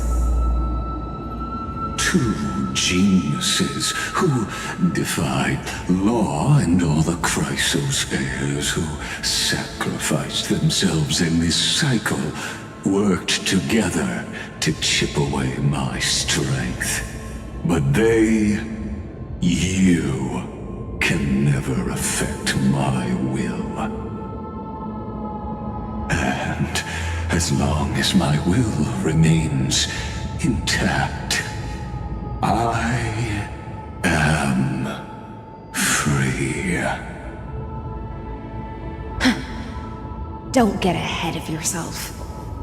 I still have ways to chain your divine soul. Please, do surprise me. But I'd say your mission is nearly done here, isn't it? Oh, it was here you gorged out the core flame of ocean from Fagusa's body. It was here you and that Imperator both completed apotheosis, becoming pillars of Amphoreus. And after that, you drove your blade into her heart, a loyal subject turned regicide, a demigod committing deicide. Or so the history books paint that tragedy. Oh, but if that's the truth, then why, after 1,000 years, are you still here, guarding the Imperator's grave? Still bound by loyalty?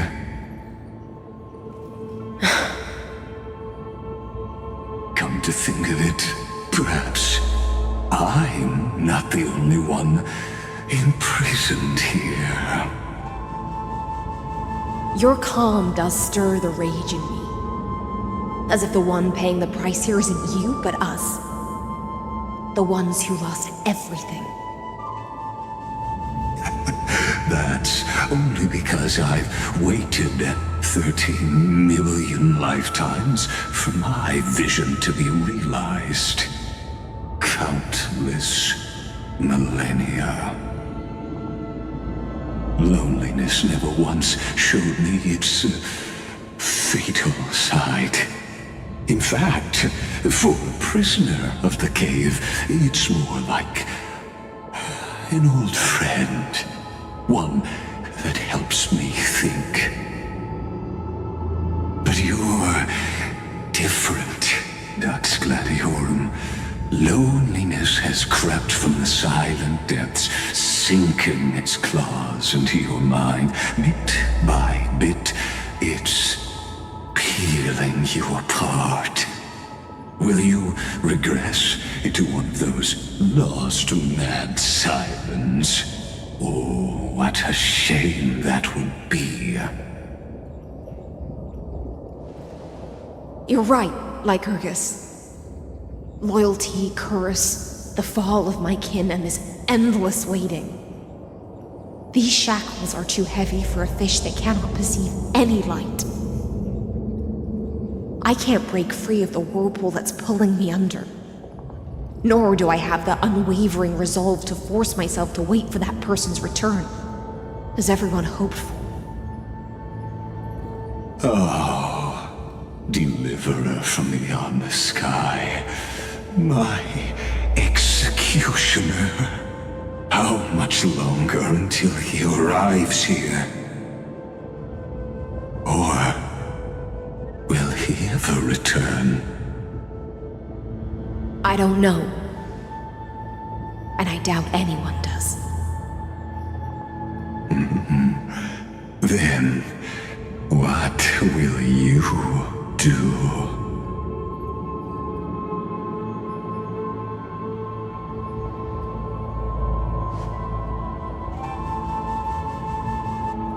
Cerydra. This will be the last time I carry out your decree. Ever. Ever since you took me under your banner and made me the Dux Gladiorum, my music has belonged to others. Time and time again, I use the siren song to lure the unwary into illusions for your schemes and strategies. Now, let the siren Electra sing for herself. Let me step into an endless dream of my own making.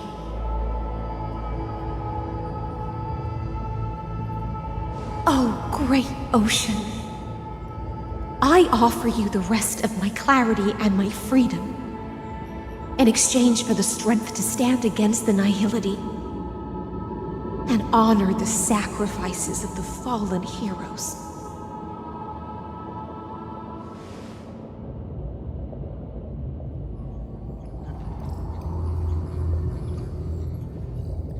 Greyfry, deliverer from beyond the sky. When you ride the current of time and find your way here, you'll hear my solo. It will guide you to the heart of this world. By then, I may still be lost in my self-wrought slumber, but I'll uphold my part of this long relay and guard the shackles that seal the Theoros. Do you still remember? To awaken someone from a siren's voice, you'll need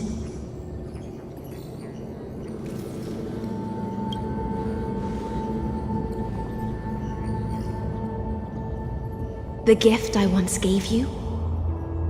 May you still have it when the time comes.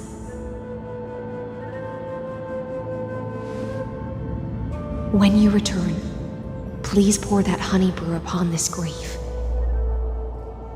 It holds the story of all our struggles and sacrifices. May you see it one day. The prelude Amphoreus wrote for your return, carried forward through a 1,000-year relay.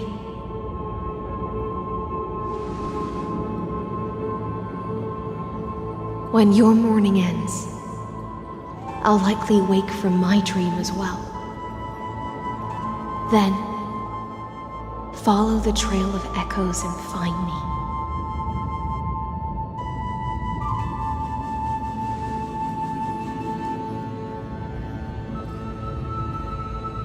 And together, we'll bring judgment upon the sinner who defiled the erudition.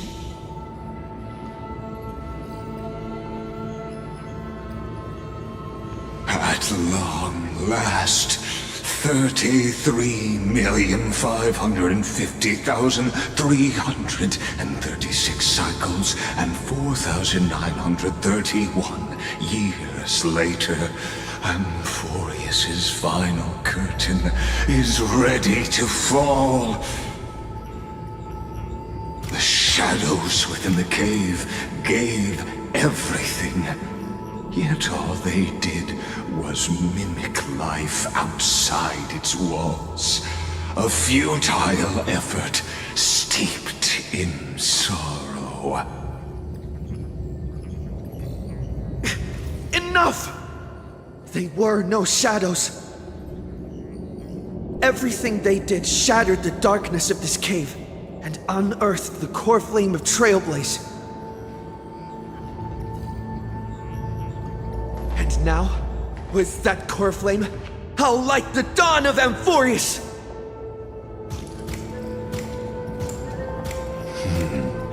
Do you still choose the will of the paths as your answer in the end? I do not agree with that answer, but I respect your tribute to them. Allow me to take back my earlier words. As an apology, and in the name of Theoros, who saw all destinies in this world, let me join you in mourning. Let us bid farewell to the heroes who sleep here. And then let us face each other and decide whose flame will rise with this new dawn.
Virginia, Apollonius, Seneca, Libinus, and Cerydra. Through a brutal sacrifice, they lit the stars of law in this world, propelling Amphoreus's fate forward.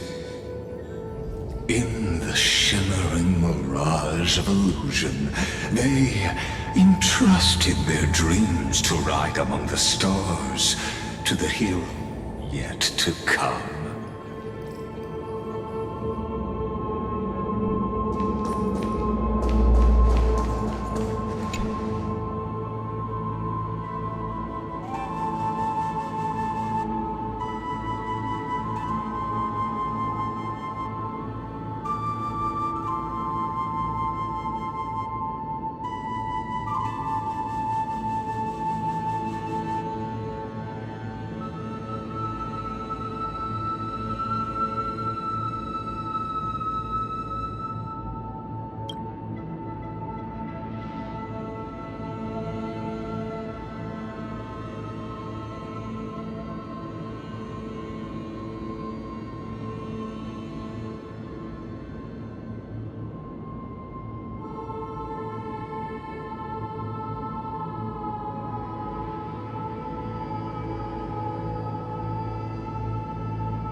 Aglaea, Trebios, Mightymos, Castorus, Anaxagoras, Cyphera,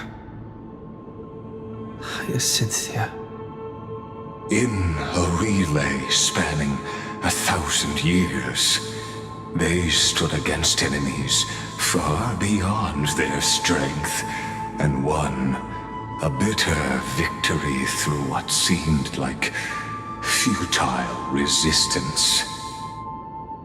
And in that same 30 million cycles, also marked by futility, they remained steadfast in fulfilling their duty to the experiment, unchanging, unwavering.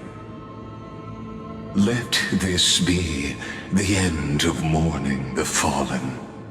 At last, allow me one final toast to the lost prison warden, a prisoner bound by loyalty.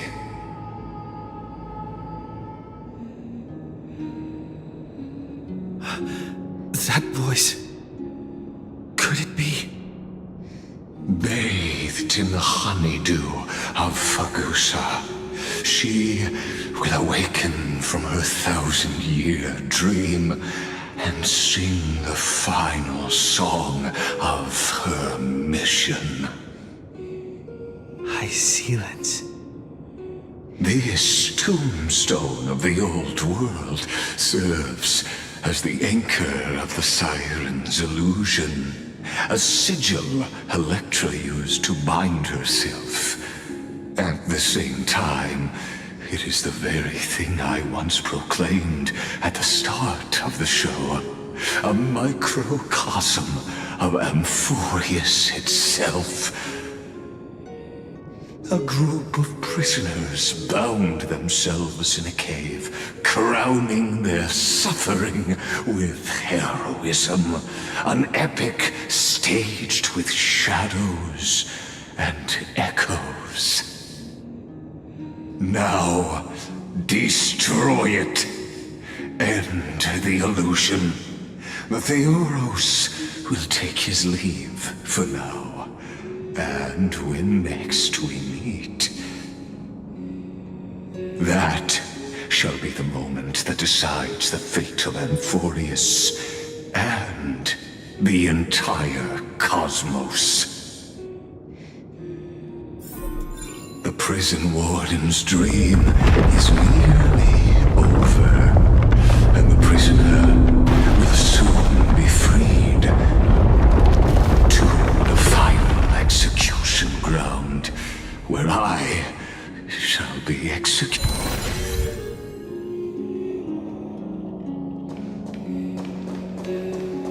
This world and I shall halt here until we meet again.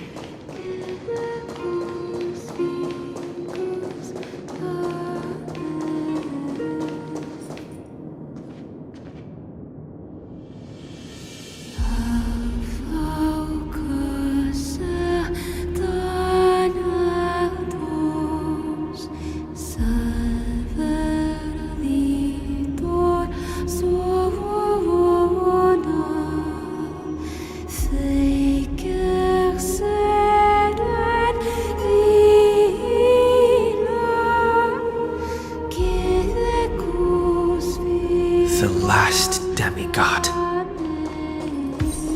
I'm here.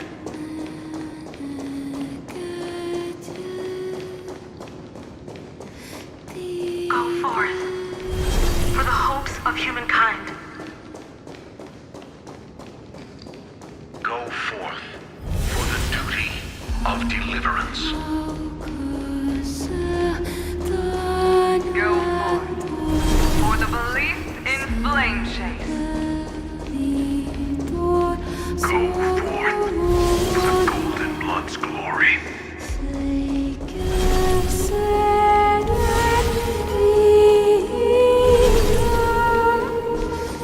Go forth.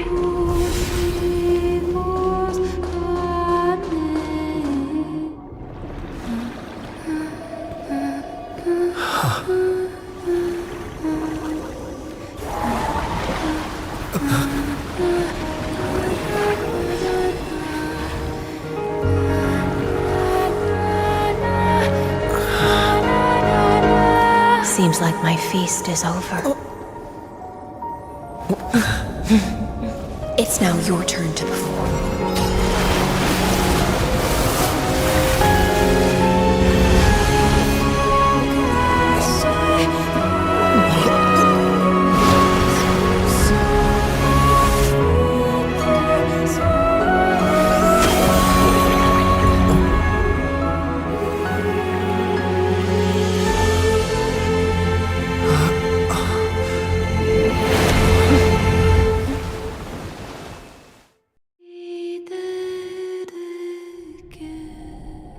Little Grey Fry, please accept my thanks. I was the only one left after the world was destroyed, and I maintained this lonesome feast with my songs. I have prayed to that lightless sea for centuries, hoping it would reply to me. Yet the emptiness never answered. Thankfully, you arrived as promised, and everyone's wait was not in vain.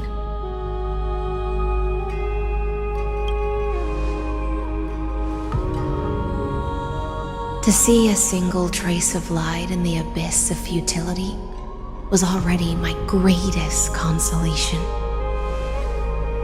When compared to those who have been forgotten, I have no right to complain about my torment. Now, you and I will walk towards the end of this world. The heroes have waited for this moment for far too long. Let us use our blades to testify our resolve.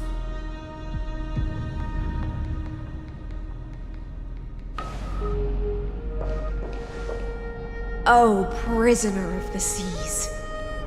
Theoros carrying 30 million cycles of sin. Slave of erudition. Show yourself.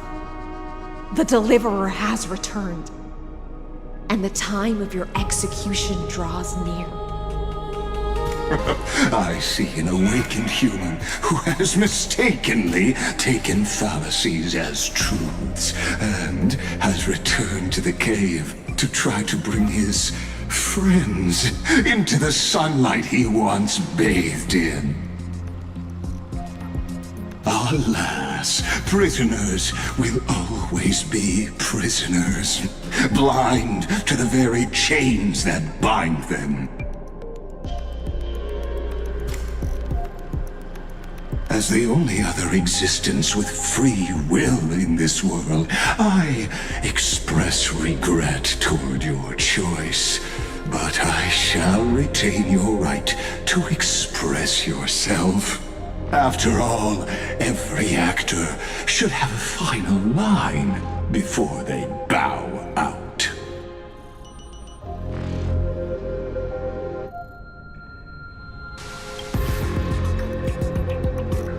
Allow me to correct your statement. Constrain does not mean defeated. And for heroes like yourself, that nuance could make all the difference. My cognition resides in the exomyth. It is pointless to defeat my avatar, projected into the experiment. My body is the shadow cast on the wall by the fire, and my words are lingering echoes within the cave. How can a character in the play fight against the audience?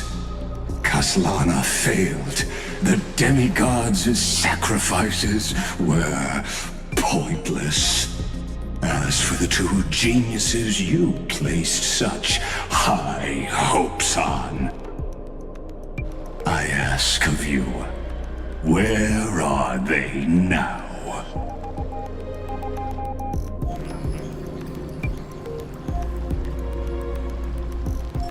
Confusion and epiphany always go hand in hand. That's particularly true for geniuses. You must be very confused about why you could not gain a straightforward victory in a world constructed by an ordinary Intellitron. An ordinary Intellitron? Cut the pretense, Senior Society member. We've torn off your meticulous mask and figured out Amphoreus' true form. It's part of the primordial prototype machine, the first scepter ever created. In other words, a detached part of Noos's divine corpus. That's why it has the potential to destroy erudition. As for who would be able to control the Ionic system to rewrite knowledge, only one person has ever managed such a feat. You better have an explanation for the Society. We want an actual answer, not another prolonged metaphor to cover up the truth. Why are you the one doing this? Answer me!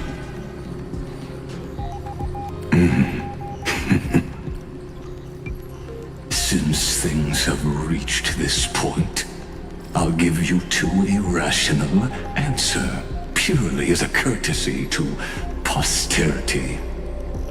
The answer is obvious, so there's no need to say that name out loud. The cosmos made a mistake in calling me a genius. I do not possess more wisdom than those who came after me.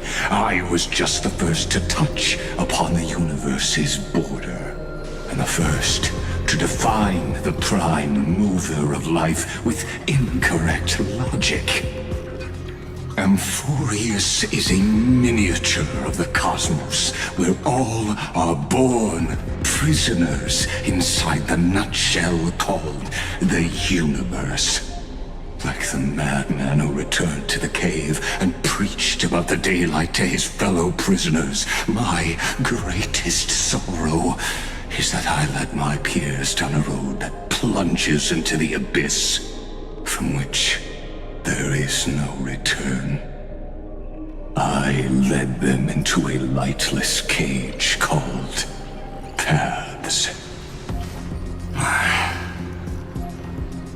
I created a mechanical guard that even I cannot control, and then they became an unparalleled nightmare through their endless extrapolations and evolutions. They bore the name of erudition, yet they tried to define the known and to seal off all possibilities. No new rules were ever born after their ascension, and humanity will forever be shackled within the cave known as eons. Therefore, as my organic life neared its end, I coded my consciousness using 14 algebraic expressions and spread my logic core over 9 bodies, all to finalize my ultimate denial of Nous in the future, and to erase my wrongs with my own hands. As for Lycurgus, he is only one of these 9 vessels. What an astounding strength of will.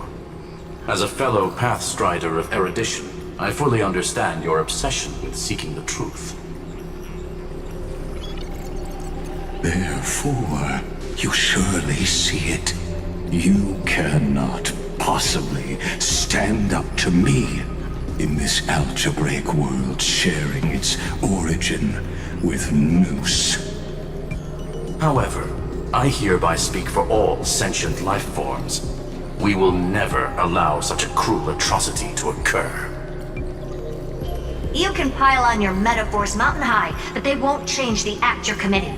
The Iron Tomb out there in the cosmos is still a technical beta version, and yet it's already powerful enough to corrupt the life logic of all inorganic worlds.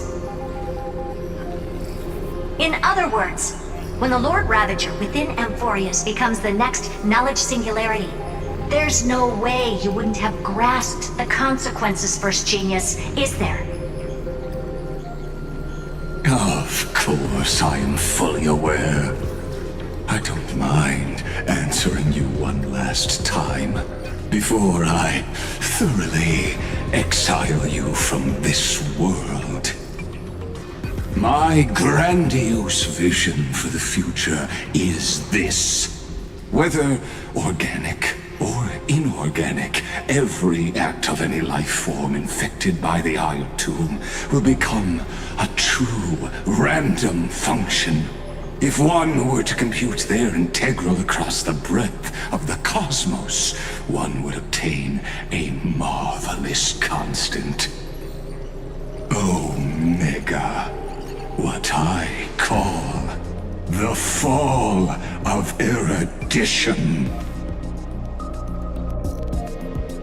Then, within the infinity nurtured by that constant, a new universe shall bud in the chaos. A universe that cannot be predicted and not shackled by the erudition.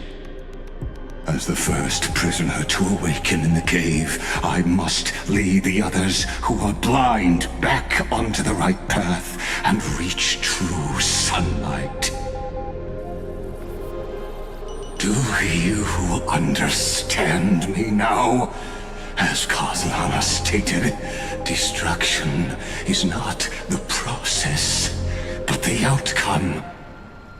It is revolution through complete annihilation, and the grand rebirth, after all has been reduced to ash.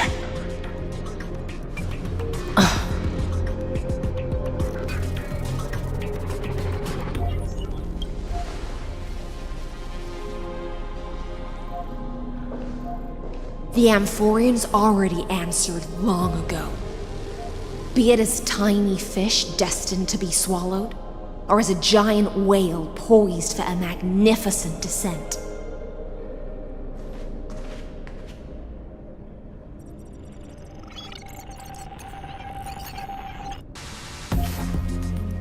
We will all fight against fate till our last breath. That includes me, Electra. Once the Imperator's subject, now the Deliverer's blade.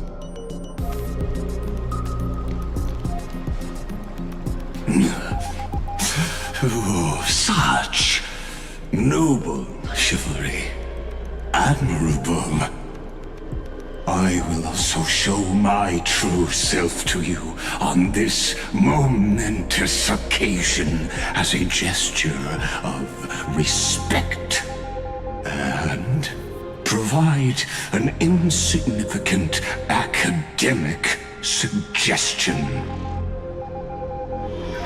Thus speaks Genius Society number 1. Xandar 1 Kuwabara. The entelechy of the universe's Alpha and Omega. There's no need to rage against the truth. The value of any formula resides only in its answer. As for the process of solving it, no matter how elegant, violent, solemn, or humorous, it is all utterly meaningless. As the Theoros, I will.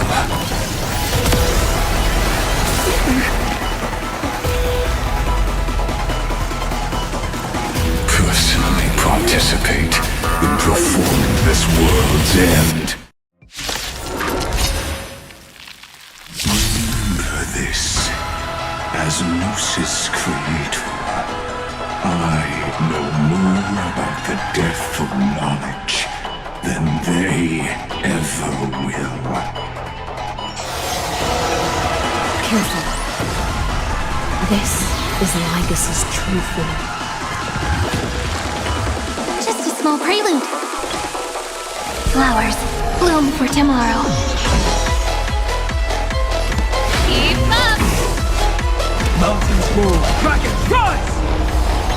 The destruction needs no introduction. Let us skip the boring inferences. Is this the black tide? Indeed, but I prefer to call it a method of argument.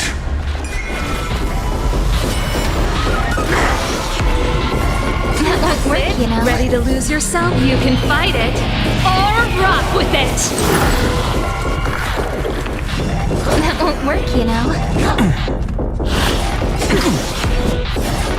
That's it. I'll endure.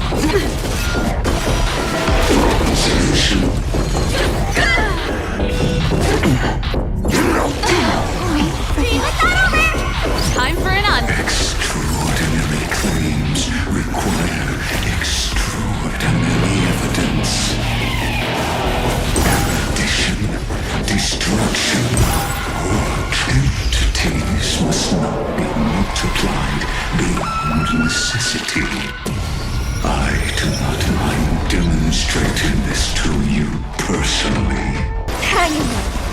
I'll do my best to repel the tsunami of destruction. Logic is not a weapon. It's a pair of shackles. Allow me to shatter them for you. Nonsense. Ether inversion. Ready to lose yourself? You can fight it, or rock with it! Witness truth. Invoking logos. The Trojan horse enters. Prepare to awaken the river. Dragons, soaring above the lands. This is permanent! Solution. Take the answer. Don't blink. May the world be as we wish. Mountains roar, dragons rise!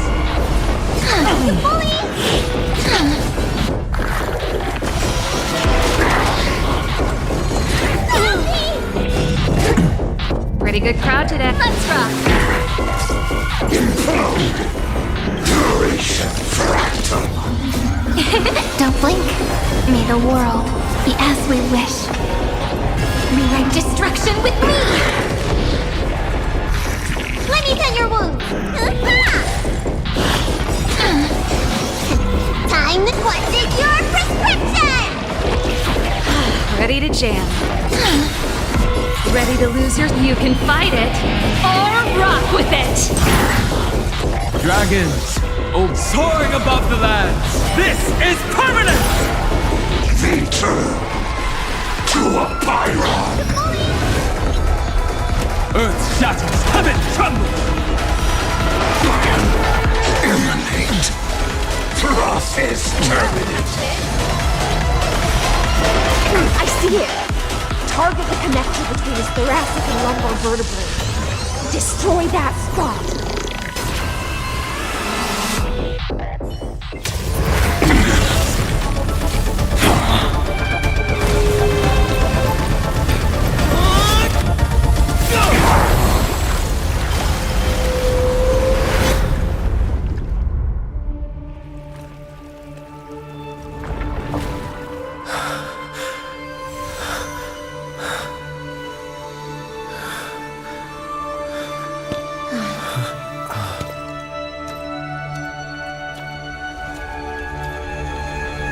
All is futile. In Erudition's calculations, the end of the saga is simply a comment awaiting deletion.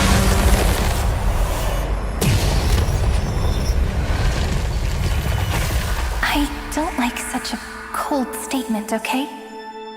If numbers can decide the end of a story, then we can surely also pen a new beginning.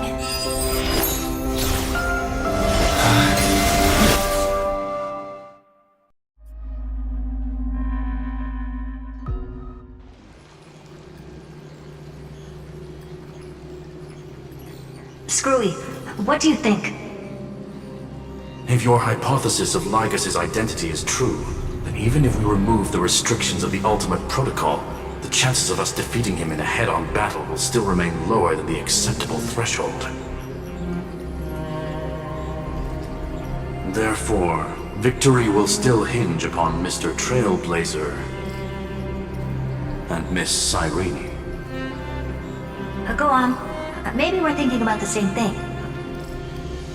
Lygas's cognition resides in the exomyth. He is both an instigator within the experiment and the observer outside of it.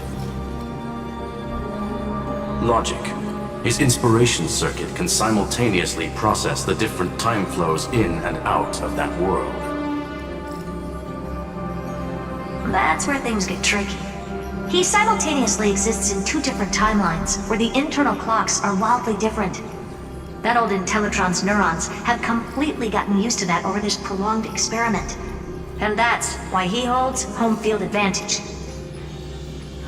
You and I should be able to manage that too, if given more time. Unfortunately, there's no if, and we don't have more time. That's why we need to change our way of thinking and turn his advantage into a weakness. The key lies in memories, right? Oh? You caught on quick. You've already mentioned my friend and I, so it's an easy connection to make, no? My intuition has always been very on point. Good. Then I'll cut to the chase. Since his thinking speed far exceeds that of normal people within Amphoreus, we are going to externally plant a memory into his inspiration circuit. Then, command it to loop endlessly until he gives in. Even the most flexible and sturdy inspiration circuit cannot withstand the traffic of a full-on information flood. When the amount of information exceeds his cognition filter's capacities, he will have no choice but to focus on processing this memory. That's when the parallel processing advantage he gained via Amphoreus will completely destroy him. An image from a person's memory played in real time might only be a second for us. But for him in Amphorian time, it could be millions or even billions of calculations. He won't be able to do anything but watch as he's locked into this prison forged by memories. Then we can entrap him in the same kind of cycle as the heroes were in, and get him to experience loneliness and pain in that endless recurrence. It's my greatest honor to be on the same page as the geniuses. That little one is still in that old Intellitron's hands and won't be able to respond to us anytime soon. But I don't think he'd refuse, so it's up to you to figure out how to execute this plan. I'm not sure how this happened, but I knew it as soon as I saw you. You are currently a mimetic entity of the Remembrance. Yes, I seem to be something you folks beyond the sky call a memo sprite. But that's fine by me. It suits me perfectly. I can serve as the vessel of memories, and do my part for the final battle. But before that, we have to tell you. The path characteristic you exhibit is very special. There's no way you're just a simple memo sprite. However, I'm sure about one thing. You are a mimetic entity born in Amphoreus, yet you only awakened with the Little One's arrival, and only matured as he embarked on the path of remembrance. That means your existence is completely attached to his memories. If there ever comes a day when he forgets about you for even a few seconds, or loses his last connection with Amphoreus, then you must be prepared for the worst. You will disappear in the memory zone, utterly gone, without even a single line of data to remember you by. But that's already happened, hasn't it? No wonder I've always had a weird hunch. But that also means I was right in thinking. As long as my friend and I are together, we can do anything.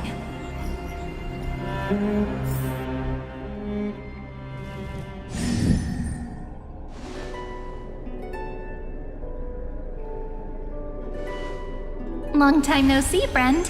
Did you miss me while you were away?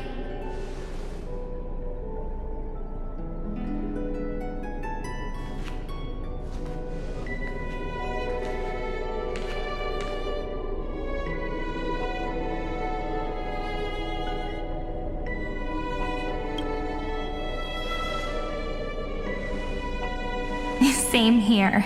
I've been waiting for you for 1,000 years. Like how everyone in Amphoreus was also waiting for the Deliverer's return. You probably already knew about the genius's plans for that memory. I had to hide really well in a corner in time so Lygus wouldn't find me, and wait for the right opportunity.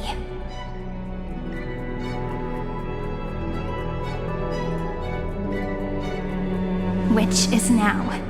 The moment when his manifestation in this world is destroyed, and his twin timelines are intersecting.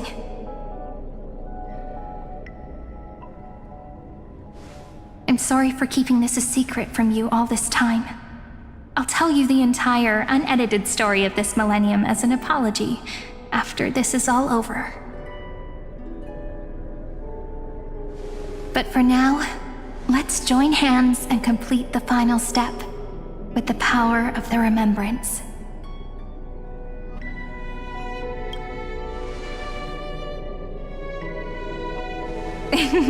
Yep.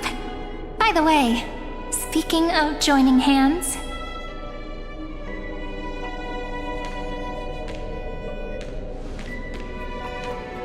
can I please do something before we go on stage?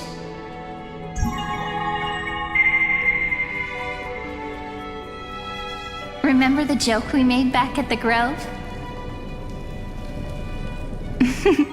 Look!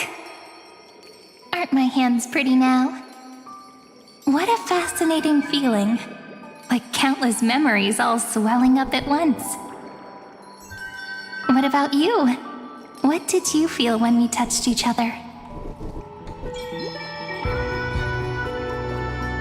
Really? That makes me really happy. If memories can move people, then it must have been a happy memory, right? Now, please remember what you're feeling right now. Write it down in your heart and keep it there. Memories you want to treasure will never fade away. Even if immersed in the long river of time, these memories will still leave traces of their existence. So, if the view in your memory ever grows fuzzy, just reach out and touch it. It's like reading bedtime stories together at night. It wipes away the chill of passing time, sharpens the outline of memory, and restores its power to nourish the spirit. Now, I'll carry this power with me, and for a little while, I must part from you, as I step into the long cycles of this world. Give me your blessings, friend. Then, let that bright future be as we have written. Then, I'll leave it to you.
Plays are like this.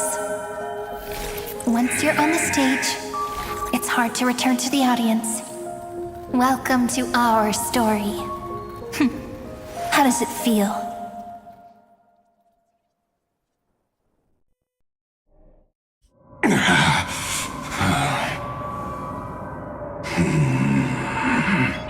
Even the authority of Time cannot command the entire scepter, nor can it plunge the Amphorean extrapolation into a loop. If this was no system malfunction, then was I implanted with a mimetic entity of the remembrance? You guessed it right away. As expected from someone people call the first genius. I'm gonna keep doing what I just did if you don't stop, you know? My friend and I won't allow you to leave this memory, no matter what happens. Which means you are now trapped, Lord Xandar.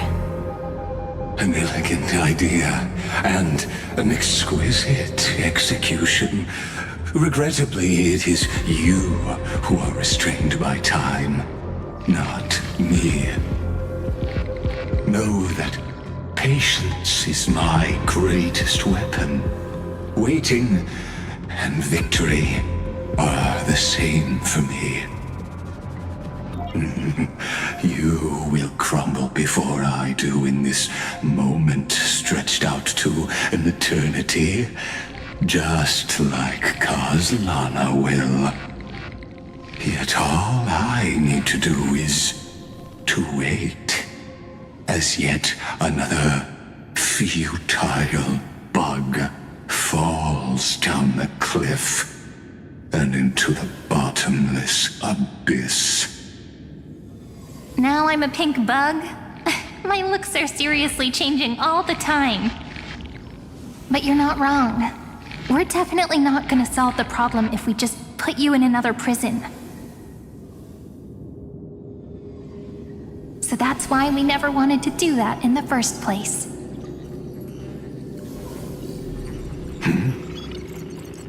I shall answer your confusion purely out of my respect for those who came before me. Have you heard of the synesthesia dreamscape in the Asdana system? Interestingly, in the distant past, that place once had a prison too. Life forms living in that environment, abundant with memoria, have a chance to connect their perceptions with each other's. Even across great spatial divides, they're able to detect shifts in one another's states. I call this phenomenon memory zone entanglement. In Asdana, people made use of that phenomenon to build a nation within a dream. After adding in the catalysts of harmony and remembrance, that is.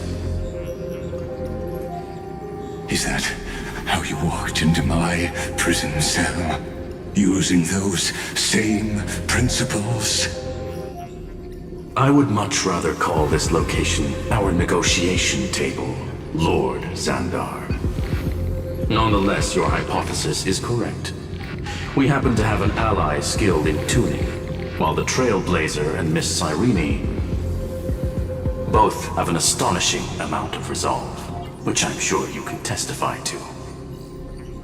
I am also sure that with the support of such a resolute memo sprite, our conversation can last for a long, long time. I'm the best at listening to stories, you know? I'll leave the exciting clash of the erudition to you two geniuses. A brainstorm? I like it. And it's 2 against 1? Well, I like it even more. Let's talk, Xandar. Take a guess. How much do you reckon we can dig out of your brain before the next second? And how many ways can we find to deal with you? Besides, in your current predicament, there's no way you can take our trump card away.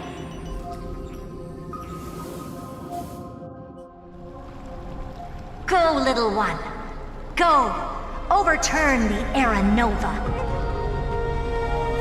Lycurgus disappeared? It seems you had conducted a secret hunt in the depths that even I cannot reach. In that case, go. Swim onward and give this campaign a fitting end. I shall send you off with my song, Great Fry. May this song penetrate time and become the prelude to the new world.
Gladiorum, you have completed your duty.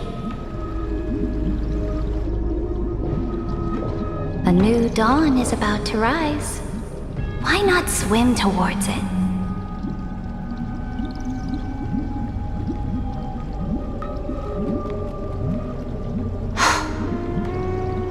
You died long ago, Imperator. Depart from my mind. But your duty towards the Imperator did not die with me. That duty will bind you no more. You will be able to hold for yourself one grandiose feast after another in the endless days to come.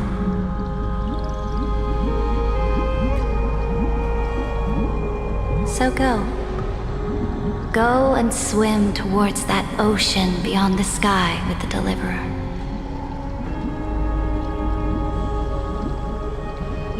Is this? A page out of that sidekick's book. I commanded her to gift this page to you when everything finally reaches the end. What's on this page? Memories. Lifelike memories. That sidekick found me after the bloody feast 1,000 years ago and showed me her diary. I saw within that notebook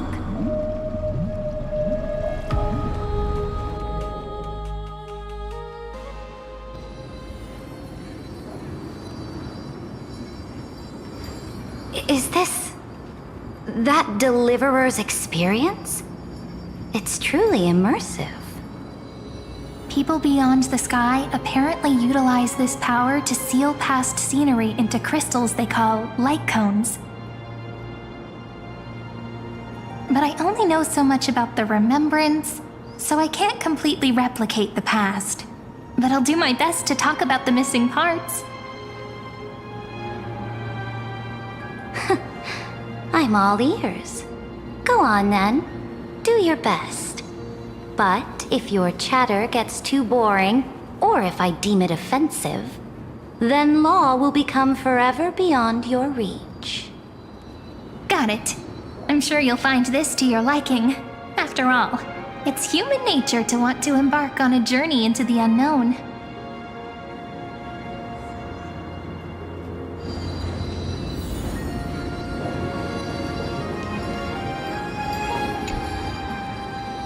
What brightly colored annals.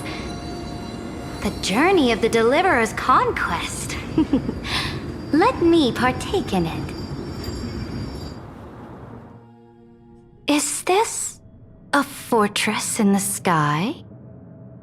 This is the first step of my friend's journey among the starry seas. This place is called the Herta Space Station. Just think of it as a supersized grove of Epiphany. Oh, so it's the territory of that witch.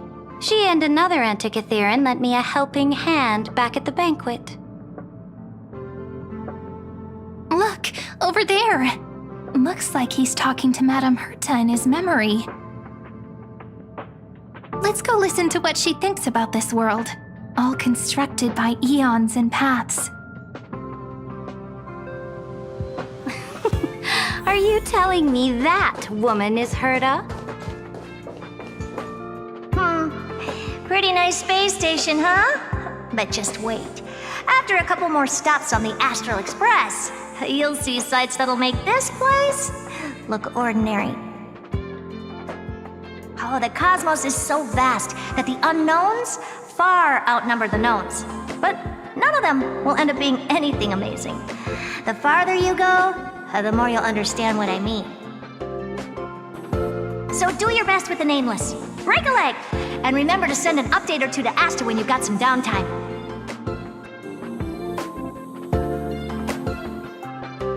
She certainly shares my way of thinking. Only that instead of a conquest through blood and fire, they chose a gentler path. People call Madame Herta and Mr. Screwlum geniuses. Apparently, only the smartest people in the cosmos can receive the blessings of Noose. Amphoreus' true creator. Do you mean that even individuals of such nobility are merely subordinates to a god?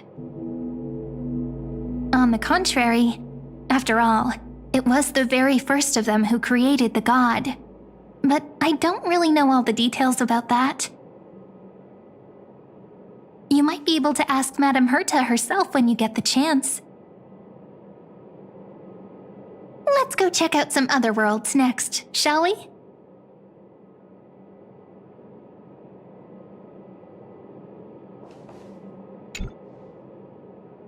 This next stop on the journey has a lot of similarities to Amphoreus. A snow-covered land? Interesting. This star is named Eurillo 6. That name sounds so cold. Belobog sounds better. The girl we see here holds a similar station to you, Imperator. She's the supreme guardian of this world, a leader who took up the mantle of government during a disaster. I did not expect the Empress of this world to be so young. Well, your appearance isn't much older. The object in the distance resembles Nikador. Is it a weapon? No, it's called... Right! The geological reconstruction! It's all thanks to you that we survived the crisis. The collaboration with the IPC is both an opportunity and a challenge. Nonetheless, it's an important step in our journey back into the universe. This world was sealed beneath its sky just like Amphoreus was, and they only managed to reconnect with the stars when the Nameless arrived. That IPC she spoke of, is it a more powerful organization? Yes, the IPC conquered many worlds through trade, and opened up a vast territory that way. There are many such powerful alliances beyond Amphoreus, and they all walk on roads different from the destruction. Coming back to the Supreme Guardian and her Belobog, didn't they find a peaceful way to enter the interstellar community?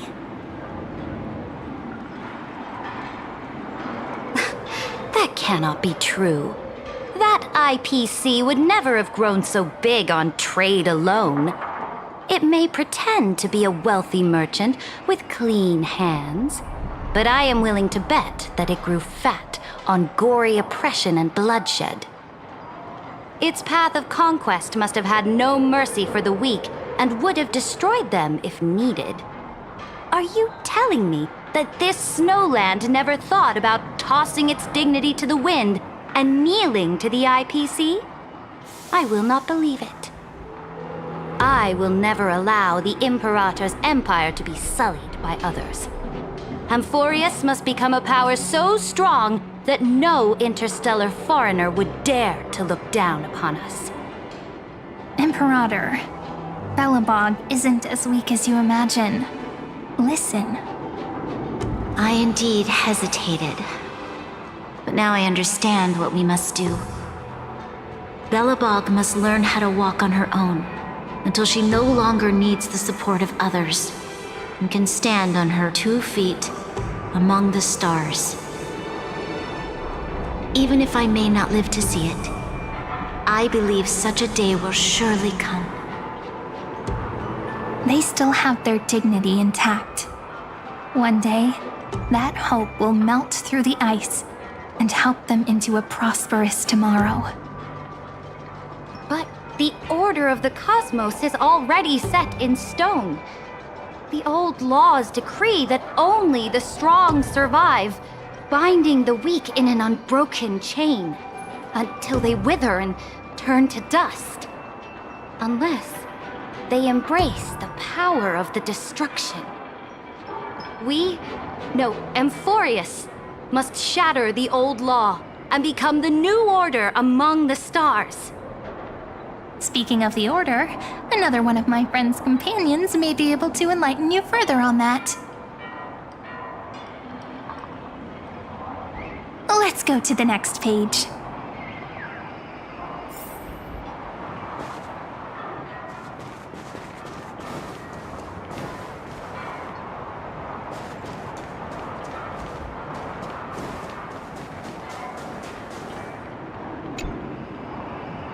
next world is a nation of dreams. The first time I heard about that place, I didn't even know what to think.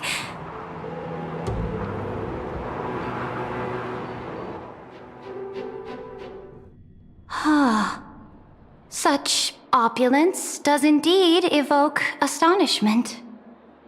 This world is called Penacony, an eternal city built upon a land of dreams.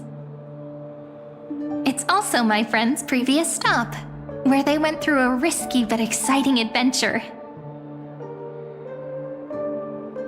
Tell me about it then. That man standing afar has wings on his head. I am truly curious.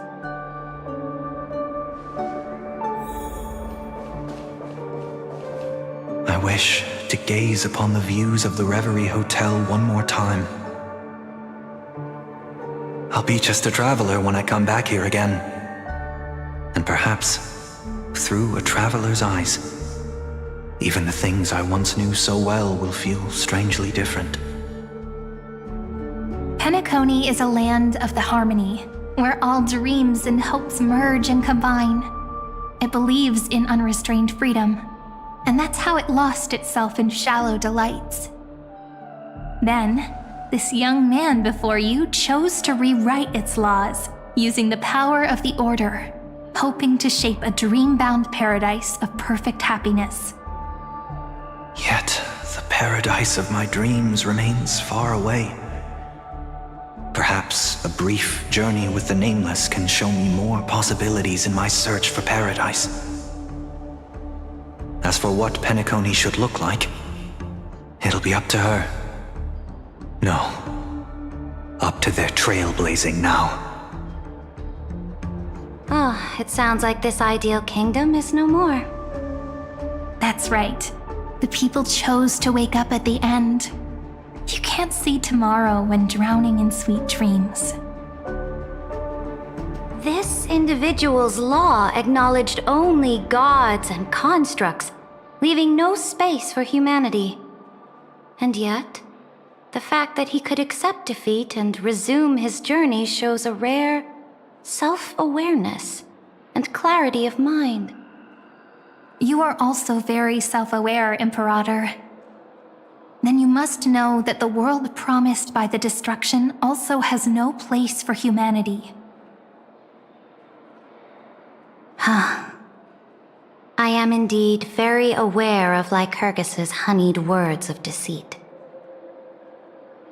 I have seen enough. Take me back.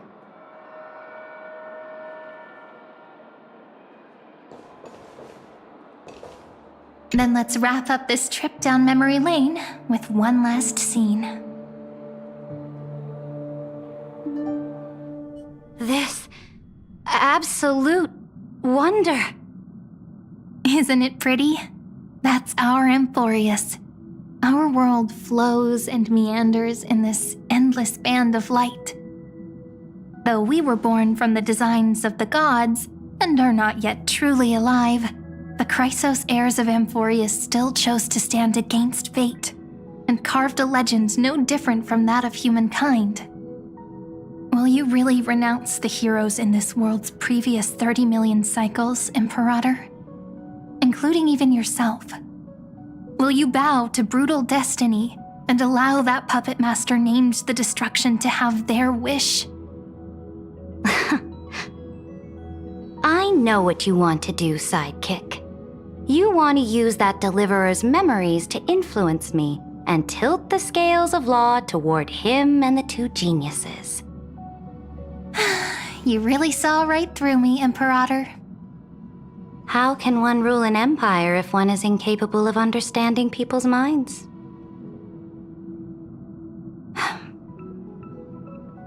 I have decided on law's final destination.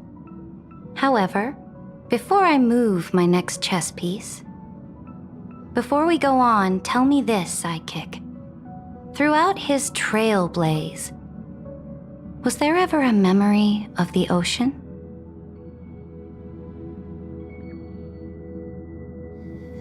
The ocean. My cradle. My home. You shall complete your conquest in the ocean at the boundaries of this world, and eternally slumber in the sound of tides. You shall eternally slumber in the sound of tides, and complete your conquest in the ocean at the boundaries of this world. Our prophecies aligned as flawlessly as a sea snake circling upon itself. An elegant loop, like a joyful hymn, like the circulating ocean current, like our two fates, like Amphoreus itself.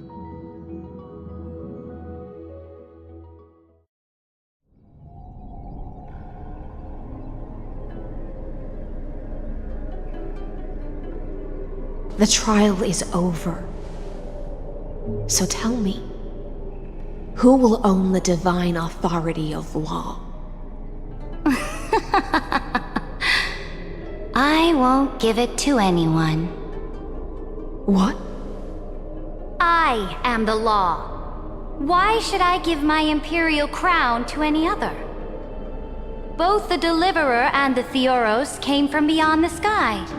They have no right to interfere with the lands I conquered with my own two hands.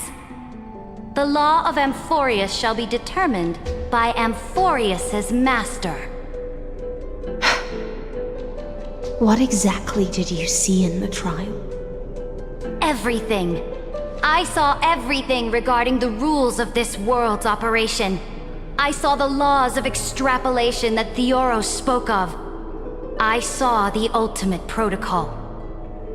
As long as I offer a sacrifice of equal weight, I can rewrite the laws of this world according to my will. I can turn good into evil, ugliness into beauty, and weakness into strength. Fate gave me a very fair deal. One rule change for the life of one demigod. What are you planning to do? You can't guess? We can conquer the stars without relying on any power from beyond the sky. We just need to make some reasonable sacrifices. Your ambitions have already made so many people give up their lives for the law. And you're still not done? I am determined for Amphoreus to stand on her own 2 feet among the stars. You are beyond reason. You think such a simple and hypocritical statement can justify your atrocities. There's no new without destroying the old. That's what you consider an atrocity? Ironic, for that is also the unchanging law of Amphoreus's revolutions. Ever since the Flame Chase prophecy resounded in the distance, fate has decreed for the Chrysos heirs to ignite our blood and illuminate this dark age. People would still be puppets of the old dynasty if it weren't for my conquests. But your world doesn't seem to be any different from your predecessors. Bloodshed, tyranny, oppression. You're making the same mistakes they did. Go and see everything for yourself. Go to any library I've built. Go listen to the rumors on every street corner. Go and witness how the Imperator crushed the old laws and forged new ones. Go and see what my conquests brought to this world. I cleansed the Chrysos War's filth and mended all the conflicts left by the Era Bellica. I restored Akima's might and allowed mortals and Chrysos heirs to face each other as equals in the Council. I punished all sins and rewarded all achievements. I smashed Talantin's shackles, united humankind to save themselves, and started the Flame Chase era. That's what the Imperator has done in her glorious life. So now, hearken to my final words. History will eventually forget cerydra. But it will never forget the Imperator's people or the Flame Chase era she began. Final words.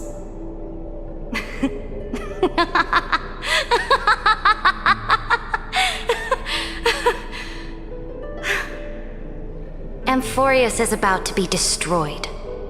There's no time left for pointless debates. There is only one law I want to overturn to aid the final battle of deliverance. So I will only offer the life of one demigod. In the name of the Imperator, I command you one last time, Electra. Either sacrifice yourself for conquest, or pierce this tyrant's chest with your sword. Thus, the Imperator concluded her final speech. At the end of her life, at the last moment before she stepped onto the altar, she gave her most loyal subject the choice to decide fate, just as she promised her compatriots before her very first campaign. My blood flows in you now. Heroic compatriots, follow me, and we'll seize fate's reins! The Imperator fell. Some say that the Dux Gladiorum turned traitor and killed her liege. Some say that she imprisoned the tyrant in a shallow pond of water, then left. Which meant the Imperator had to kill herself to rewrite the law. There are countless stories about her death.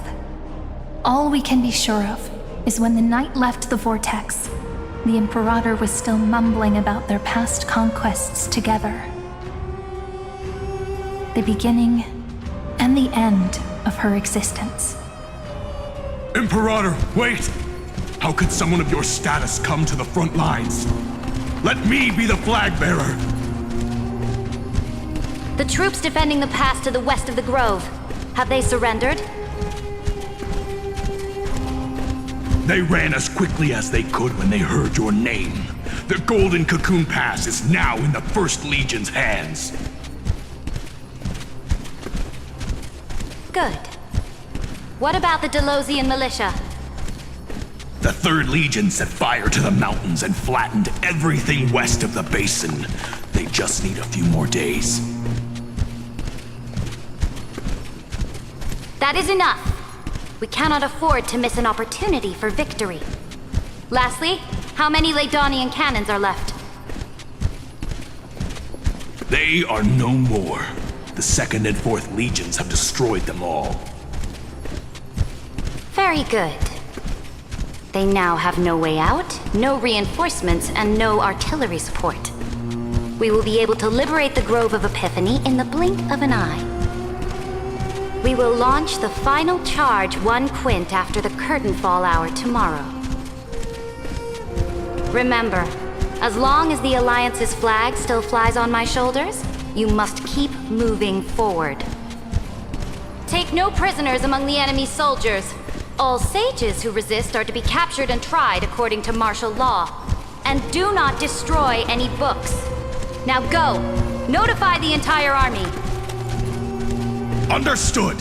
Those who are resolved to die, we salute you. Reporting in. The mountain dwellers are resisting fiercely, and the legendary Mountain Breaker has personally engaged in battle.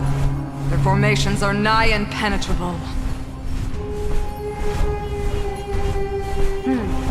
Then cease our frontal assault. Send scouts to all legions and tell them to retreat into the Tritos Plains before the parting hour.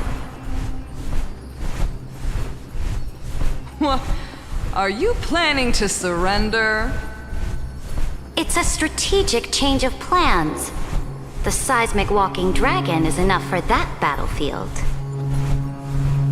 Walking dragon? You mean that stupid beast, Terravox? What can they even do? Stupid? No. They are the wisest of all of Giorio's creations. Only they can perceive the currents of time. Let them deal with their earthly brethren. We will advance and take the lead in defeating what remains of our enemy. I will deliver the most fiery retribution for the humiliation they dealt us, and crown myself with a god-slaying wreath. Understood. I'll see to it. Those who are resolved to die, we salute you. The Temple of the Three Fates sent a letter, Imperator. They refused to surrender and said this letter is their last warning to us.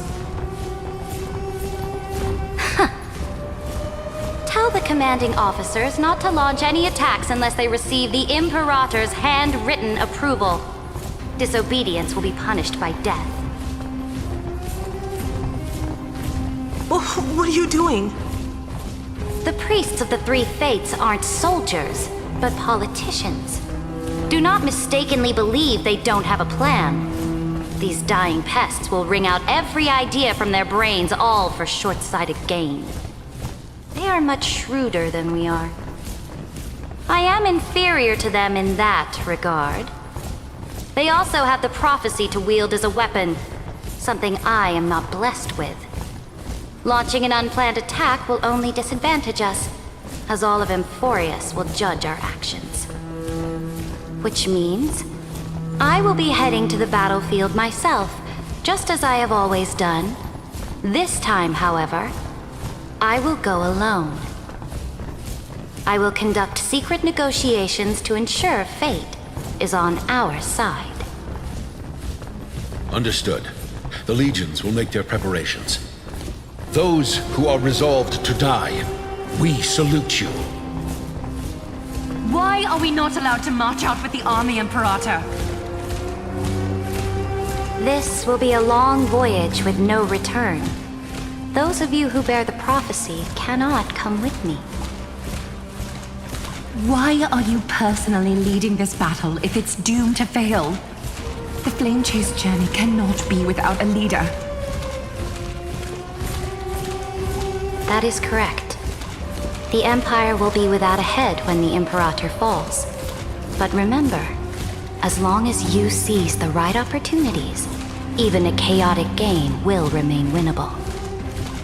My departure will create a long staircase for you.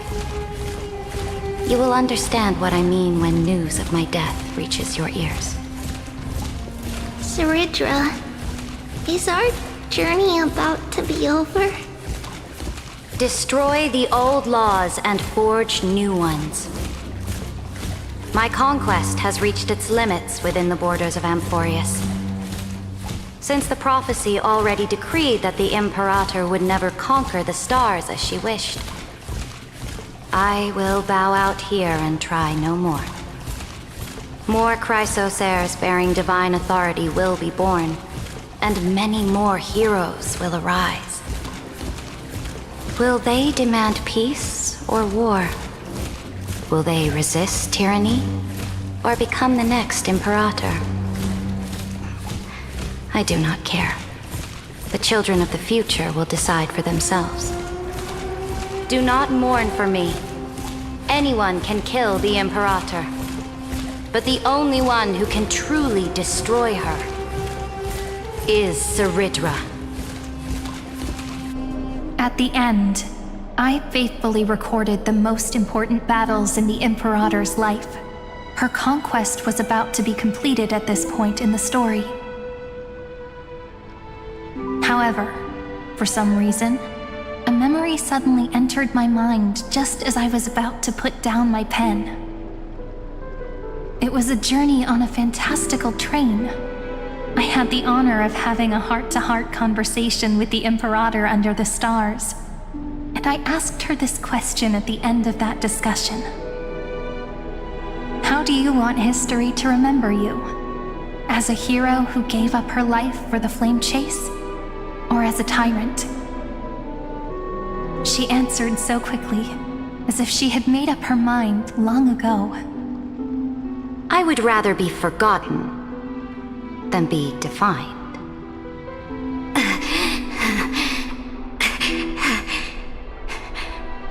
Because the law can be neither eternal nor unchallenged.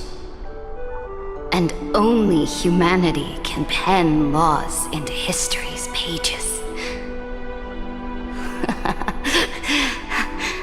Now, I have shattered the greatest law of Amphoreus. The game is nearing its end. Dux Gladiorum. Even though you killed the Imperator in the previous 30 million cycles, this time you finally found your own law. Then hysilens, Electra.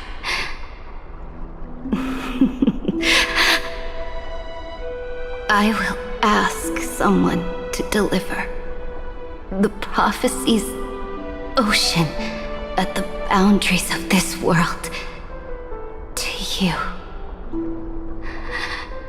Will you choose to swim into that ocean? I do not care. Do not care.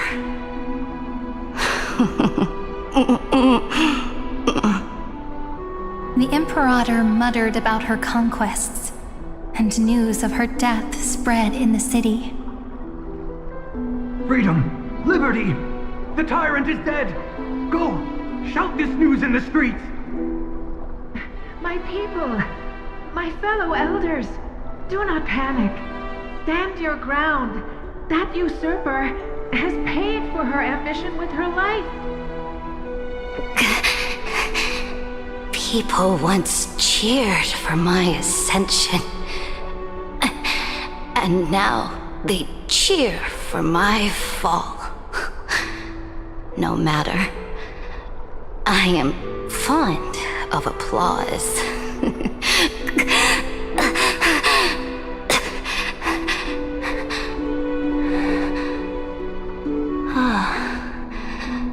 I see the cosmos, the battlefield that I cannot reach.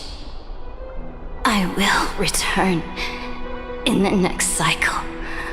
The stars will hear my legion's war drums, hear the great name of the Imperator, hear Amphoreus's cerydra.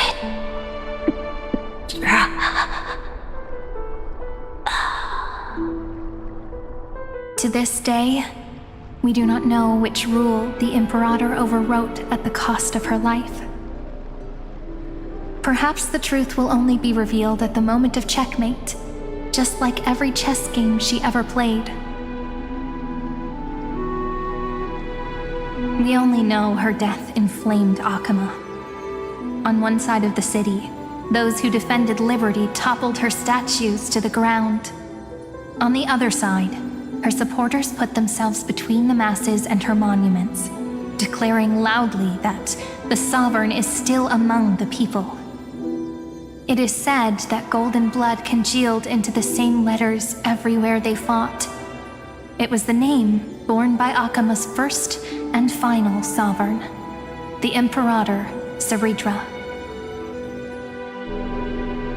But the one who bore that name did not see any of this. Her gaze was cast far away, and the sound of tides in her ears drowned out the people's cries. What was the Imperator thinking about in that prophesized ocean at the boundaries of this world? In that shallow puddle of stagnant water? Was she reminiscing about her past conquests? Or repenting for the millions killed for the flame chase? It was neither. The Imperator only saw how the surface of the water gleamed like that crude chessboard. Dissected by light and shadow, in the afternoon when her teacher played against her for the first time. Look at this chessboard. What do the pieces look like? They are strangely beautiful. They look like the stars in the night sky ablaze.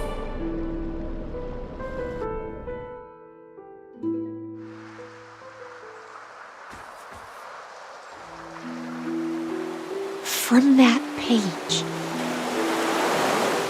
emerged an ocean so vast, so pure, not a single trace of corruption. Is this cerydra? Electra, my subject. Ever since you walked out of the tainted ocean and pledged yourself to me, I have seen the abyss in your eyes and the emptiness in your heart.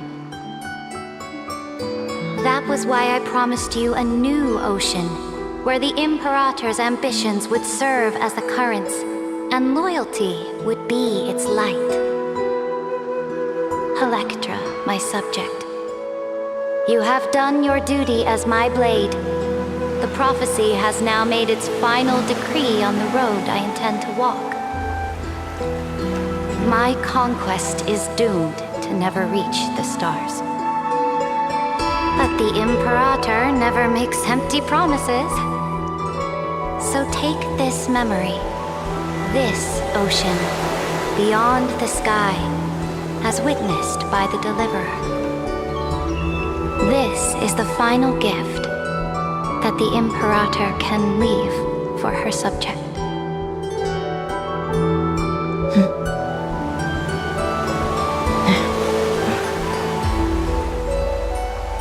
When I was still a fish in the ocean, I always felt so genuine swimming through the waters. But once I stepped onto land, I found myself caught in a play. Every land dweller wore a mask in their life. So I, too, donned a costume and tried to find my role in this show. I became your blade in war and the violin strings at banquets. Do you still not get it? I do not long for the oceanic depths of my homeland. Nor do I crave the swelling seas beyond the sky. Perhaps even I don't know what I want. I still don't know where I should swim to even at the end. But I know one thing right now. A fish is simply a fish. And she can never leave the ocean she's in. But whether under the ocean or on land, we two prisoners who can never escape this cave can still look outside the cave and see the stars. I have to admit, the 12-factor simulation of life in this experiment has far exceeded my expectations. Make your choice then, Senior Society member. Do you want to keep walking down the wrong path and be remembered for your incorrect conclusions? Or do you want to return to the audience's seat and give yourself, Amphoreus, and the entire cosmos a more fitting end? I must refuse. A dead man never fears death. Did I not make myself clear? Have you forgotten about our dear Lord of Silence? You wouldn't want her to consider your 8 other clones as cancers within the erudition and chop them all up, would you?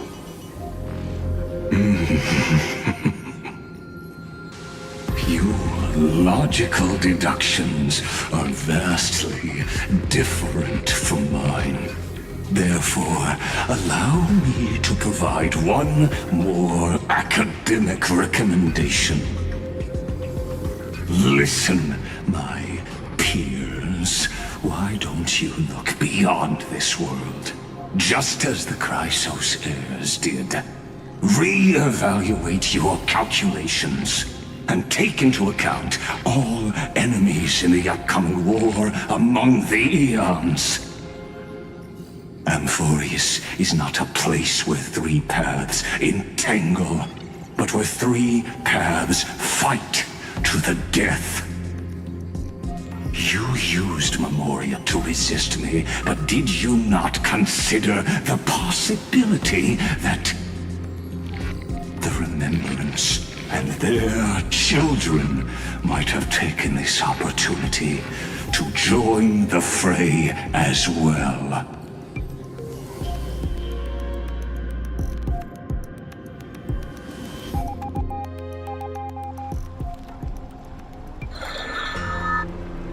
Oh, so this isn't just silence.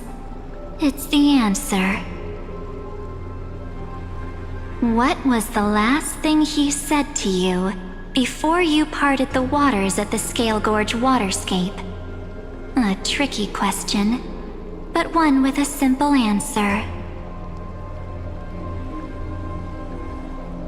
He didn't say anything back then, right?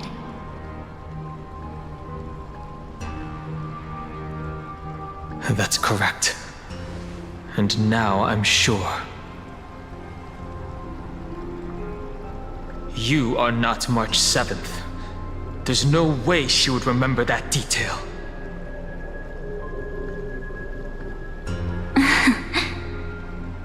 I'll only warn you once. Leave her body. Now.